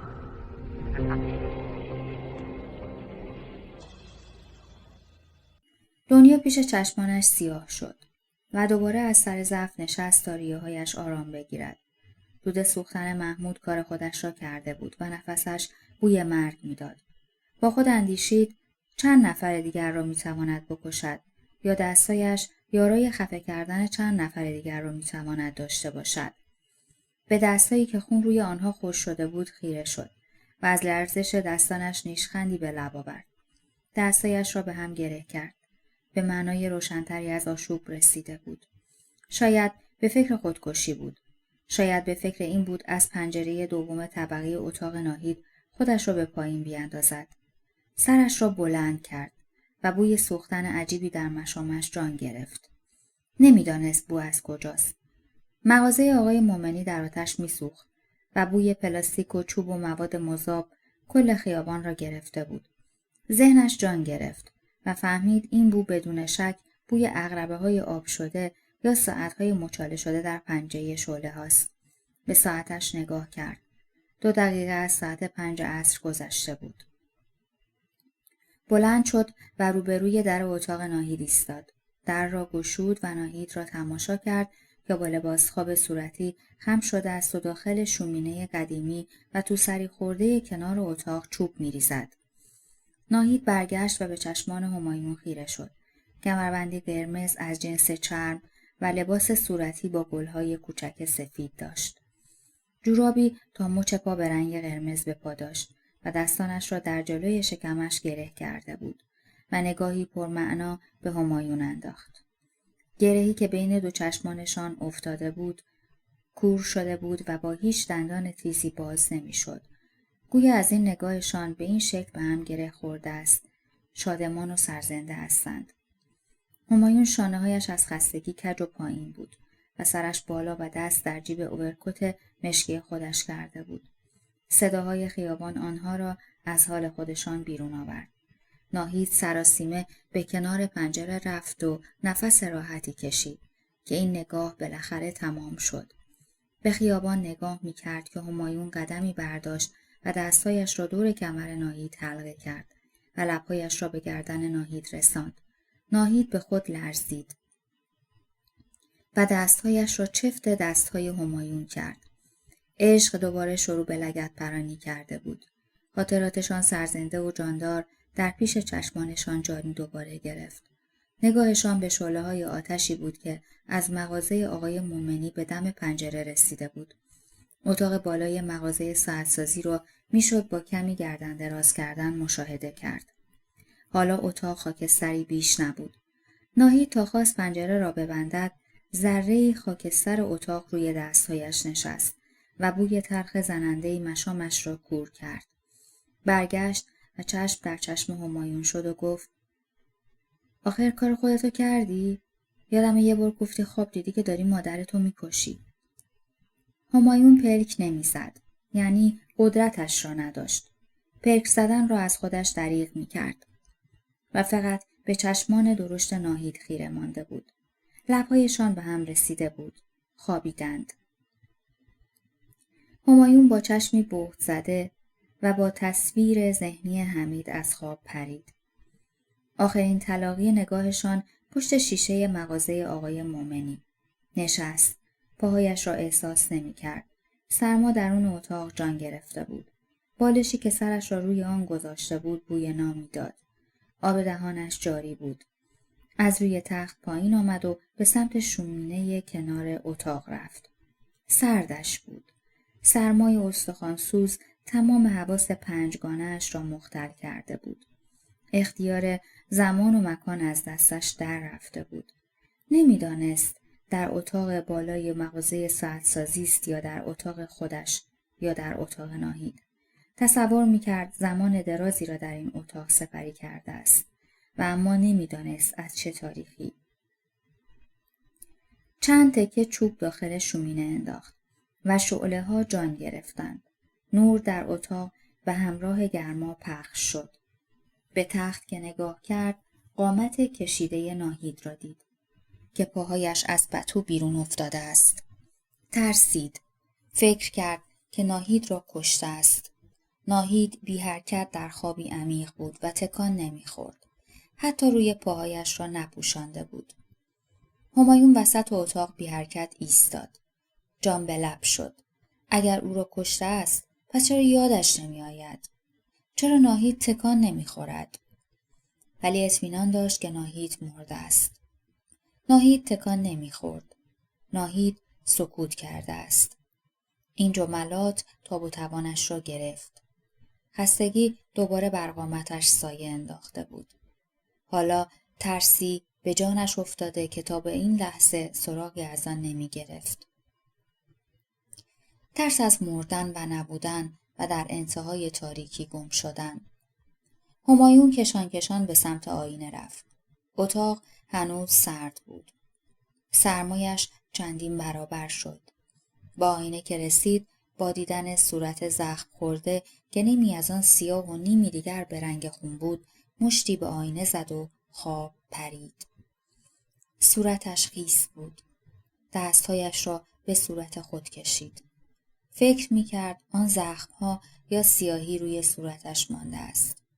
عرق باعث شد خون روی دستهایش بین چشمان و ابروهایش و پیشانی و دهانش پخش شود. به سرعت به سمت آینه رفت و با دیدن رد خون روی صورتش دست پاچه شد و مشتی به آینه زد. اتاق به رنگ سیاهی پهلو زده و سرد بود. ناهید از خواب پرید و خودش را به سمت همایون رساند و با دیدن صورت همایون جیغی کشید. همایون بدون فکر مشتی به سمت دهان ناهید حواله کرد و خون روی دستهایش شدت گرفت. ناهید روی زمین افتاد. همایون تکه شیشه‌ای را که بر اثر شکستن آینه روی زمین افتاده بود برداشت و بیخ گلوی ناهید گذاشت. سکوت ناهید با ترس به تعادل رسید و دستانش می‌لرزید.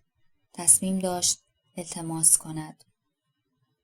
همایون به گفتن جملاتی که نمیدانست از کجا می آید اکتفا کرد. آیا عاشقم هستی؟ ناهید سکوتش را شکست و گفت: همایون، تو به تموم باورهات خیانت کردی. حق داری. گاهی انسان به جایی میرسه که تمام کائنات ناامیدش میکنن. آزادی عملت محدود میشه و آدم بدها میتونن به پیشروی ادامه بدن. یه روز شاید با چنین بحرانی روبرو بشی مثل من که فقط تو رو داشتم. مثل کسی که تمام دستهاش رو تو کثافت فرو بکنه، فقط به خاطر اینکه تو رو داشته باشم.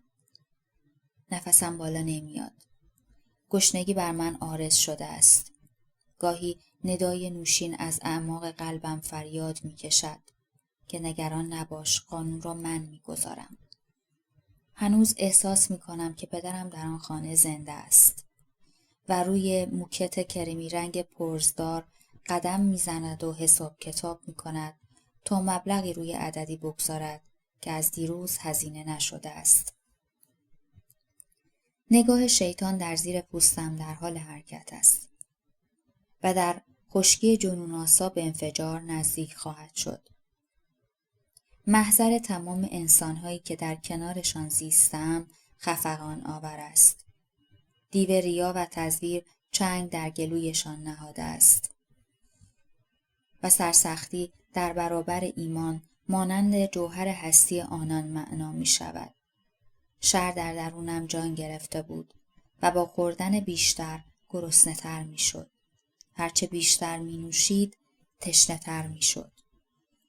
همایون تکه شکسته آینه را زیر گلوی ناهید لغزاند و کف اتاق به خون نشست.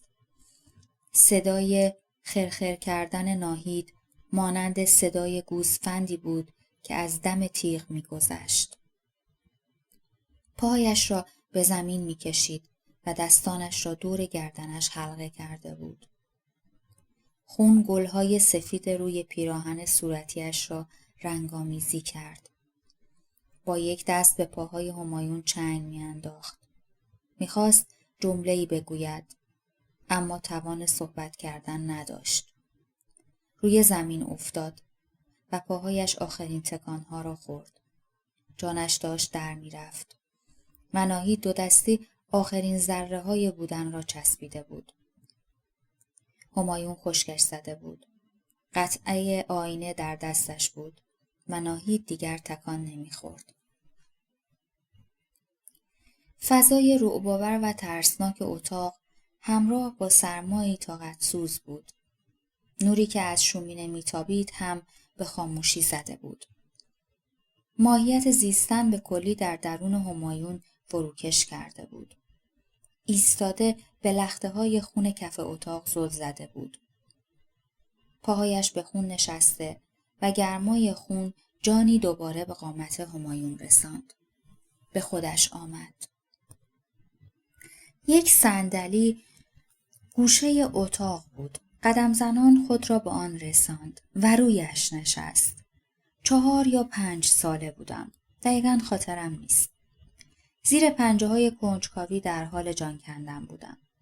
از اطرافیانم سوالهای زیادی می‌پرسیدم.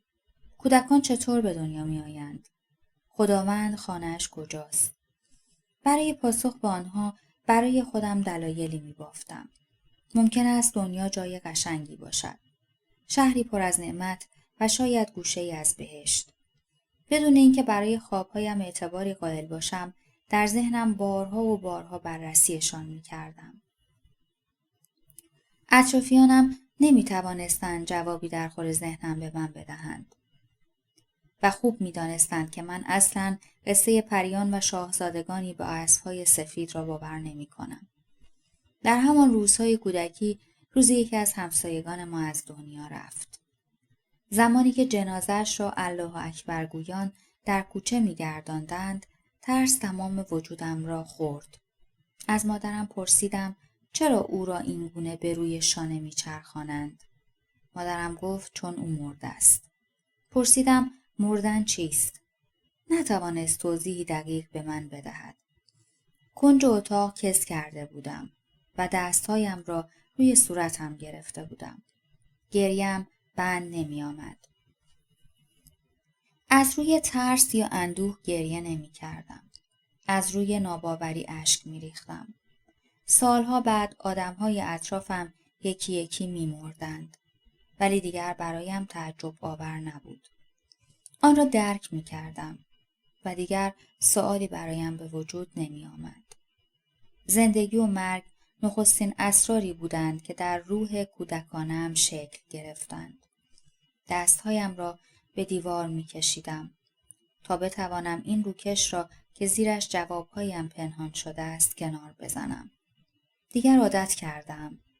نباید در انتظار یاری کسی باشم. آنها به من می‌خندیدند یا سکوت می‌کردند. به خودش که آمد آهی غلیظ از اعماق وجود سر داد. کیفی را که دستش بود و با آن وارد مغازه آقای مومنی شده بود کلاً فراموش کرده بود. تمام دار و ندارش در کنار پولهای دزدیده در آتش خاکستر شده بود. دست در جیبهایش انداخت تا سیگاری پیدا بکند که ناگهان تیزی کاغذی دستش را برید. انگشت بر دهان گذاشت تا خونش را پاک بکند. آرام که شد آهسته دست در جیبش فرو برد. نامه پدرش را دید. نمیدانست چه هنگام نامه را در جیبش گذاشته است. شاید در همان اتاق و کنار میز پدرش نامه را داخل جیبش گذاشته بود. ولی مهم نبود. تصمیم داشت در اولین فرصت نامه را باز کند. جسد ناهید در امتداد زاویه دید همایون قرار داشت. همایون نامه را گشود. نامه خون‌آلود بود. ولی کلماتش هنوز خوانا بود. دستانش می‌لرزید. بالای نامه نوشته بود برای همایون. پیش از خواندن نامه با خود مرور کرد. تمام داشته‌هایم شک‌ها و تردیدهایی بود که پلی بودند بین خواب و بیداری. و در میان خواب و بیداری پلی در ذهنم ایجاد می‌کردند. پلی بین بودن یا نبودن. وقتی می‌خوابیدم بیشتر به حقیقت خودم پی می‌بردم. انسانی می‌شدم غرق در سکوت و شناور در رویاهایم. غوطه‌ور شدن در ماورای احساسات توامان خویشتن و رها شدن از چنگال تردیدهای استخوان‌سوز. در بیداری کابوس‌هایی می‌دیدم که روحم را می‌جوید و به آینه پیش رو تف می‌کرد. صورتی آغشته به خون و چرک در آینه پدیدار می‌شد. دستانم را به صورتم می‌کشیدم تا خون و چرک را کنار بزنم و در نهایت این آینه بود که به حماقت من می‌خندید. حماقتی که تصور می‌کردم من انسانی هستم آزاد و رها از چنگال‌های دیوی که در درونم خفته است. تصور اینکه مابقی انسان‌ها پاک هستند برایم مانند جوک‌هایی بود که در روزنامه می‌خواندم. خنده‌ای از سر تأسف و پوچی. آینه نمونه عریان درونم بود و من فکر می‌کردم چهره‌ام به خون و چرک آغشته است. بیداری برایم به مثابه یک ستیز با جنون بود و خوابهایم در صلح با همان جنون. آینه را که کنار می‌زدم پشت آن خودم ایستاده بود. در لابلای آجرهایی که از سر ترس در درونم بالا رفته بود. ترس روبرو شدن با جهانی که دوست نداشتم عضوی از آن باشم. جهانی که قرار بود انسانی مثل من در آن باشد. به هیچ نمی‌ارزد. باید خرابش کرد. خرابتر از خرابتر می‌شد تا هیچ قدرتی نتواند آن را از نو بنا کند. جهانی که من در آن هستم یک پارچه دروغ و ریا بود. دیوی پلید در لباس انسانی فهیم و با دغدغه. انسانی در مسیر رشد و نمو استعدادهایش. اما این جهان اینگونه نیست و من نیستم همان که باید باشم. باید می شدم و نشدم. کسی که با دیو درونش به مبارزه برخیزد. دسترنج تمام این سالها جنازه هایی بود که روی دستم مانده است. تلی از رویاهای به سرانجام نرسیده و آرزوهای برباد رفته. کوهی از تلاش‌های نافرجام و بیمهری از تمام آدمیان. آری، من انسان نخستین بودم. بی‌مرز در ورای هر آنچه این جهان را جهان می کند. دستی پلید بودم بر شانه هستی. کهکشان‌های بی خورشید را پیمودم و به ساعت صفر رسیدم. آینه به زمین افتاده است. به دیوار که مینگرم یاد اهرام مصر میافتم. زمانی که به تماشای آنها نشسته بودم و شاید هم یکی از آنها بودم که در زیر سنگ‌ها به دنیا میآیند و زیر همان سنگ‌ها از دنیا میروند، جز خون و عرق ریختن و کار کردن چیزی نصیبشان نشده است. شاید من روزی پدر بزرگی بودم در یک قبیله که سلاخی فرزندانم را به جرم سرخپوست بودن به چشمانم دیدم. یا کودکانی که در صف اتاقهای گاز مشغول بازی‌اند. یا شاید سربازی هستم که برای مرخصی رفتن به زیر پای یک اعدامی لگدی حواله می کنم. یا شاید زنی هستم ربوده شده از زادگاه خیش. دختری که پرده بکارت خود را می پرستید و حالا از پرستش خداوند هم پاپس کشیده است. آری، من انسانی هستم گرفتار در چنگال قدرت و بی‌باوری. باور اینکه این جهان میتواند خاستگاه آرزوهای تو سری خورده انسان نخستین باشد، یا شاید من همان کسیم که خدا را آفرید. یا شاید همان خدایی هستم که سالها در جستجویش بودم، بی اطلاع از وجود خیشتن، یا رشک بردن به خدایی که خودم بودم. ریل‌ها راه آهن را من بودم که با دستهای خودم کنار هم چیدم.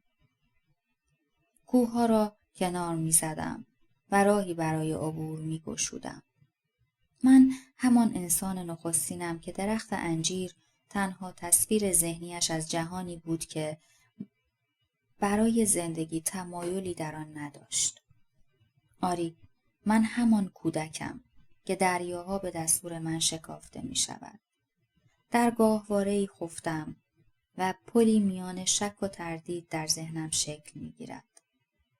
یا در خوابهایم مسیح می شدم و از گور بیرون می زدم و روی دشت‌های سرسبز به پرواز در می آمدم. آری، منم زانو زده در مقابل پدر برای قربانی شدن. من نخستین قربانی تاریخ لگدمال شدم. دستهایم بوی نفت می دهد. دستهایم را در خاک کاشتند. من نخستین تیر خورده تاریخم. نخستین جنازه‌ای که روی دست شانه به شانه می شود. من نخستین طلوع خورشید را روی پوست نازک سفیدم احساس کردم. و نخستین کلمه‌ام انجیر بود. ذهنم وسعت گرفته بود و جهان نیز. تمامیت ذهنم پر شده بود از درختان انجیر و حیواناتی غول پیکر در کنار آدم‌های سیاه و زرد. صبور و آرام بودم تا روز موعد فرا برسد. در درون خودم حس آزادی را پنهان کردم تا در روز موعود بالهایم را باز کنم و آماده پرواز بشوم. ققنوسی می شدم در فراخور زمانی که قرار نیست بالهایش بریزد یا خودش را در آتش غوطه ور سازد. تاریخ از روزی نوشته شده است که نخستین انسان نخستین قطره اشکش را به زمین هدیه کرده است. نگاهی به نخستین خط نامه افتاد. پسرم، تمام این سالها قصد داشتم تا در مورد موضوعات زیادی با تو به صحبت بنشینم. اما این حس سرخوردگی غرور پدرانه و در هم آمیختگی احساسمان مانع این گفتگو می شد. تمام تلاش من این سالها مبارزه با عقده‌هایی بود که نسبت به تو داشتم و همکنون علاقه قلبیم به تو را بازگو بکنم.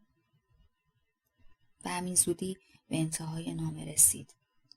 با خودش فکر میکرد این موضوع ابراز علاقه چقدر مهم و پراهمیت بود که باید درون گاف صندوق در کنار مهمترین مدارک شخصی و خانوادگی نگهداری بشود. شاید این علاقه گنجی بود که دوست نداشت آن را از دست بدهد. جنس غرور از چیست که میتواند 30 سال در پستوی ذهن در لابلای 1000 قفل و رمز نگهداری بشود. مگر ابراز علاقه چقدر دشوار است که با 30 سال تمرین میسر نمی شود. دوست داشتن؟ چه کلمه عجیبی. من فقط نزدیک شدن به مرگ را آموزش دیدم. ناتوان و بی‌ارزش بودن را در پشت پرچین باغ‌های انار اردبیل آموختم. هیچ هدف مهم و با ارزشی در زندگی وجود ندارد. همه چیز با مرگ درآمیخته است. به خودش که آمد، طلوع آفتاب نزدیک شده بود. اما سرما همچنان در وجودش نفوذ می‌کرد. اتاق در تاریکی غلط می‌خورد. همه چیز رنگ و بوی ظلمت گرفته بود. طلسمی بدون پایان و قفلی که کلیدی به خود نخواهد دید. بسته شدن دریچه‌های زندگی و تو سری خوردن تمام روزهای در پیش رو. همایون دیگر خودش نبود. خسته تر شده بود. سرخورده از آرامشی که پس از بیرون آمدن از خانه پدرش ته کشیده بود. به سمت شومینه رفت. اوورکوتش را برداشت و پوشید. بسته سیگاری متعلق به ناهید را در جیب کتش فرو کرد. قدمی به سمت در برداشت. ولی ناگهان برگشت و تکه چوبی را که در حال سوختن بود با دست برداشت و روی تخت خواب انداخت. پوست دستش به چوب گداخته چسبید و به سختی رها شد. دیگر دردی را حس نمی کرد. فقط عرقی سرد روی پیشانیش نشست و به سمت در روانه شد. از پله‌ها که پایین می رفت تصمیم خاصی نداشت. بدون هدف خاصی عرض خیابان را طی کرد و به سمت خانه پدرش به راه افتاد. تک کلیدی را که از انتهای جیب شلوارش یافته بود در قفل در انداخت. در باز شد. با نگاهی مات، صورتی سنگی و دستی تاول زده وارد خانه شد. از پله‌ها به سمت بالا حرکت کرد. از پهلوی جنازه مادرش عبور کرد و از مقابل جنازه پدرش رد شد تا به شومینه برسد. با همان دست تاول زده تکه چوبی برداشت و کف اتاق انداخت. از خانه ناهید دود سیاهی بلند شد. شیشه ها در حال شکستن بودند. پرده ها در حال سوختن بود. همایون نگاهش را دزدید و راه آمدنش را به قصد برگشت به سمت خروجی خانه تغییر داد. از خانه بیرون زد و در امتداد پیاده‌روی منتهی به میدان اصلی شهر روانه شد. از پشتش دود از دو طرف کوچه بلند بود. خرده شیشه ها بر اثر گرمای آتش ترک برداشته و شکسته می شدند. دست در جیب کرد. خیابان داشت شلوغ می شد. گویا چیزی مردم را از خانه به خیابان می کشاند. زیر لب زمزمه می کردند و دعا می خواندند. و از کنار همایون پهلو به پهلو و گاه بر ضربه شانه هایشان عبور می کردند. همایون سرش را پایین انداخته بود و راهش را می رفت. مقصدی نداشت ولی این را می دانست که دیگر قرار نیست به این شهر برگردد. شعله های پشت سرش زیاد می شد. مردم به سمت آتش هجوم می بردند و شوقی بسط نشدنی داشتند. گویا موعود آنها نازل شده بود یا دعوت آنها را لبیک گفته بود. صورتهایشان سوخته بود و به جز آمیان می مانست. گویی افیونی مصرف کرده باشند. با چشمانی به خون نشسته، با شوقی مثال زدنی به سمت شعله ها در حرکت بودند. سیل جمعیت به سمت شعله در حرکت بودند. نمی‌دانست چقدر راه رفته است. فقط برگشت و از بالای یک بلندی که مثل تپه‌ای کوچک بود، در نقطه‌ای بالاتر از ساختمان‌های توسری خورده شهر نگاهی انداخت. منظره دهشتناکی بود.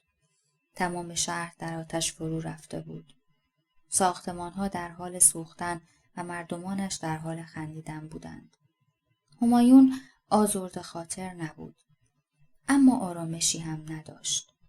بدون هیچ احساسی فقط تماشا می‌کرد که تهران چگونه در آتش ذوب می‌شود. ساختمان ها می ریزند و هیچ کسی قصد فرار ندارد.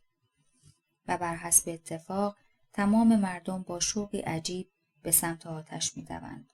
خودشان را در آغوش شعله ها رها می کنند و ذوب می شوند. خنده هایشان زجه ای را می مانست که از سر بی اختیاری سر می دادند. آخرین جوره های پلشتی را سر می کشیدند و در خیابان ها بالای پشت بام های نیمه مخروبه و زیر پلها خاکستر می شدند. پس از چند دقیقه دیگر شهر پیدا نبود. فقط حاله سیاهی گرداگرد شهر تاب می خورد. گهگاهی آتشی برافروخته می شد و فرو می رفت. همایون آخرین نگاهش را به شهری انداخت که دیگر نبود. شهر خاکستر شد و آسمان پر شد از ذره‌های مردمی که همه چیز را به انسان بودن ترجیح می دادند. همایون با خود کلماتی را حاضر کرده بود تا زمزمه کند. فهمیدن و درک کردن این مفهوم که زمان هیچ وقت به عقب بر نمی گردد به معنای ناتوانی یا ضعف آن نیست.